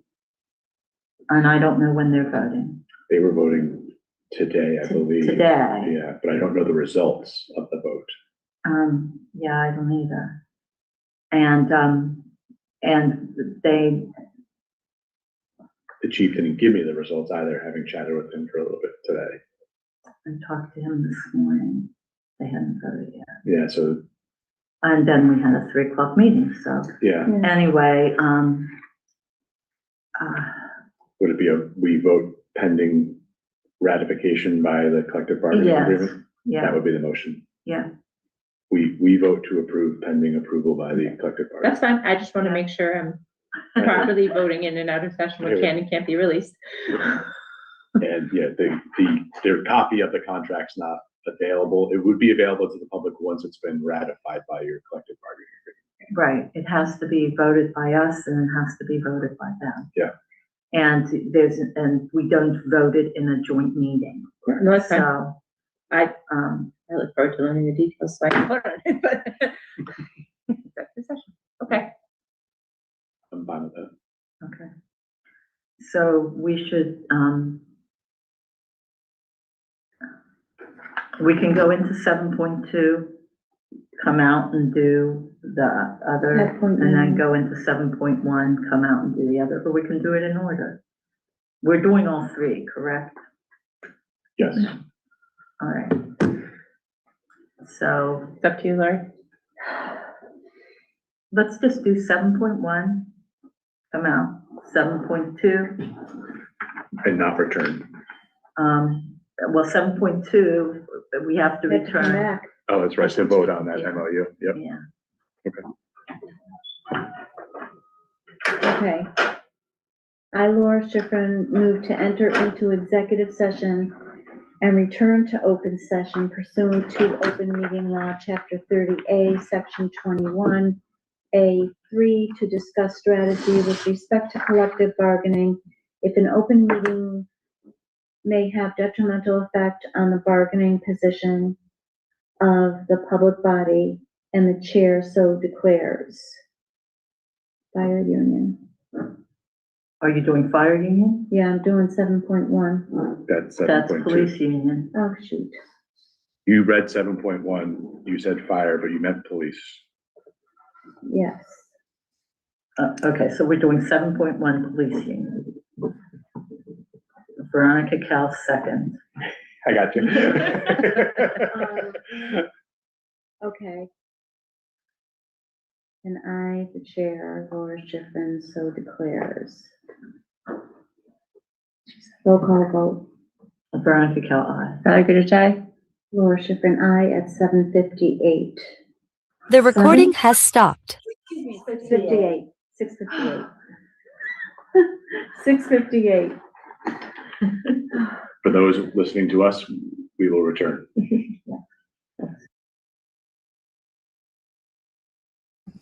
Okay, another boring time period here.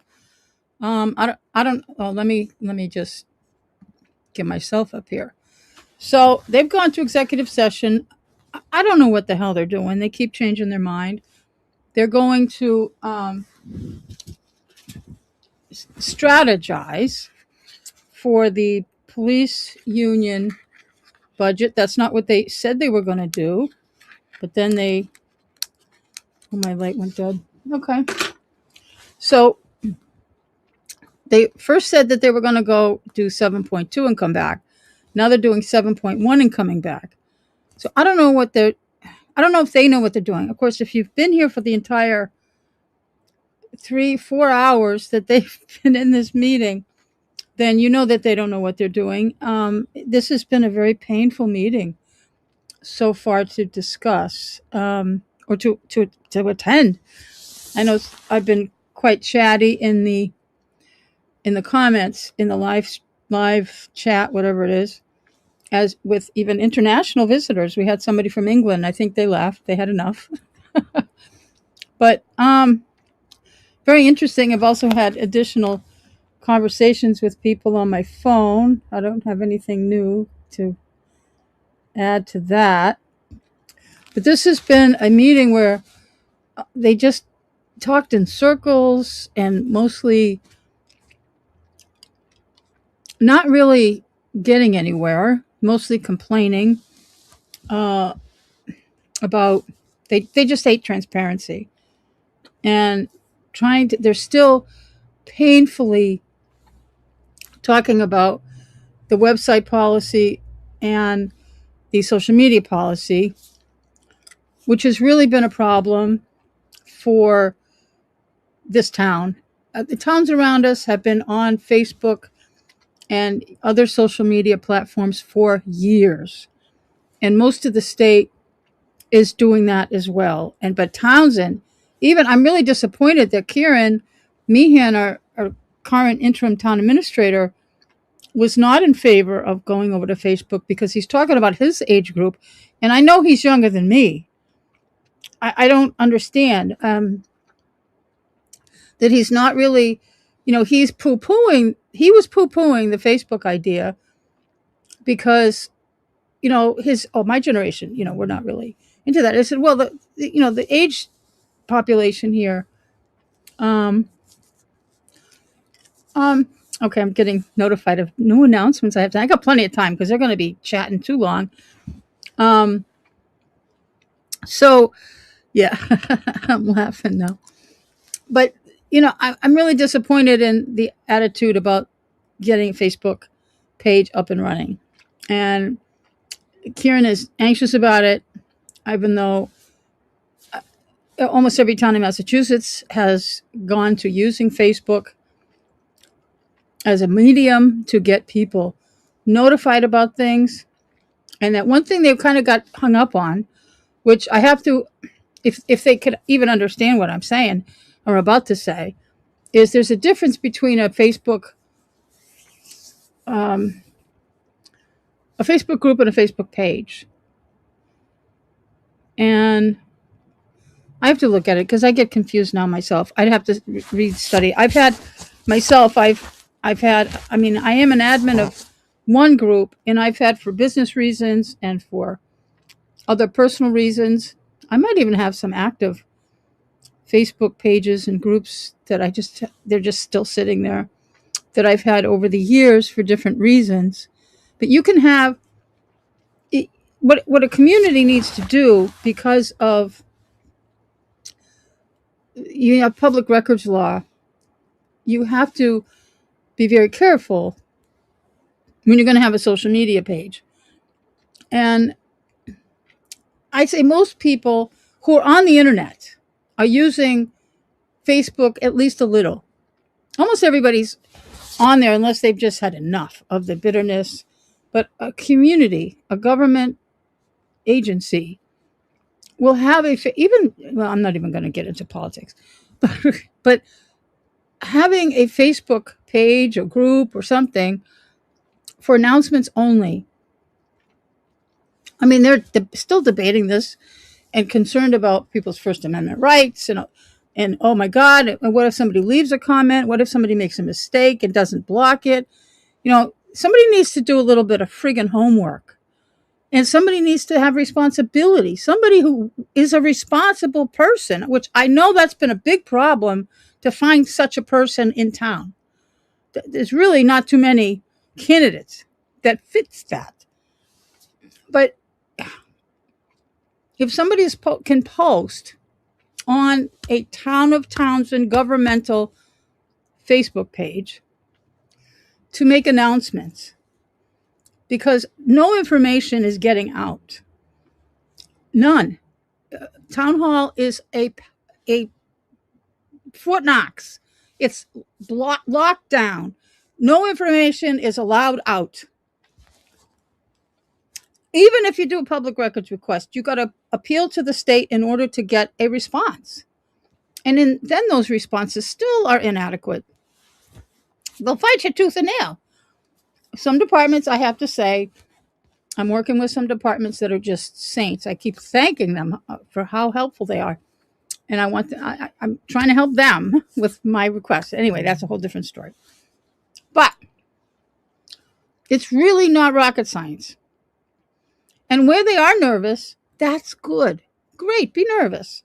So restrict who's going to run this. Something coming. It's really what I'm imagining for the town is something that does actually come out of the town administrator's office, the board of selectmen or the select board's office, either the town administrator or the executive assistant makes these posts. And since Karen is so nervous about it, it should be him, because he'll make sure that whatever he posts is legal, and it's just notification, just a brief, hey, and all the committees, all the boards, hey, you can put like conservation, planning, ZBA, they're always posting in the newspaper. You have to really read the Groton Herald if you want to know the legal postings. If you don't read the Groton Herald, you're not going to know. They post legal when they're having public hearings. The Board of Health has public hearings, although I don't think they advertise them after. I don't know what they're doing down there. But my cat is chirping. Oh, did I wake you? Meow. Is it dinner time? I guess so. But anyway, that it posts these public hearings on the Facebook page. That's just a legal posting, just like they do everywhere else. Not any comments. And then it's just announcement only. There's no comments. And that's easy to do. And even if, you still have time to if you screwed up, you just don't make any changes. You can fix that. Once you post something, it's a public record and you can't remove it. But, somebody who's competent, I know I'm asking a lot to find a competent person in town hall. And I know there's a couple, maybe two. Are there two? I don't know. It's hard to imagine, but they can do this. But what's really happening is, and it's been working its way for at least a decade, the departments, which Karen was a little concerned about, tough shit, buddy. It's been happening for 10 years. And since town hall won't do anything, the departments have taken things on themselves. The police department, the fire department, the water department, the highway department, the library and senior center. They all have their own website. They don't use the town's website. They don't, for anything. The town updates, who's on their boards and committees, and okay, the library's there.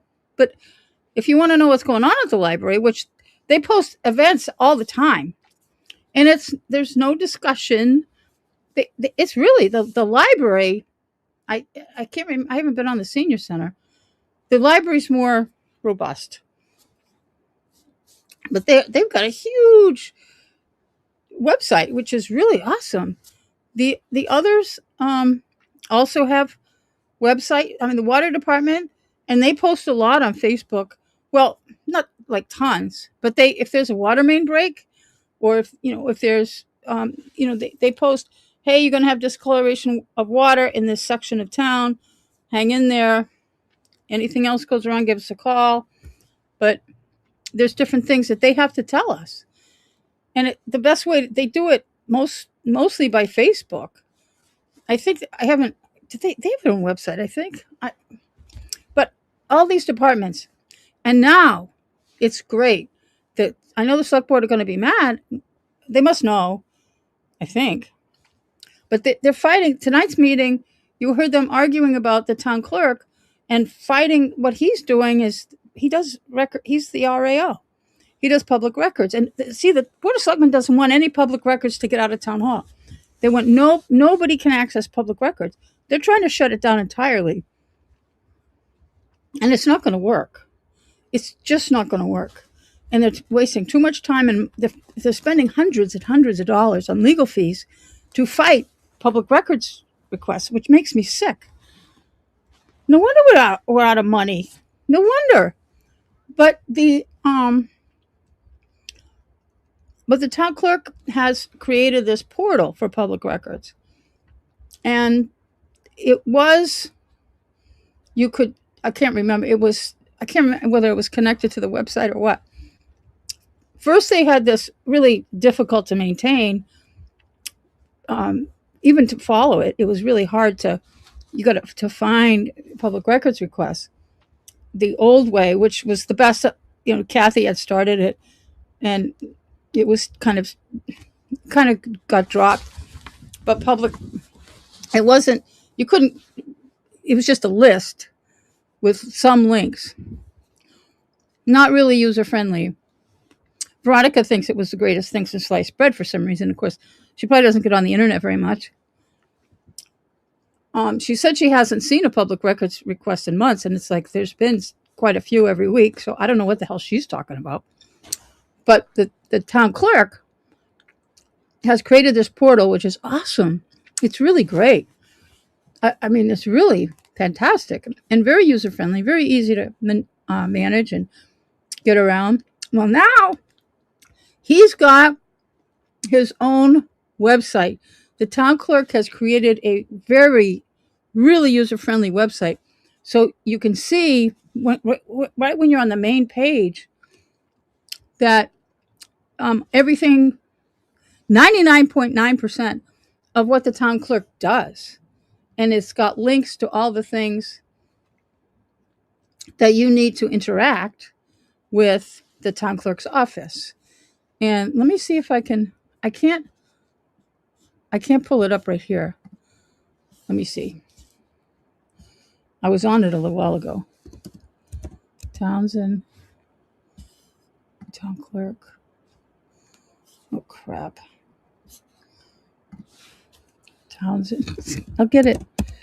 Townsend, Mass Clerk. Is that it? .gov, I think. Hold on. That's it. TownsendMAClerk.gov. And it's big letters. Welcome to the town clerk's office. Actually, I can't pull it up right now because I'm still pending in the Zoom, and I'll have to. It'll just be too complicated. I don't want to screw myself up. There's public records request. It's got his office hours listed. It's got email addresses for the clerk's office. It's got the phone number, public records if you need to email the town clerk, if you're looking for certain permits that the town clerk manages, and town meeting information, because the town clerk's office maintains all the town meeting the official things. The select board schedules and gets the town meeting off the ground, but all the voting and the official minutes of a town meeting is maintained by the town clerk. And there's a lot of things that the town clerk does you might not even know about. But okay, public records, I already said that. Dog licensing. You can just click on a thing till you can get your dog licensed. Then there's voter registration. You've always been able to register to vote online, but now you can really see it, and it's really easy to access from the main page of the town clerk's website. And then, of course, vital records, I went over that. There's probably more stuff. No, everything's, I think that it's pretty new. So, I'm anticipating that it's probably going to have improvements here and there. It looks pretty good to me. I mean, I'm pretty impressed. And one thing I'll tell you, very interesting. I discovered, I think today, which I didn't realize, because he moved the public records portal to this website, so it's a lot easier to figure out.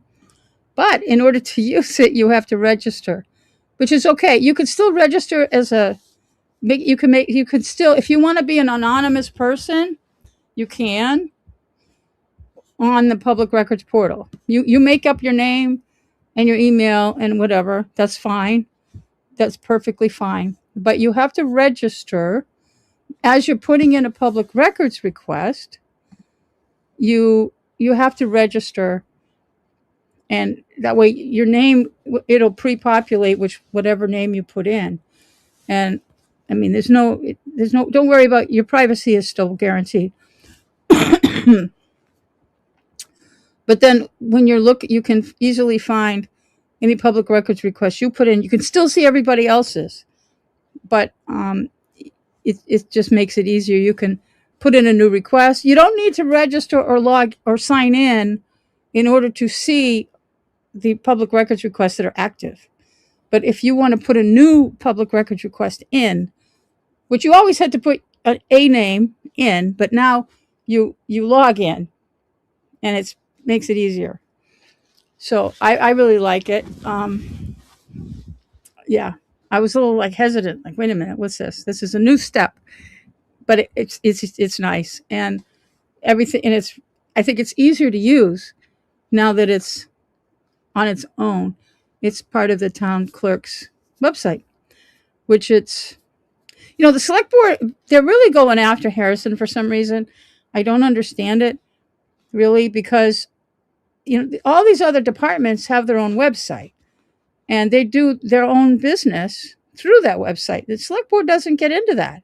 They only attack Harrison because, oh, well, what if Harrison gets hit by a bus? Does anybody know how to operate all this stuff? Well, yeah. And it's not like, well, what about the police department? Somebody files a police report. Does that mean that all the police reports are gone? What does that mean? If you do a public records request with the police department, well, what happened to that? They're not saying that about the police department. They say nothing about that, but only for Harrison. The fire department, same thing. And the library, the whole library, you can order interlibrary loans, and you can, the select board on attacking the library. Why not? They should be all over that. Well, wait a minute. I want to know what books you put. You need to get this approved or something. The water department. I mean, they're not attacking them for well, what if something happens? What do you mean, what if something happens? So the water department's going to stop functioning? No, they're not. Their website is a separate entity from actually, the world is still going on. If there's a new town clerk coming in, they'll be the one that has the administrator access to this website. One thing the select board is really bad at that's continuity. They can't function continuity. They're the ones that have dropped all the balls on everything like this for a number of years. And Veronica even complains about that. Well, almost every meeting she says, well, when I was on the select board before, all this stuff we had all set up and they just dropped it when I got off the board. Oh my God. Well, Veronica, why did you set all that stuff up if it was just going to be dropped? That's moronic, actually. So, people are leaving. But anyway, so it makes no sense for her to just attack Harrison. And the town clerk's office will go on. That, what was it that I was just going to say that what other things that balls have she dropped? That if the town clerk's office, the next town clerk, doesn't want to do this the same way, that's okay. The process is still in existence, even if they don't want to maintain that website. That's okay. And that's true of the library. That's true of everything. That all these things can be revamped by whoever's running the place. When I say running the place, I mean the departments. We absolutely, when you're hiring new people, if you're not computer literate, and I mean high functioning, you shouldn't get the job. I'm really surprised that we have so many people that are on boards and commissions who don't use a computer. I think that's a travesty, because there's a lot not happening, and you can't even get information if you're not going to have email. How do you know what's happening? How do you know when your next meeting is? Nobody can tell you. It's not the least bit reasonable. I just got to notice we're getting heavy snow. It's going to start any minute.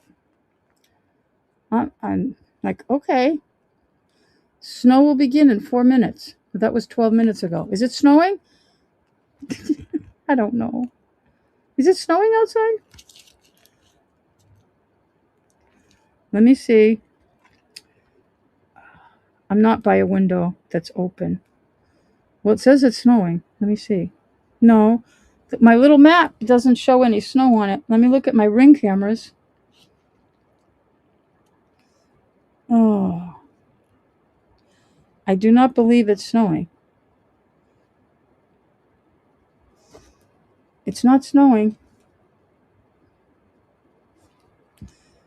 You know, you can't trust these weather people. It is not snowing yet. It probably will as soon as I stop talking about it. I need a cough drop. So, yeah, so all the departments one by one are setting up their own website. And they have to, of course, they have to pay for it. There are costs associated with that, which is really not that expensive. It's a small administrative cost. I really can't tell you. And they're really easy. They're not that complicated to manage. But usually if a department's going to do that, then they have somebody that's capable of setting this up. And even if there's change in people, which we've had changes in people, I know that some of these websites from all of our other departments have been there for more than 10 years. Most of the departments that have a website of their own have had it for more than a decade. And now it's an emergency because, oh, we can't have Harrison do it. We can't let the town clerk have any autonomy. You know, we can't let the town clerk put out any information that's not approved by the Board of Selectmen. Even though he's an elected person, they have no authority over what he does.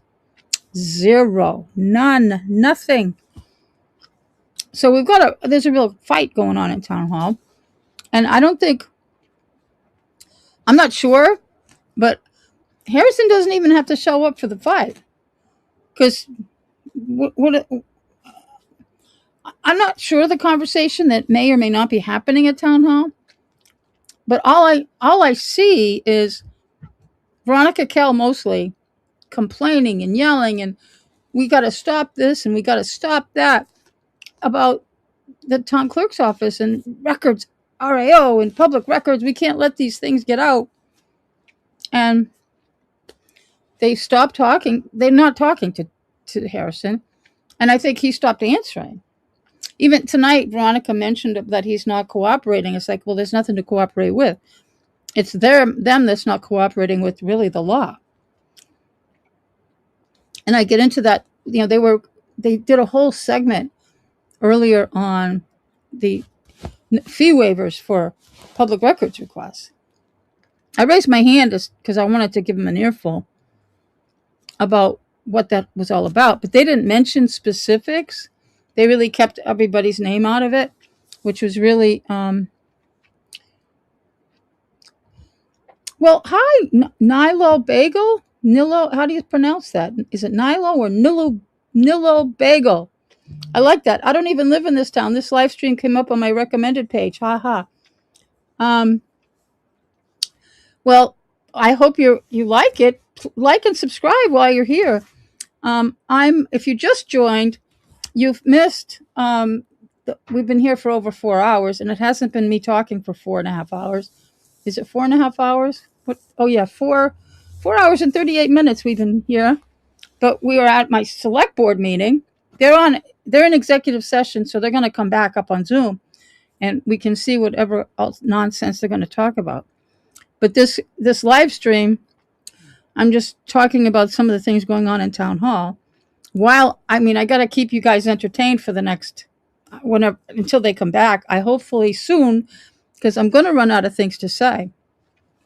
I really do sometimes run out of things to say. But yeah.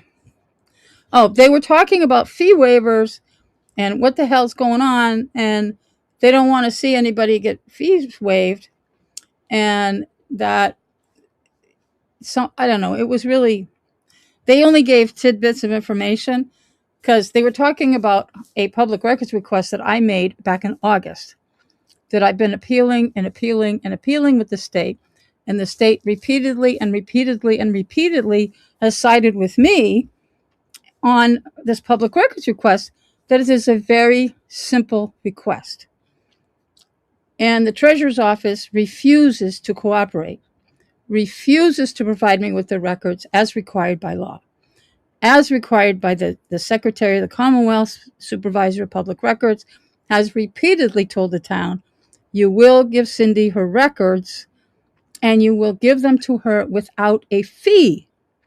But the treasurer has flat out refused to give up the records and insists that I agree to a fee.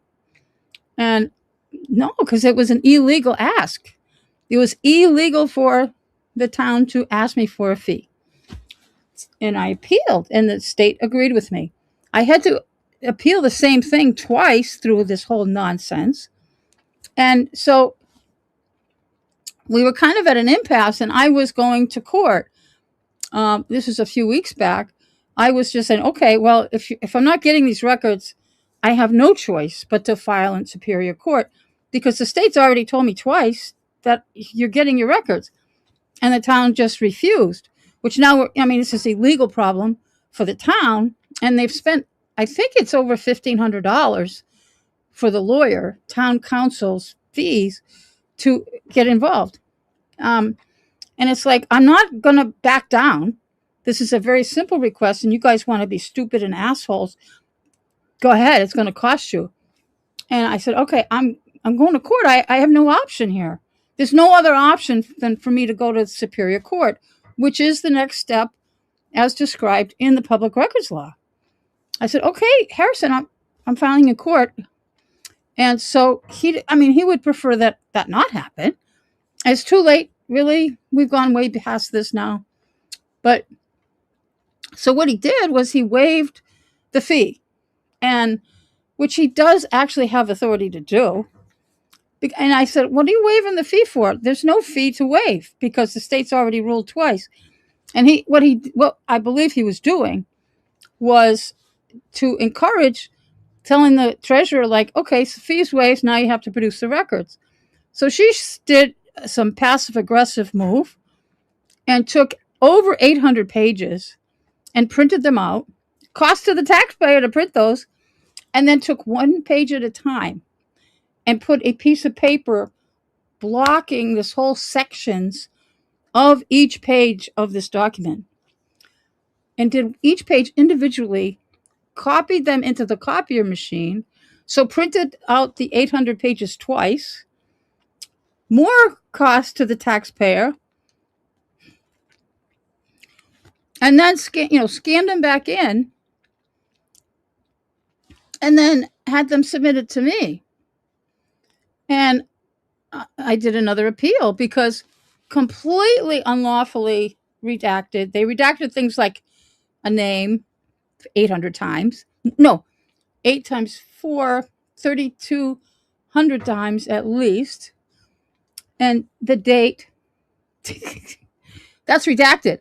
And they're redacted because it's either medical, highly embarrassing. And I said to Harrison, I said, well, she redacted the names. Does that mean it's personally embarrassing? Because they're so embarrassed that they don't want anybody to know they work for the town? Is that why they're redacted? Because I'm like, I might buy that. But no, the whole thing was complete mess. So there's another appeal in, but I sent it an appeal to the state, but I am simultaneously filing a lawsuit.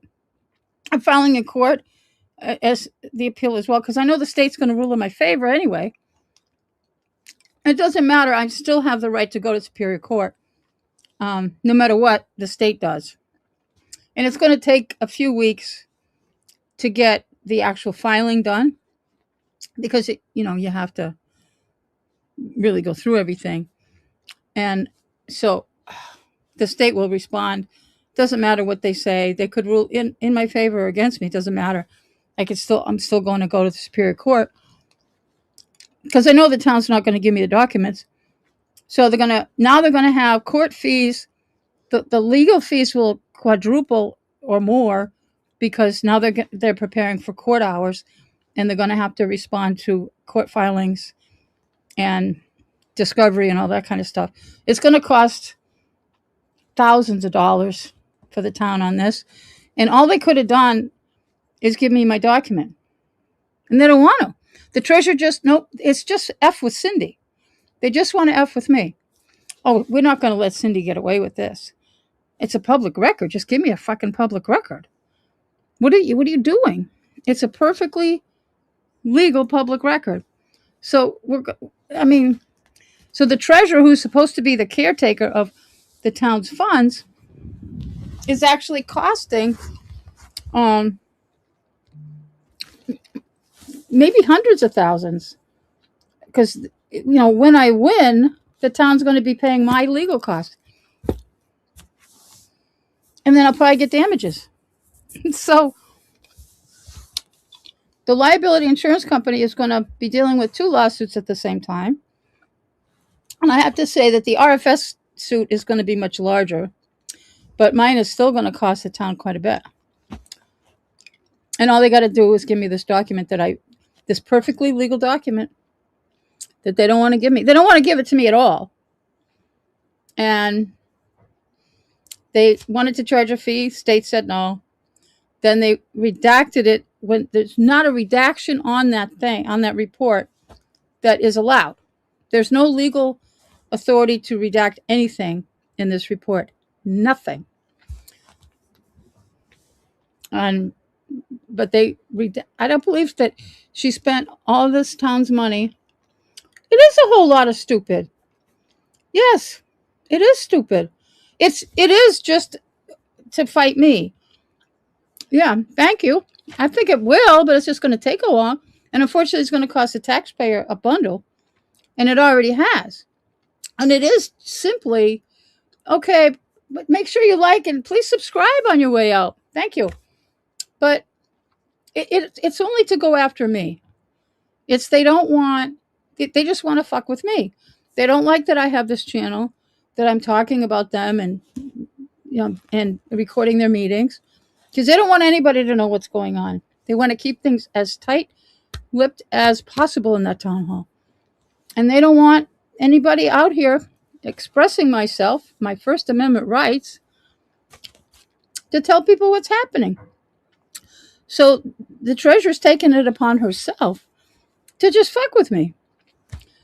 Just because thinking that, I'm eventually going to roll over and die or just give up. And it's like, they should know me by now. They've known me for decades. And now that I've got a YouTube channel and I've got a blog too, by the way, which I haven't been using, but we need more communication going out there. So I'm bringing my blog back up. I just haven't. It's easier to just turn on a camera and talk on YouTube than it is to say, I got to type this report. I got to type this article. It's easier to do YouTube. So I do this more often. But if this meeting was still going, I had started typing something, but they went to executive session and now I got to talk to myself. So, yeah. So it's been busy around Townsend. What else is going on? What else did they talk about tonight? They just talked nonsense. I'm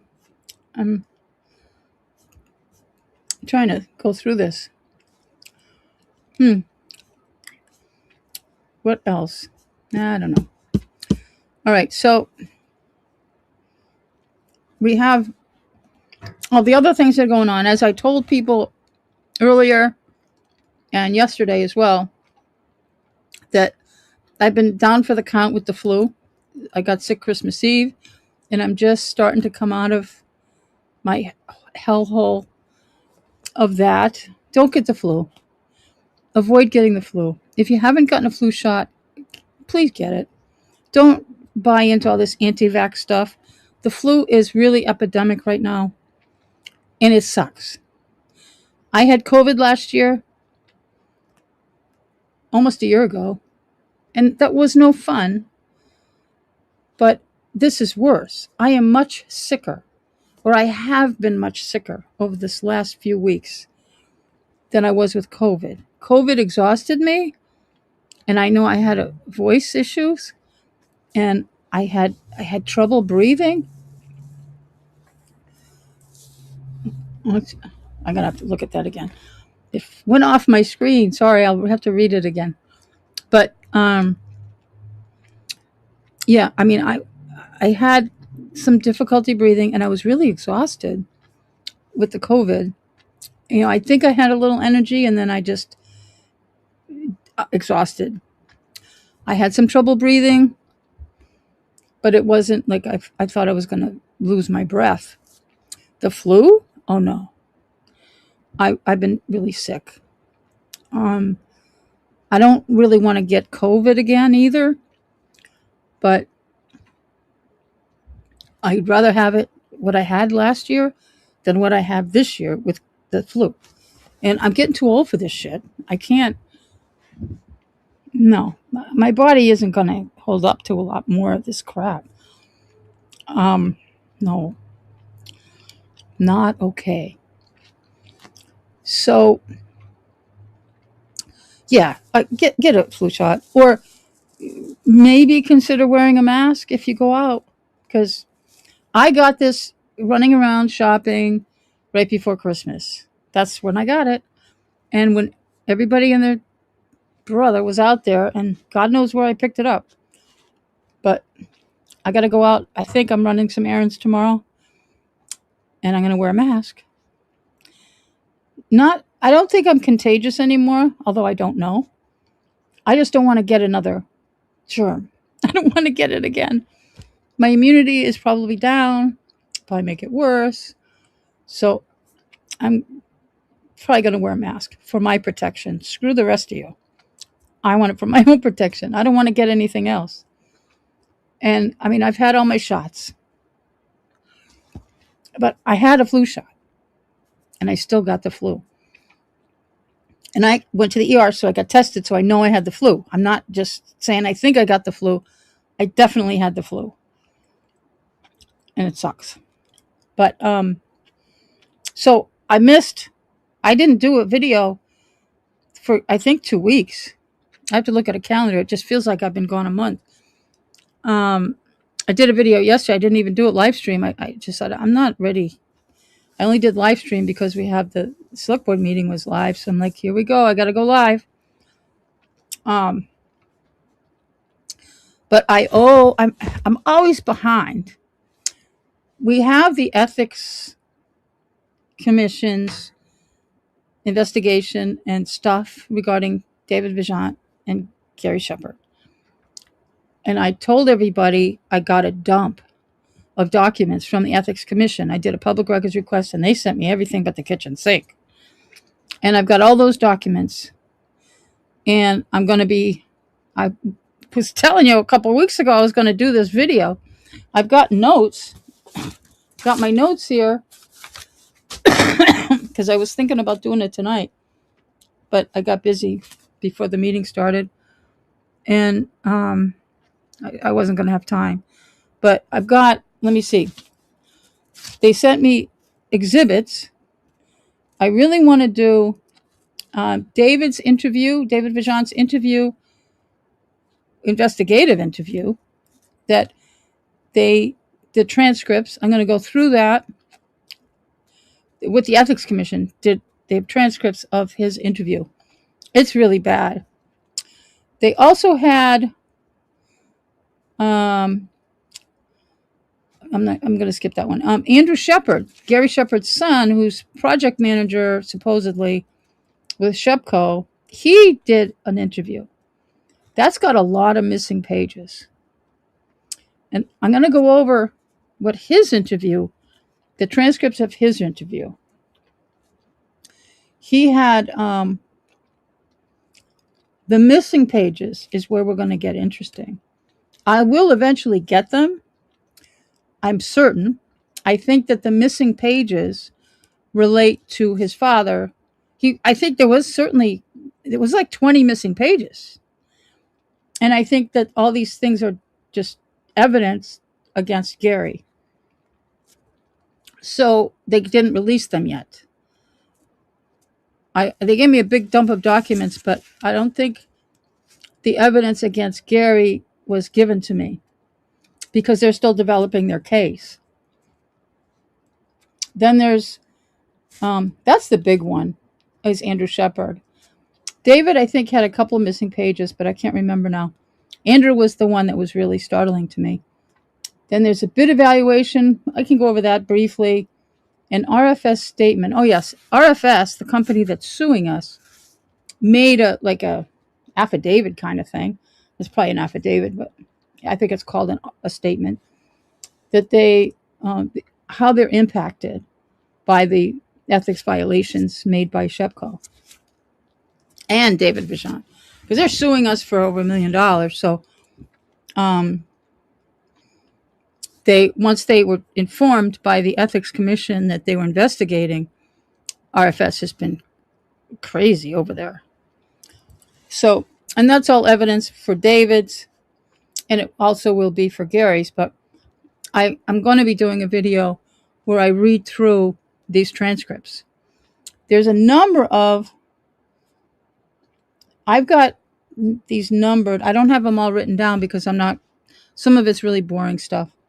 And it's just invoices, and it's like, I don't even know what these say. But there's over 20 exhibits that I have from the Ethics Commission. I'm only going to be going over maybe five. Not tonight, but sometime if I don't get sick again. But that's what I was planning on giving you a couple weeks ago, and I got so sick I could not even watch YouTube, never mind make a YouTube video. I missed out a lot on what was going on in the world, let me tell you. I was watching, I think, Law and Order and NCIS reruns. Those are my favorites. Oh, and the FBI. I like the FBI. Yeah, there's only one series left on that. Yeah. But anyway, that's one set I'm doing. What else? I was going to do another one. What else is going on? Somebody remind me. It's another video I owe everybody. I did the water department. I don't know. I have to look. That's the big one. The lawsuit stuff that's the big one. I skipped over the Gary Shepard second visit to Groton. They seem to have settled that, so I'm not even going to do a video on the second meeting. I watched it. It was supposedly the 23rd. Oh, yeah. Oh, I had a conflict. I think there was a select board meeting that night, so I didn't watch the Groton channel. So I finally watched it just a few days ago, and there was nothing exciting to report there. What else? What else is going? There's something else going on.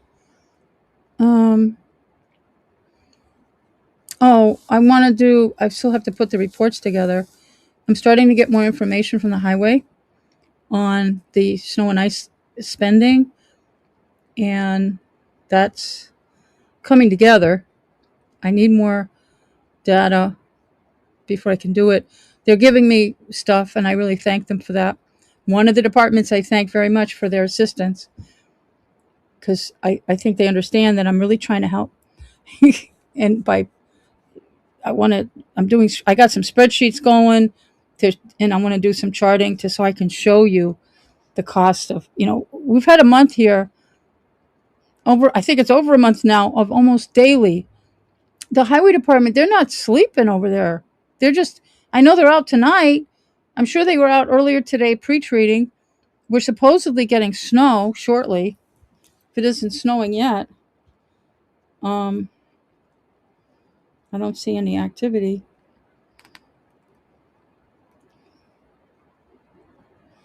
Is it snowing yet?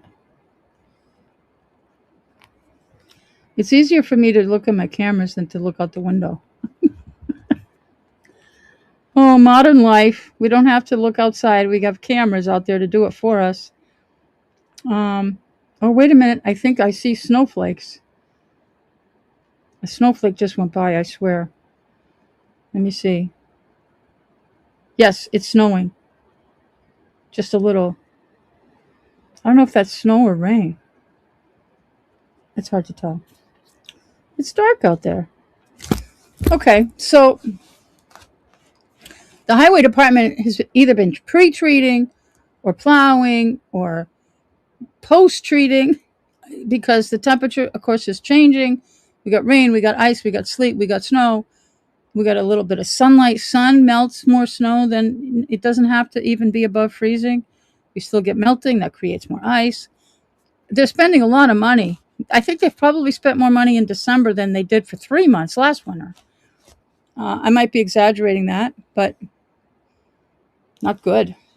I've started getting invoices from previous years, and the increased costs are important, and I think everybody needs to understand what these things are, and that we have to pay these things. What else is going? I know there's something I'm forgetting about. Let me see. I know somebody was sending me messages. Oh, I'm not very comfortable sitting here.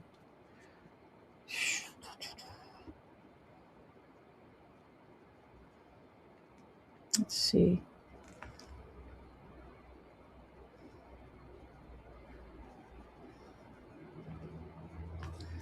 Oh,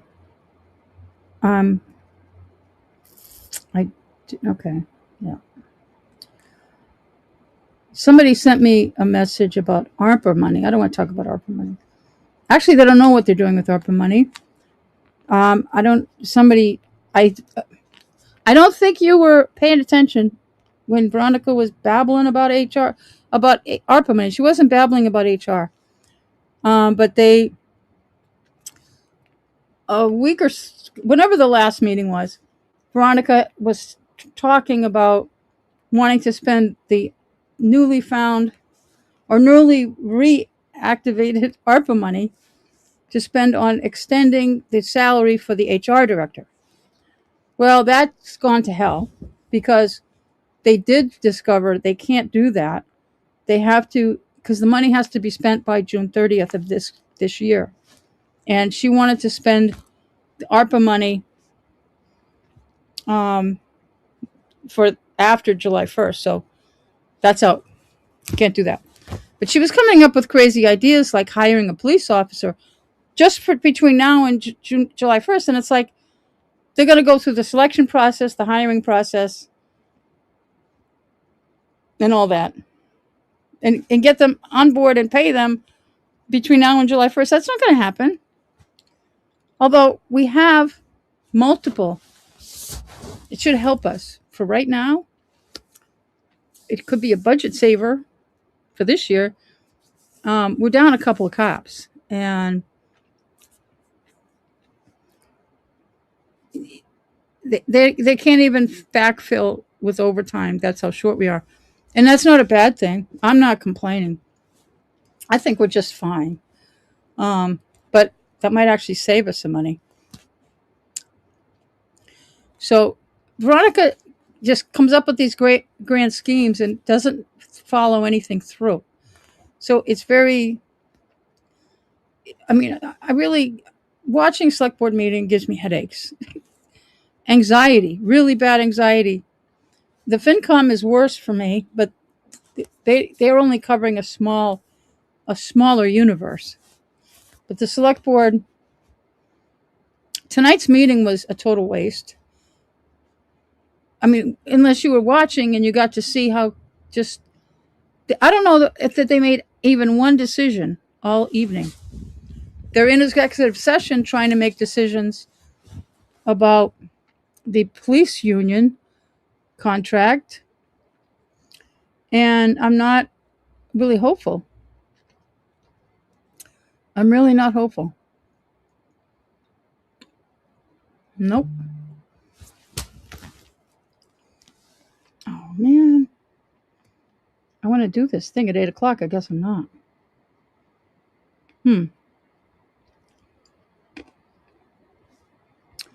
Um, God, what's going on? So what do you think about world politics? Should I dabble? Should I dabble into the world politics? Anybody want to enter into a debate with me? What do you think about Greenland? Do you think we should attack? Will NATO defend Greenland? We'd be going to war with a NATO ally. NATO should defend Greenland against us. What do you think?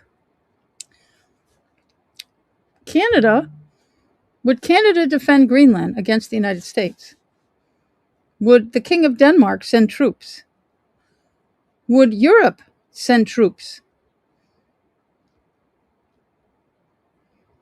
These are all questions I have.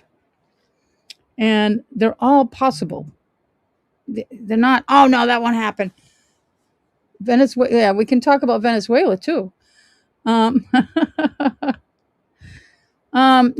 Venezuela, I should get into world politics and really piss everybody off. But Venezuela, what are we doing there? Does the president know what we're doing there? Venezuela is an interesting topic because, I've been trying to, I really haven't been watching the news much. I've just been reading newspapers a little bit over the last few days. And it seems that the people of Venezuela are happy that we took out their president. Okay. But yet, we have a mixed bag of opinions here in the United States and around the world. Outside, oh, this is funny. I got to pull it up because it left. It was on the top of my screen and then left. This is true. I read this somewhere else. P. Diddy, Luigi Mangione, and the dictator of Venezuela are all in the same prison. I wonder if they're playing basketball together, or eating in the same mess hall. That would be interesting. What a shit show that would be if they got to spend time together. I suspect that the dictator or the president or whoever he is from Venezuela, is it Maduro? I can't remember his name. I think he's probably isolated from the rest of the prisoners.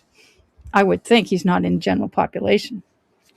But what's interesting is a lot of people who many of us might want to actually listen to are happy, not because they're MAGA, not because they support Trump, but people that support Venezuela and the Venezuelan people are happy that this dictator, president, whoever he is, was removed.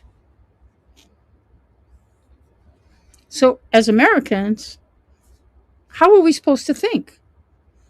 We're kind of screwed as to express our opinions properly. Which side am I on? Can I have two opinions at the same time? Can I, I'm not happy. My thinking is I'm not happy that we invaded this country and removed, just physically kidnapped the leader of the country and his wife and brought him into New York. How does New York feel? They probably don't care because it's a federal prison anyway. That just doesn't seem right to me. But yet, a lot of people think they're glad it happened, even though it's not good the way we just decided to do that. And then there's all this talk about the oil, and Trump apparently doesn't have a plan, or was AIDS have a plan? But then they seated the I don't know if is she the vice president, is who was actually all part of the same dictatorship, is now been appointed by their Supreme Court as the leader of the country. But now there's talk that nobody there is pushing back against the United States because they're afraid of what's going to, they want whatever Trump is going to do.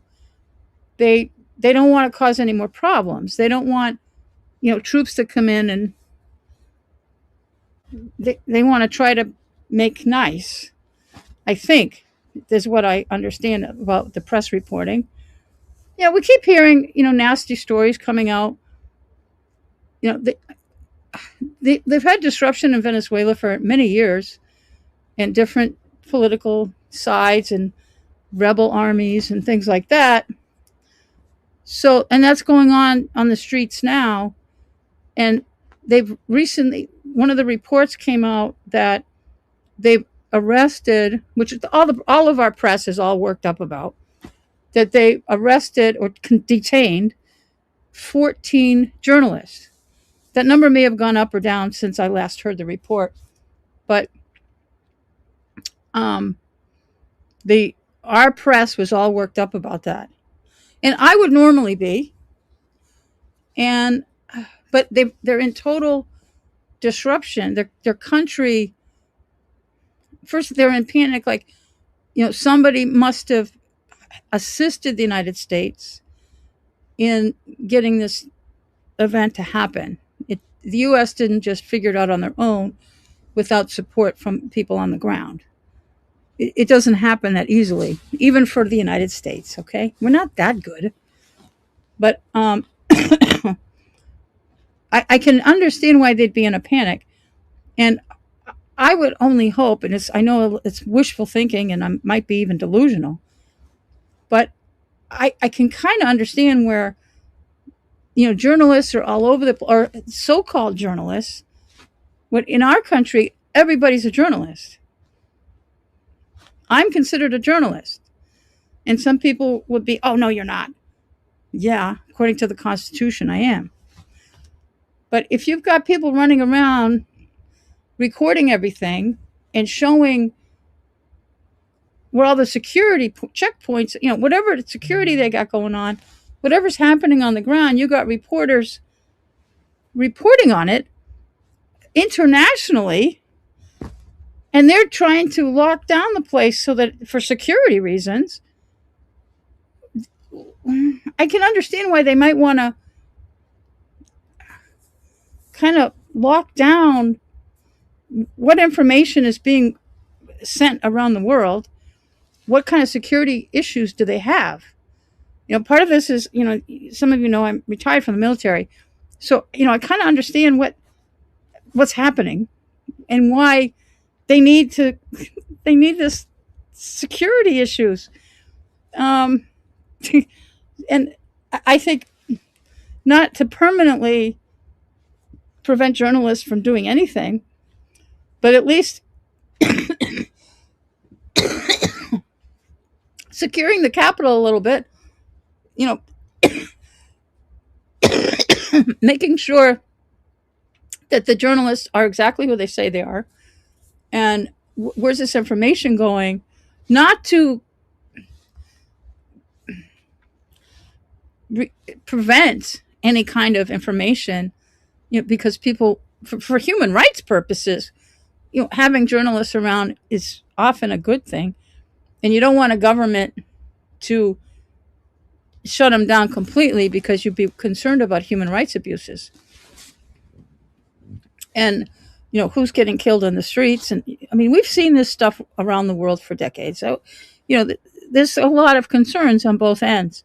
So I'm not panicked about the statement that journalists are detained. I want to make sure that they're being well taken care of, that they're just being secured temporarily, and then Because if the capital's not secure, or after we had a country invaded and took our president out, took them. We have a security issue. Hello. I mean, we would do similar. We would do the same exact thing if somebody came into Washington and took Trump. Well, although some people would say, no, I don't think we'd do anything. It would be just another day. Nobody would do anything. But that's just my opinion. That's a joke. But, but I think there's a lot of, all the countries around Venezuela are concerned about security issues locally, and also what's the U.S. going to do next? Because now we've upped the rhetoric is back up on Greenland. Are we going to invade Greenland? What's going on? And that really makes me sick that we would attack an ally like that. So we certainly, they're saying that NATO would be gone if we were to invade an ally, a member of NATO. There is no more NATO, because especially if NATO doesn't come to Greenland's defense, all of Europe should be over here fighting the United States. If we were to do that, they should be in Greenland defending Greenland, and they could. It's not just my opinion.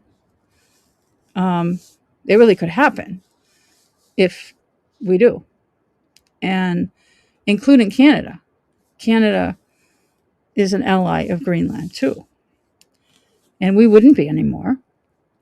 And it would have to be an invasion, not we're just going to walk in. I'm sure that there would be armed resistance for as long as we would pull this stunt.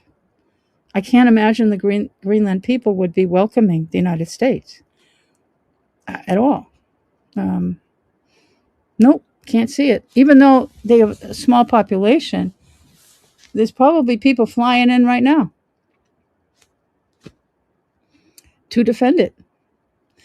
I can't imagine that there wouldn't be. And Iceland's probably having the same problem. Like, what are they going to do? We've really had troops in Iceland as part of treaties to defend all of NATO, and that's true. Iceland is probably one of the things you don't hear about too much, but we have continuous troop movements, United States troop movements between here and Iceland, and it's all about early warning stations and being able to have jumping off points. And when we're going to places like Ukraine, or when we're going to Europe, there's a lot of movement between Iceland, Greenland, and Europe, and it's part of a major worldwide defense network. And if we do this, that's disrupted, and chaos could ensue. Worldwide chaos could ensue. And I'm not just talking nonsense. So I'm really concerned about it. And I'll never see peace in my life. Of course, I don't think I've ever seen peace in my lifetime. We had a few years where, kind of, the Cold War, as they call it, but it'll never be the same in my lifetime. Whatever years I have left on this earth, I will never see even the peace we have right now. Never again. If we set foot in Greenland. Game over. Everything we've known since World War II will be gone. Gone, gone, gone. That's it. So back to Townsend. What are they talking about? They must disagree on something. Because right before they went into this executive session, they were having conversation. I gotta look at this. What? The host will admit you when they're ready. Yep. So we're still waiting. They didn't forget about us. And they can't do anything else other than the police union. But before we went into this executive session, they were talking about where I know Kieran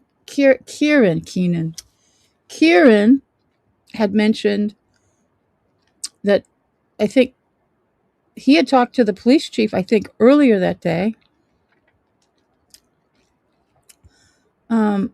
It sounded to me that this contract that they were discussing was all but ready for the select board to say it was all set and to submit to the police union.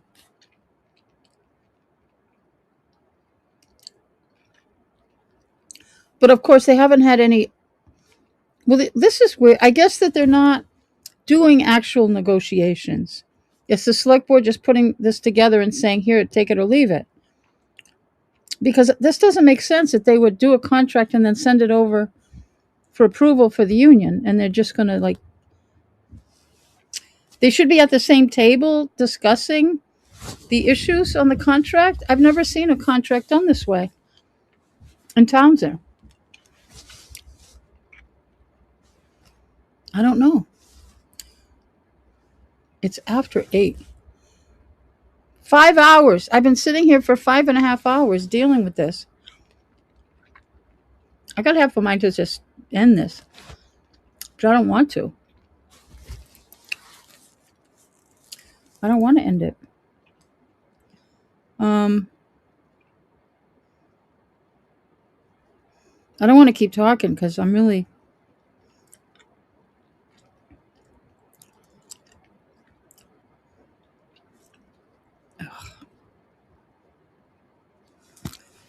I don't know. I don't even know who's in here.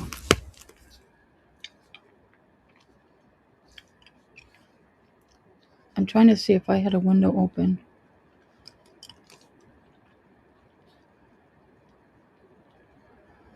No, I didn't.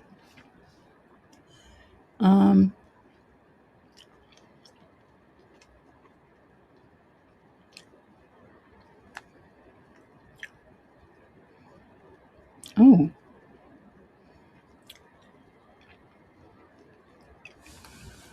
Looks like some European nations are warning Trump over Greenland.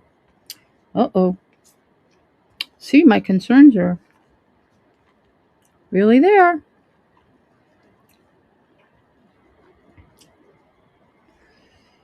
Oh my gosh.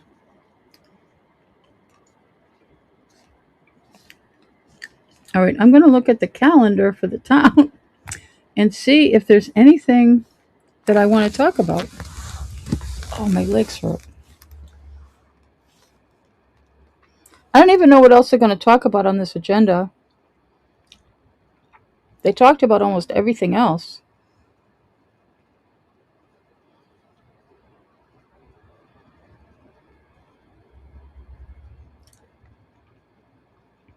Everything is just this contract stuff, which I really don't think that they're done with. You know, I might end this. I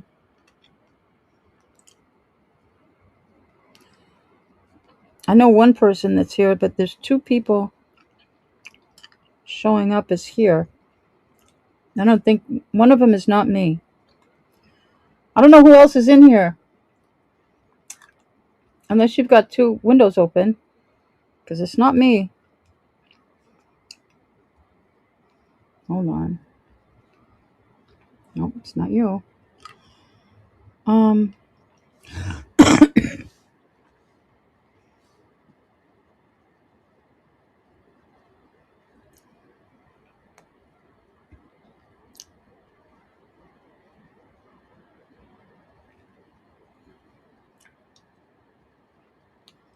Oh, what does this say?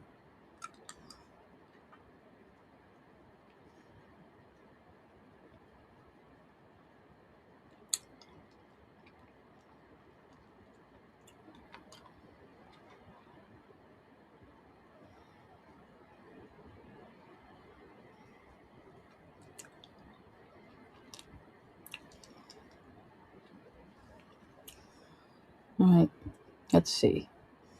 Upcoming events.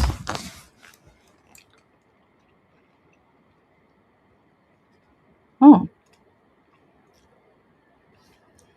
I just noticed the Historic District Commission posted a meeting this morning.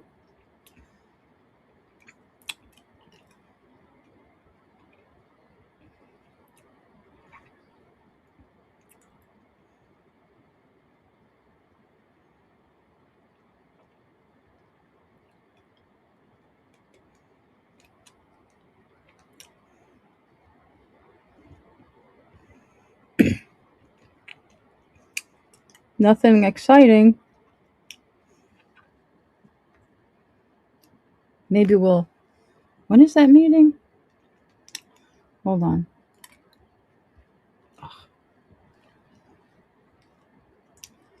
Thursday at 3.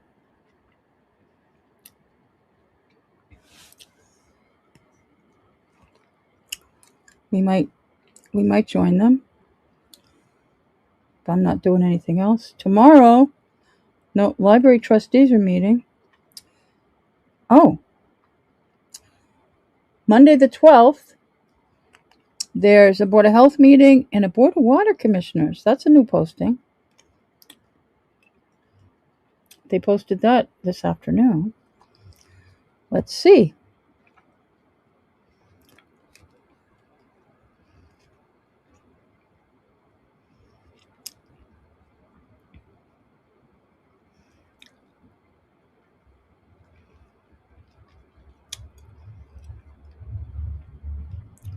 They're going to talk about their budget, I guess.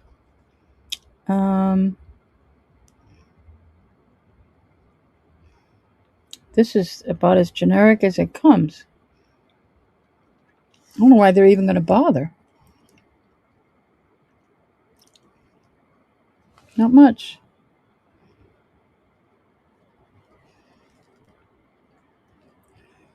Not much going on there. The Board of Health, they don't usually put much on their agenda either, which bothers me. Okay, we got somebody else joined us. We're waiting for the select board to come back from executive session. If you're just joining us, and I'm just coming up with things to talk about. If you're just joining us and you want me to talk about something, put it in the comments and we'll talk about it because I'm running out of things to talk about. Let's see. Board of Health is going to talk about their budget submission and outstanding action items. Don't ask me what this is about. Restaurants, businesses, residentials, and others. Don't ask me. I know they had some violators a while back. I don't know if that's what they're talking about. I don't know.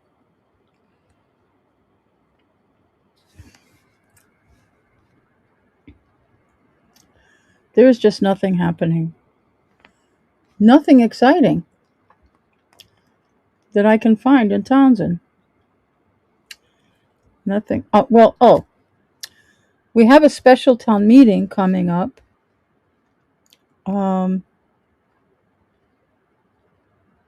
It's February something. I think the 23rd. Am I right? Somebody tell me. Is it February 23rd, the special town meeting? It's not on the calendar. They just talked about it in this meeting. I'm sure there'll be plenty of things that I'm not going to like. Because they don't really care what anybody thinks. And when we vote things down, they're just going to, blame us. Let's see. Oh,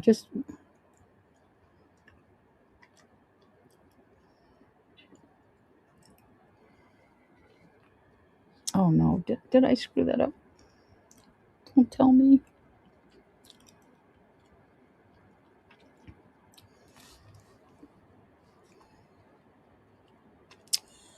I don't know.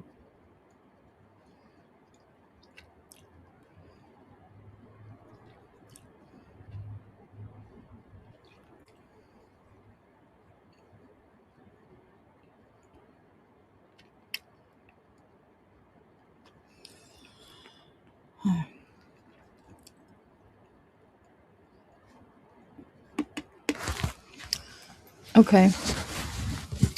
Yeah, usually when we have a town meeting or special town meeting, once the warrant is published, which it will be in a few weeks anyway, I will be doing a video and I'll be going through each of the warrant articles, explaining them as best I can, and giving you my opinion.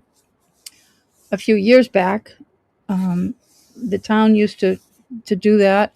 They didn't give their opinion because they can't, but they used to give, at least explain each of the articles. I did like that. And I think but they stopped doing it. You know, they can't get out of their own way and they just argue about what any of these things, they would just be arguing about it the whole time. And they can't do it together. They'd have to, because they can't. I mean, they're just impossible for them to talk. But one select board member used to, for a couple, oh, we're coming back. Hey. This meeting is being recorded. We're back. Thank God. Thank God. Oh my gosh. I've been saved. Hi, TCAM, can you hear us? Yes, I can. Thank you, sir.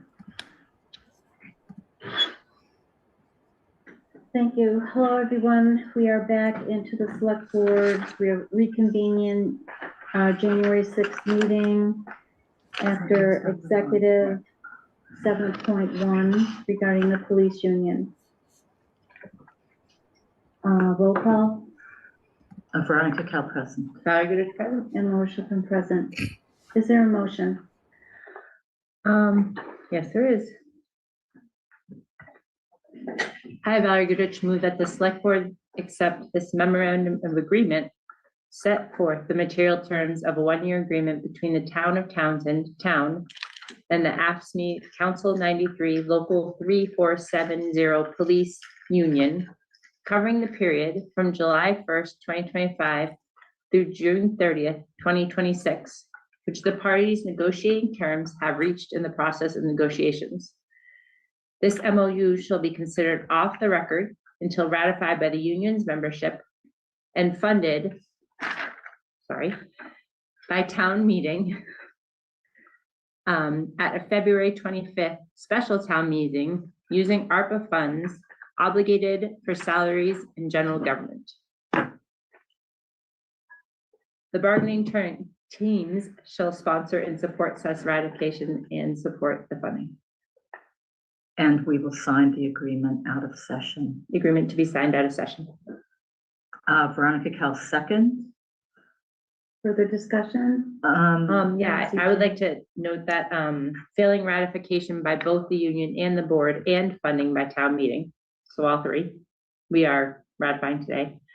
The MOA shall be deemed void and both parties will agree to return to their prior bargaining positions and it shall not be admissible in any proceeding. So if this is not passed special town meeting, the agreement will be void. And read the next sentence too.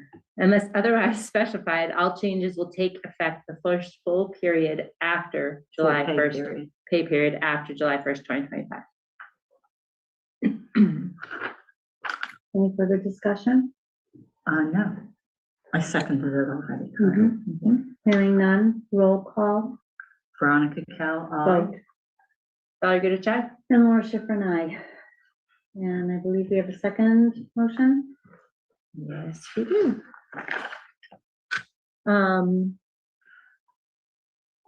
I, Valerie Goodrich, move that the select board accept this memorandum of agreement, MOA, set forth the material terms of a 2-year agreement between the town of Townsend town and the AFSCME Council 93 Local 3470 Police Union, covering the period from July 1st, 2026 through June 30th, 2028, which the parties' negotiating teams have reached in the process of negotiations. This MOA shall be considered off the record until ratified by the union's membership. Funded by town meeting through a Proposition 2.5 override, and a Proposition 2.5 override is approved by a majority of voters at a town election. The bargaining team shall sponsor and support such ratification and support the funding. Veronica Cal second. Any further discussion? I would add, failing ratification by both the union, the board, funding by town meeting and approval of a Proposition 2.5 override by a majority of voters at a town election. We are approving it today for the board. The officer and agreement shall be deemed, the offer and agreement shall be deemed void, and both parties will be free to return to their prior bargaining positions, and it shall not be admissible in any proceeding. Unless otherwise specified, all changes will take effect the first full period after July 1st, 2026. So this would be starting next fiscal year. Correct. Okay, All right. I have nothing further. okay, roll call vote, Veronica Cal, aye. Are good at job. and Laura Schifrin, aye. Nice work. Okay, thank you. Thank you. So next we would have, do you wanna, quickly try to do 7.3? Actually, we could do the other two and probably don't have to come back. It depends on the MOU for fire. Okay, why don't we go to 7.3 then? And then we're going to 7.2 from 7.3. Yeah, how about we do that? Yeah, let's do And then we that. can come back. Yeah. Okay. 7.3, executive session pursuant to open meeting law, chapter 30A, section 21A3, to discuss strategy with respect to litigation, namely RFS Corp. Versus Town of Townsend, Middlesex Superior Court docket number 2581CV 02381, where an open meeting law may have detrimental effect on the litigating position of the town, and the chair so declares.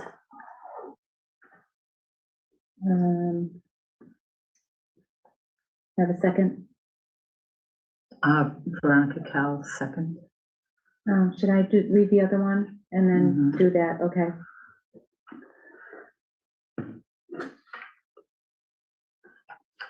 I, Laura E. Schifrin, move to enter into executive session and return to open session pursuant to open meeting law, chapter 30A, section 21A3, to discuss strategy with respect to collective bargaining if an open meeting may have a detrimental effect on the bargaining position of the public body, and the chair so declares.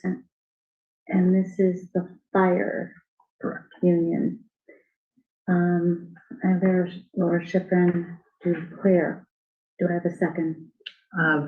Will we be returning to open And session? we'll return to open session to adjourn from open session. Veronica Cal, second. Any discussion? No. Roll call vote. Veronica Cal, aye. All good at job. And Laura Schifrin, aye, and it is 8:24 p.m. Hopefully we see you in a little while. The recording has stopped. Oh, and Jay just got on. Jay just got on.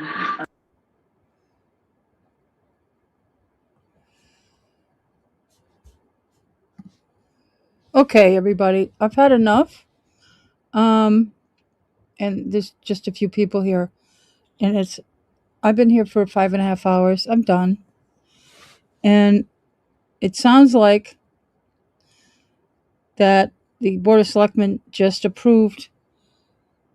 tentatively approved an agreement for the police for this year, which I'm okay with, because they had this ARPA money, and they've approved a memorandum of agreement for this fiscal year to fund the police raises. They didn't say how much or anything, because they still got to give it to the cops to agree.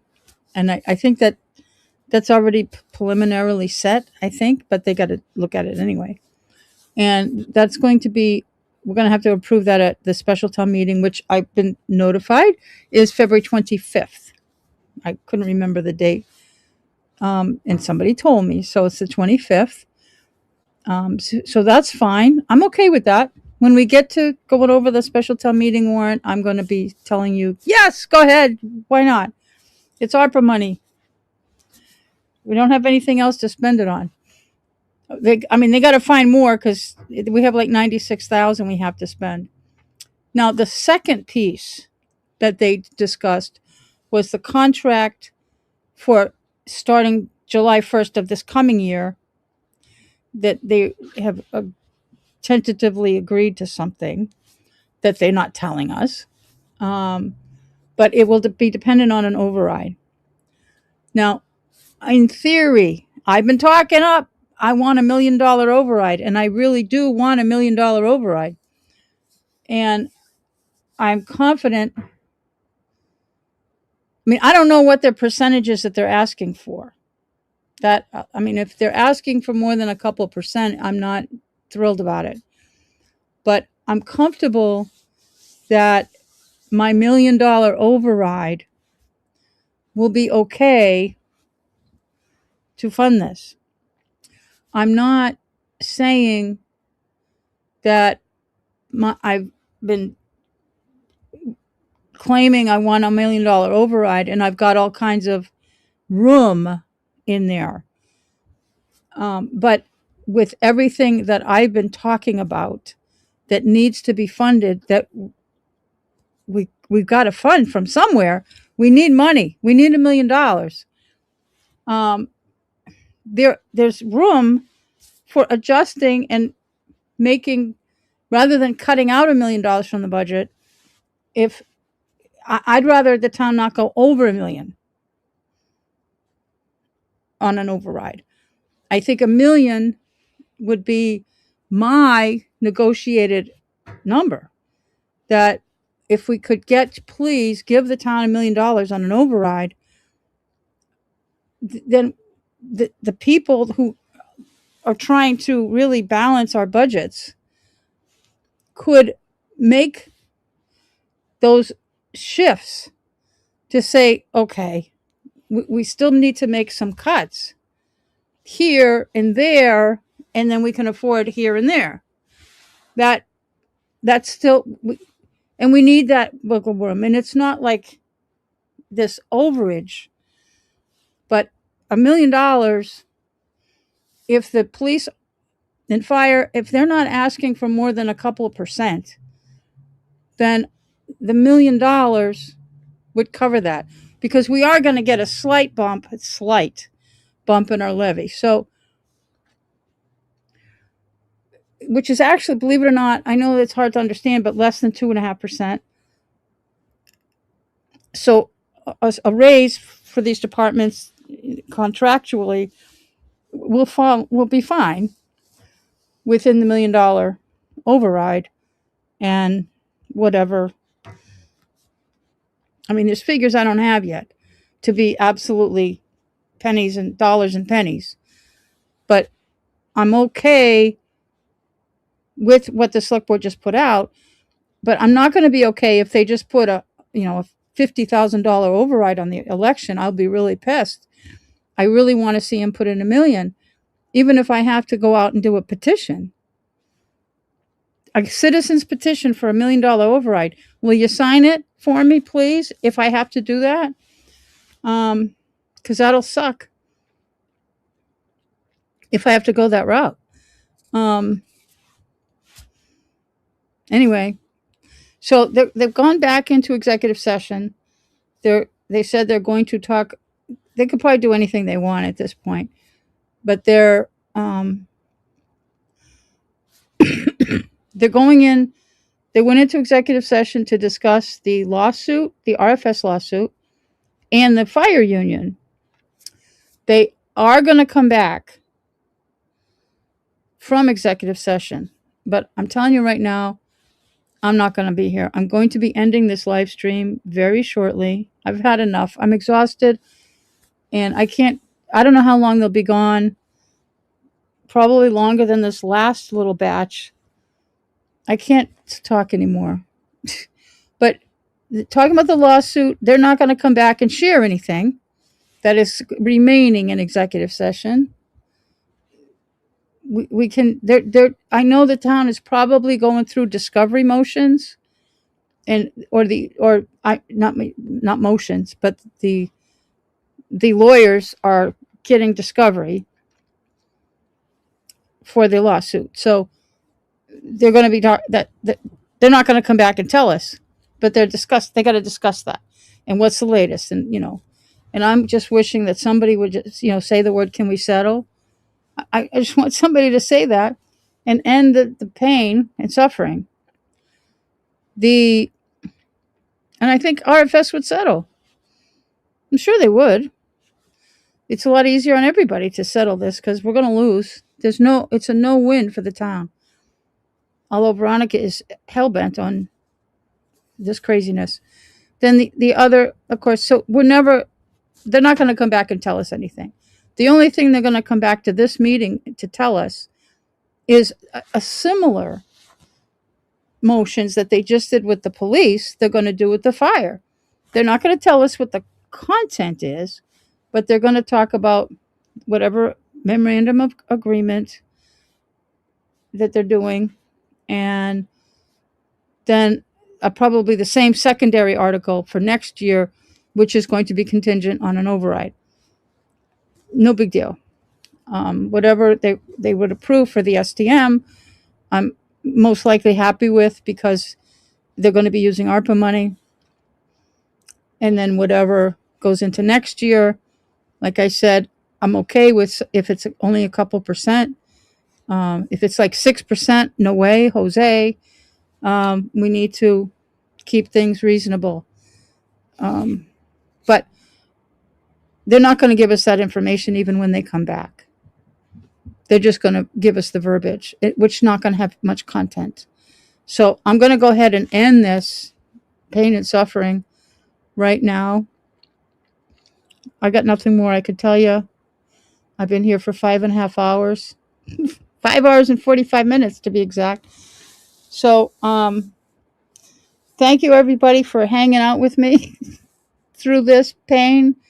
And I really appreciate everybody hanging in there and people coming and going. And I don't know if the people that are in here now are any of the same people that were in here 5 hours ago. But thank you. And hopefully, I can't tell while I'm watching this to see if anybody has liked this video, but I would really appreciate it if you do. If you hit the like button while you're here, or if you're watching this on a replay, double check and make sure whether you've liked it or not. That's always helpful. And if you're not subscribed, please subscribe. And you can be notified if you hit the notification bell about any future videos that I put out. I know earlier tonight I had 2 different people came in and chatted a little bit in the live chat, and they had never been to this meeting before. This one came up on it just popped up on their YouTube page. So they came in and said, what the hell is this? And another guy, I think Owen from England, came in and was trying to figure out what our select board was doing, and they weren't getting anywhere. They were trying to discuss, I don't know if they were talking about the website or the social media policy or both, but it was really scary for that person from England. Like, what the hell are they doing? What are they talking about? What are they going to get? Do they ever make decisions? And I said, no. So it was kind of funny, but, yeah, but thanks everybody for being here, and do come back. And, yeah. Oh, how much fun has this been? This has been a nightmare of a meeting. My anxiety is, well, I'm too tired now to even be anxious, but earlier I was like, this can't be real.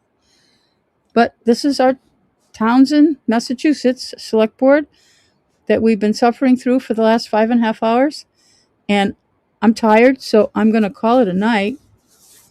And just, again, thank you everybody for being here. And do come back. Maybe I'll do a meeting tomorrow. I might not. It depends. I got a couple of things I have to do. I might not be able to do a meeting, a video tomorrow, but we'll see. Time will tell. It depends on how I feel tomorrow. Right now I have to go feed my cats. They're pretty pissed because I didn't feed them dinner. Okay. Have a good night, everybody. And people are still chiming in here, but I'm sorry. I'm leaving now. As soon as I hang up, you can start this again from the beginning. The live stream will be over and you can watch it at your leisure. Speed up the speed to get it go through the pain that I just went through. Okay, thanks everybody. Have a good evening. See you in a couple days. Bye now. My pixelation's screwed up.